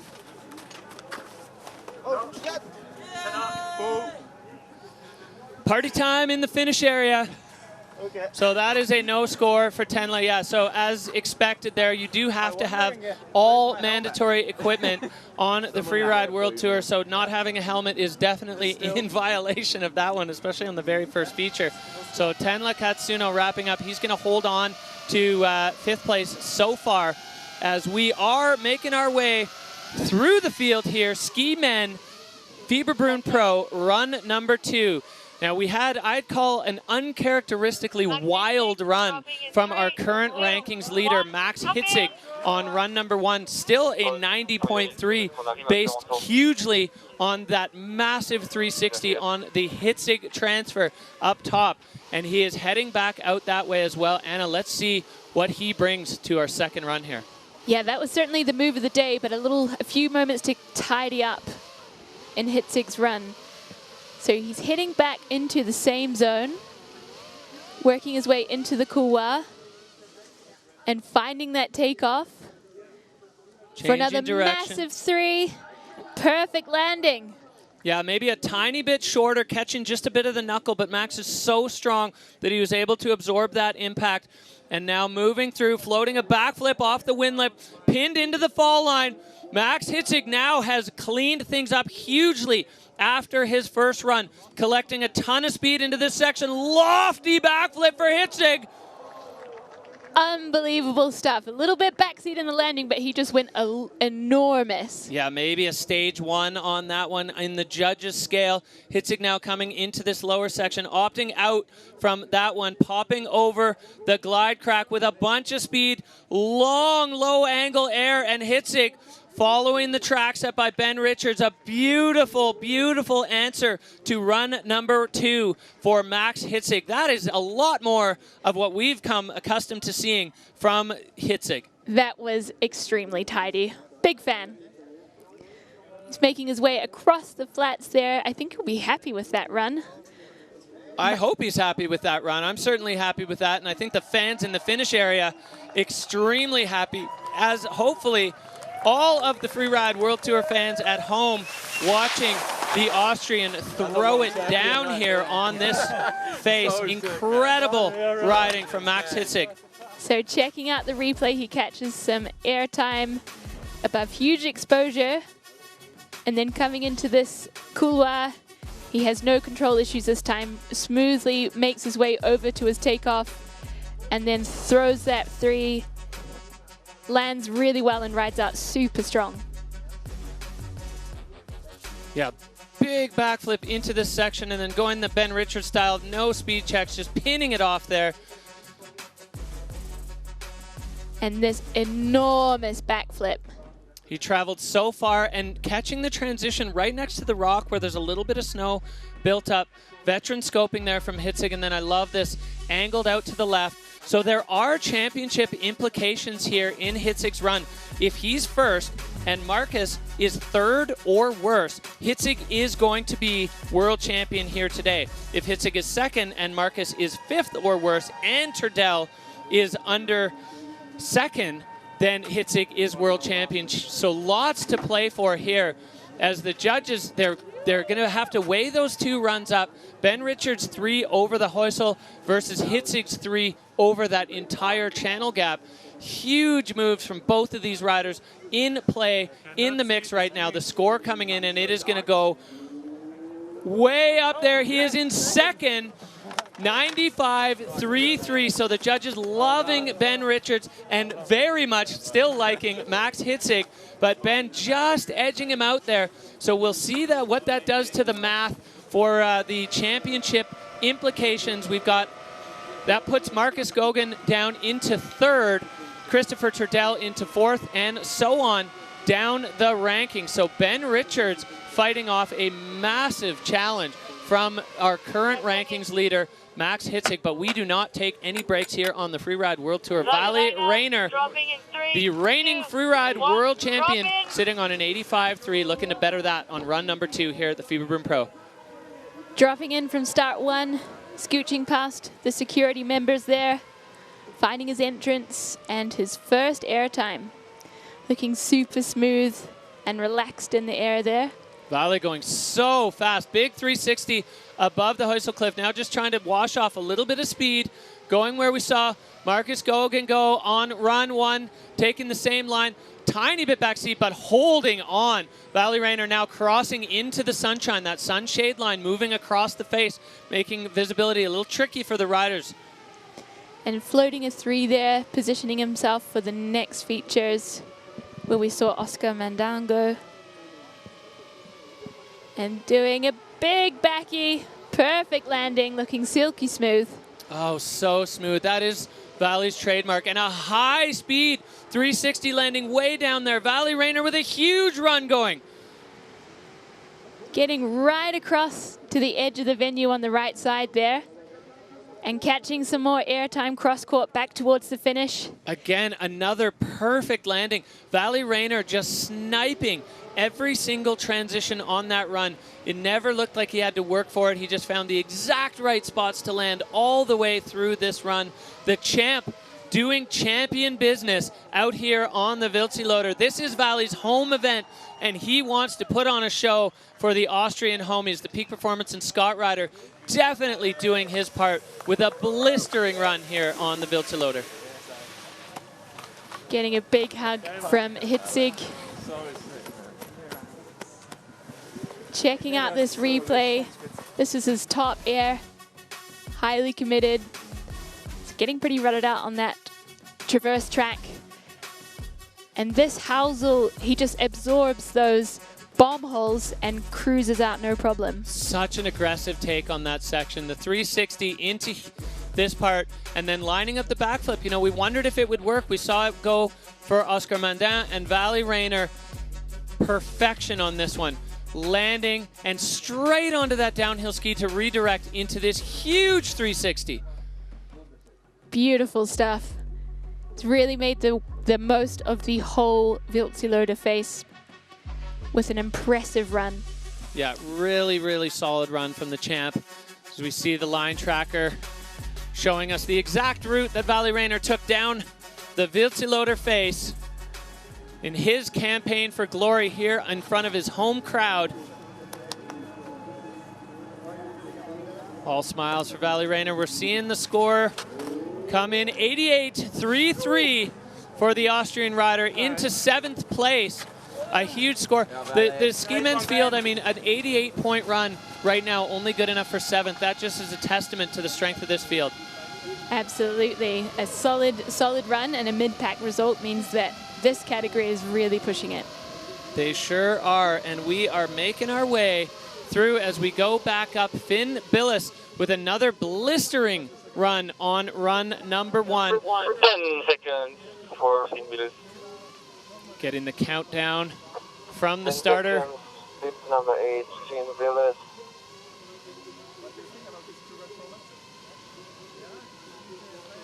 Finn Billis starting in 3, 2, 1, dropping it.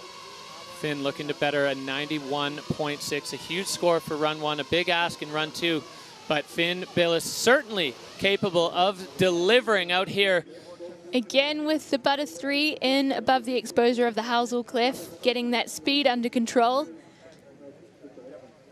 And another huge 3, working his way over to the looker's right side.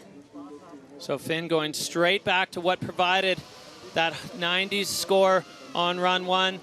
The flat 3 No hesitation, flying off that lower cliff. Finn absolutely pinned. Look at his pants flapping in the wind. He is picking up so much speed on the lower section of this face. And he's bringing a lot of speed into this one. Going for the 7, landing it. The straight 7 there for Finn. I feel like that was almost tongue-in-cheek there as he had the blunt cork 7 on run 1, flying over the landing on that one, and not even a hint of slowing down for Finn as he motors across the final flats here on this Wildseeloder face, popping a shifty there, having an absolute blast. This man just oozes fun, and switch under the tailback finish arc, wrapping it up with trademark Finn Billis style. Nice one, brother. You too, man. Fuck yeah. Beautiful skiing. Finn absolutely fizzing for his Kiwi compatriot there as we look back at this gorgeous run from Finn Billis. The hand drag 3, linking together some really needed turns to get that speed under control before the Housel 360. Running it out across the rutted out landing there. And taking some serious speed out the bottom. Yeah, Finn could just motoring and then going just for the straight 7 there, landing in one of the holes created by the carnage earlier on that feature. Finn spinning again, one of the few right spinners on the Freeride World Tour, and then motoring past every other bomb hole on that one. Full commitment to the send and to the speed for Finn Billis as he is rocketing through the finish arch there. A great run, commanding performance. Is he going to be able to step up? Big shout out to Oyster Lane, all the crew in Wanaka, all the boys watching back home right now. Thanks for supporting us. Love it. Big hellos to the Kiwi crew. Pretty Kiwi, yeah? Very Kiwi snow. Yeah. Well, the boys are used to it, and they have showed why. Finn Billis into a 90.83, so maybe not quite, well, just a point under what he was able to put down on run number 1. Could be the difference between that blunt grab cork 7 and the pencil 7 on the second run. But again, a huge score for Finn Billis in a field of huge scores today at the Fieberbrunn Pro. So Finn slotting himself into 5th, Turdell 4th, Marcus Gogan in 3rd, Max Hitzig with the silver medal, and Ben Richards fighting off all comers for the top spot right now. But there are still a couple of heavy hitters to come. We did get word that Christopher Turdell is not going to be taking the start for run number 2. He feels like one time off the Eagle in a day is enough. I don't know that, I'm just making it up.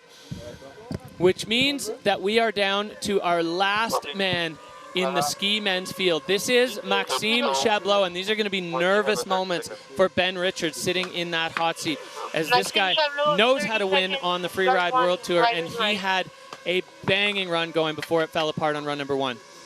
Absolutely some huge moves in Maxime's first run, and if he can tidy up the landing on the last feature, it could be a good score. And that one's been a bit of a dice roll for the riders. We've seen a couple riders land it, and we've seen a couple riders going down on that one. So the question is, will Maxime look to repeat run 1 but finish it off clean, or is he going to opt for something else? I mean, I can't wait to see, because if that run finishes, the judges are going to be hard-pressed. So dropping in from run 1, catching some airtime straight out of the gate. He's working his way back to the same area down the looker's left side of the venue. Now Maxime taking a ton of speed for this first feature with a big 360. Nice clean landing now. The approach, we saw a double backflip from Chablot on run 1. Will he repeat? He's tugging for double, landing clean, riding out strong, and working his way down to find his next features, white rooming himself. Yeah, there's still moments of glory on this face as Chablot staying on the high edge of the couloir. We saw Martin Bender air off this section. Chablot going for the early entrance into the couloir. For sure, his mind is on this cork 7. Is he going to be able to put it down? Is he going to be able to hold on to it? He throws it again off an even higher point. bang! Bolt for Maxime Chablot as he finishes that run with with a statement, taking a higher line, a bigger air, but finding a better landing there, and now more to come from Chablot. Laying out that backflip, perfect landing, just cruising through the bottom section there. Picking off another cliff before he just runs those skis down the 4 lane towards the finish. What an absolute scorcher. Oh yeah, hands in the air. Maxime Chablot with full redemption from number 1. Now the question is, what did the judges do with that? We saw them with Martin Bender's score over in that section, not quite as high as some of the ones that had the bigger cliffs, as Maxime and Bender. Bit of excitement in the finish line. That was insane. Well, 2 double rotations in that run for Maxime Chablot, and he is elated as we look up at the top, airing right out of the start gate, getting things started with a bang. Floating that big 360 down the ridge. And tucking for double on this one. Super solid landing. Directly into the turn, and he goes a little further left, right off the point of that, and finds a landing that works. And Maxime Chablot, a little fist pump there for himself, and he wasn't finished yet. Still managing to catch this jump with a laid out backflip, and then airing over the low section, and then before pinning it to the bottom of the face, Maxime Chablot with a statement there that he wants a piece of that podium today in Fieberbrunn. Well, the judges have a lot of runs to compare that to, but I have a feeling it's those higher runs. Another line, I promise. Next time, another line, I promise. Maxime Chablot going right back to what's delivered for him here in Fieberbrunn as he waits for the score. This is the last score the judges are going to drop today. I love that line so much, I had to perfect it. Wow. Well, and he said yesterday he hasn't yet perfected that line, so he's kept going back to it to lock all of it in. So the score to beat now, a 97. We see Martin Bender with the 87.33. That was the previous best score on that side of the face, but for sure with a double backflip, you know, that's going to be a big factor on that one. Although Martin had the big air into the couloir. He had a little bit more free ride in there, just in that big middle air into the couloir, but I don't envy the judges right now, and I think as the last rider of the day, they're anxious to get it right. They're going to take their time, they're going to video review and make sure they deliver the goods. But no matter what the score, I think Maxime Chablot should be extremely proud of that run. Yeah, he's been working on that project for a while, and he finally locked all the pieces together and executed that top to bottom with perfection. So Ben Richards soaking up the sun in the hot seat. We haven't had a Kiwi winner on the Freeride World Tour since Craig Murray, and Ben Richards certainly doing his part to hold it down for our Southern Hemisphere Freeride friends, as these two now anxiously waiting. Like, I didn't know Christopher wasn't going, so I was not ready at all. I was thinking that run a little quicker. Yeah, Maxime, unaware that Turdell not taking the start, so having to rush it. Maybe it was just less time to be nervous up there. Yeah, it might have been a little silver lining.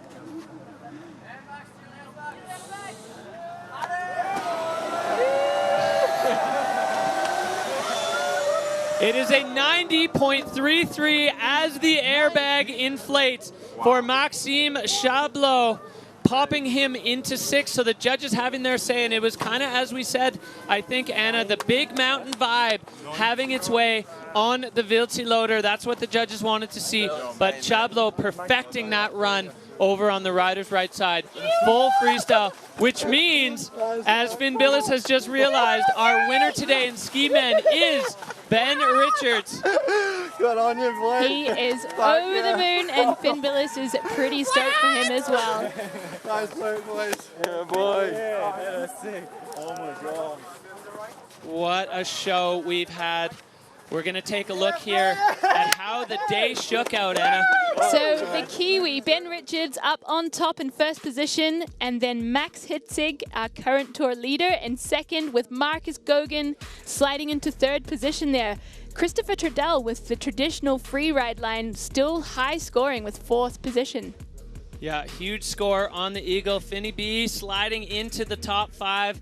And then we see Tenla Katsuno on the strength of that first run, tied for 6th with Maxime Chablot. That rider's right side maxing out with those scores. Valley Rain and Martin Bender and Oscar Mandin rounding out the top 10 here for ski men. So now here we see this is the top 3 men from our ski division. That is Marcus Gogan in third, Max Hitzig in second, and Ben Richards with his maiden victory on the Freeride World Tour. A huge day for the Kiwi.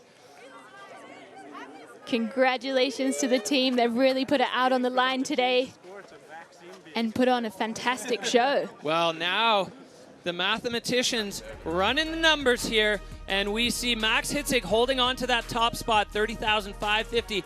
Marcus Gogan still in second and still well in touch.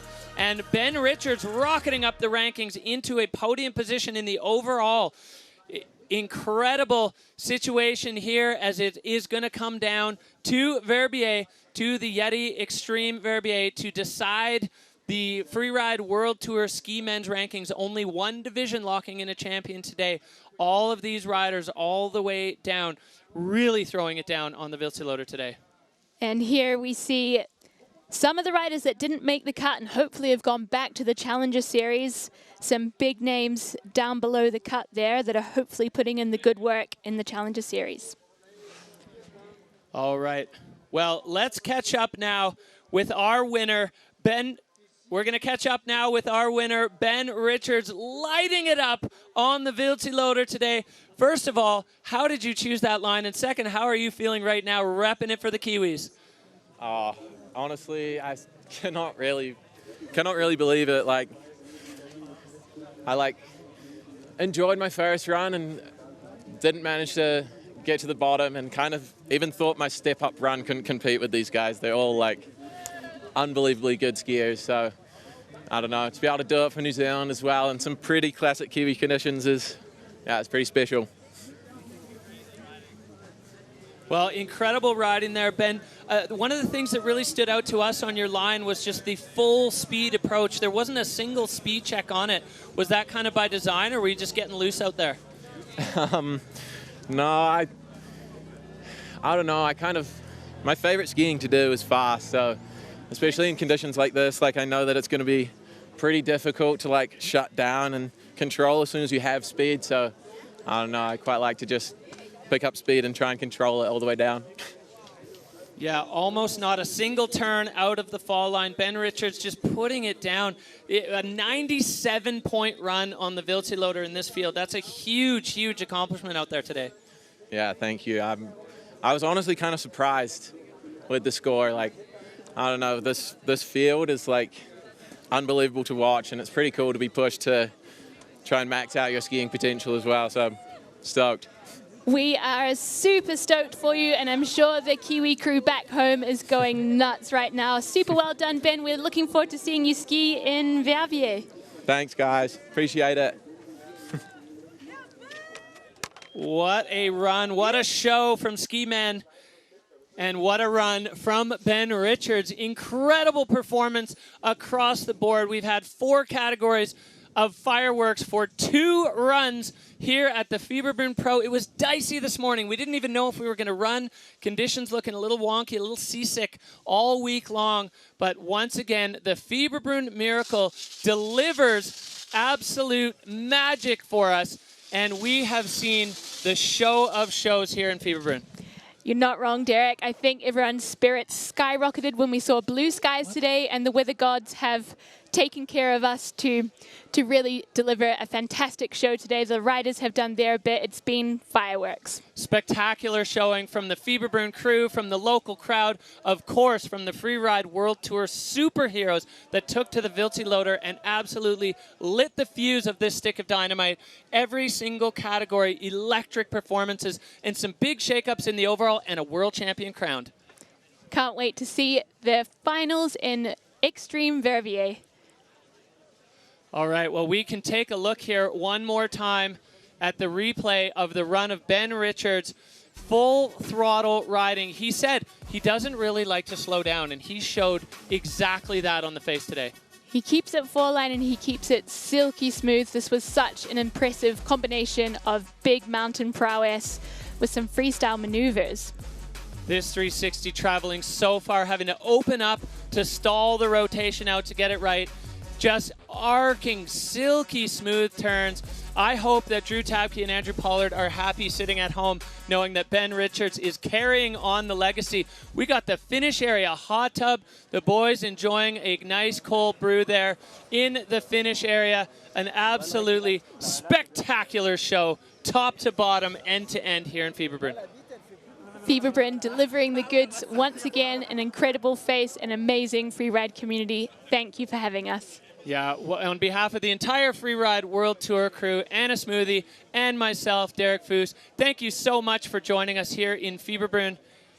It's been an absolutely spectacular time. Now, it's your time to get involved. Go on to freerideworldtour.com right now and have your vote for Rider of the Day. All categories included. Who did you love? Which performance got you fired up watching from home? Or if you're here watching on your phone, you can vote. You can scan the QR code or just go straight onto freerideworldtour.com. Rider of the Day, there are so many to choose from across all categories. Is it going to be Aaron Sauvé? Is it going to be Ben Richards? Who's it going to be? Some incredible moments out there on the face today from Ski Woman. Hugely impressed with some big moves on the Eagle and some amazing freestyle elements. What was your favorite? Oh, man. I mean, seeing Aaron Sauvé getting into the 90s in snowboard women was absolutely spectacular with that huge send. I mean, the elation from Ben Richards and Finn Billis celebrating with the Kiwi community for that win, a first win on the tour for Ben. So many moments. Hitzig spinning his gap. 3 backflips and multiple 360s in ski women. Incredible show. Outstanding. So be sure to keep watching. We've got one more stop of the Freeride World Tour to go. I mean, yeah, we are just getting started with the Freeride World Tour Finals. It is lightning here in Fieberbrunn. We're going to Verbier next. That is going to be exciting as the championships are all to play for. So much still in store at the Freeride World Tour by Peak Performance. Can't wait to see you in Verbier.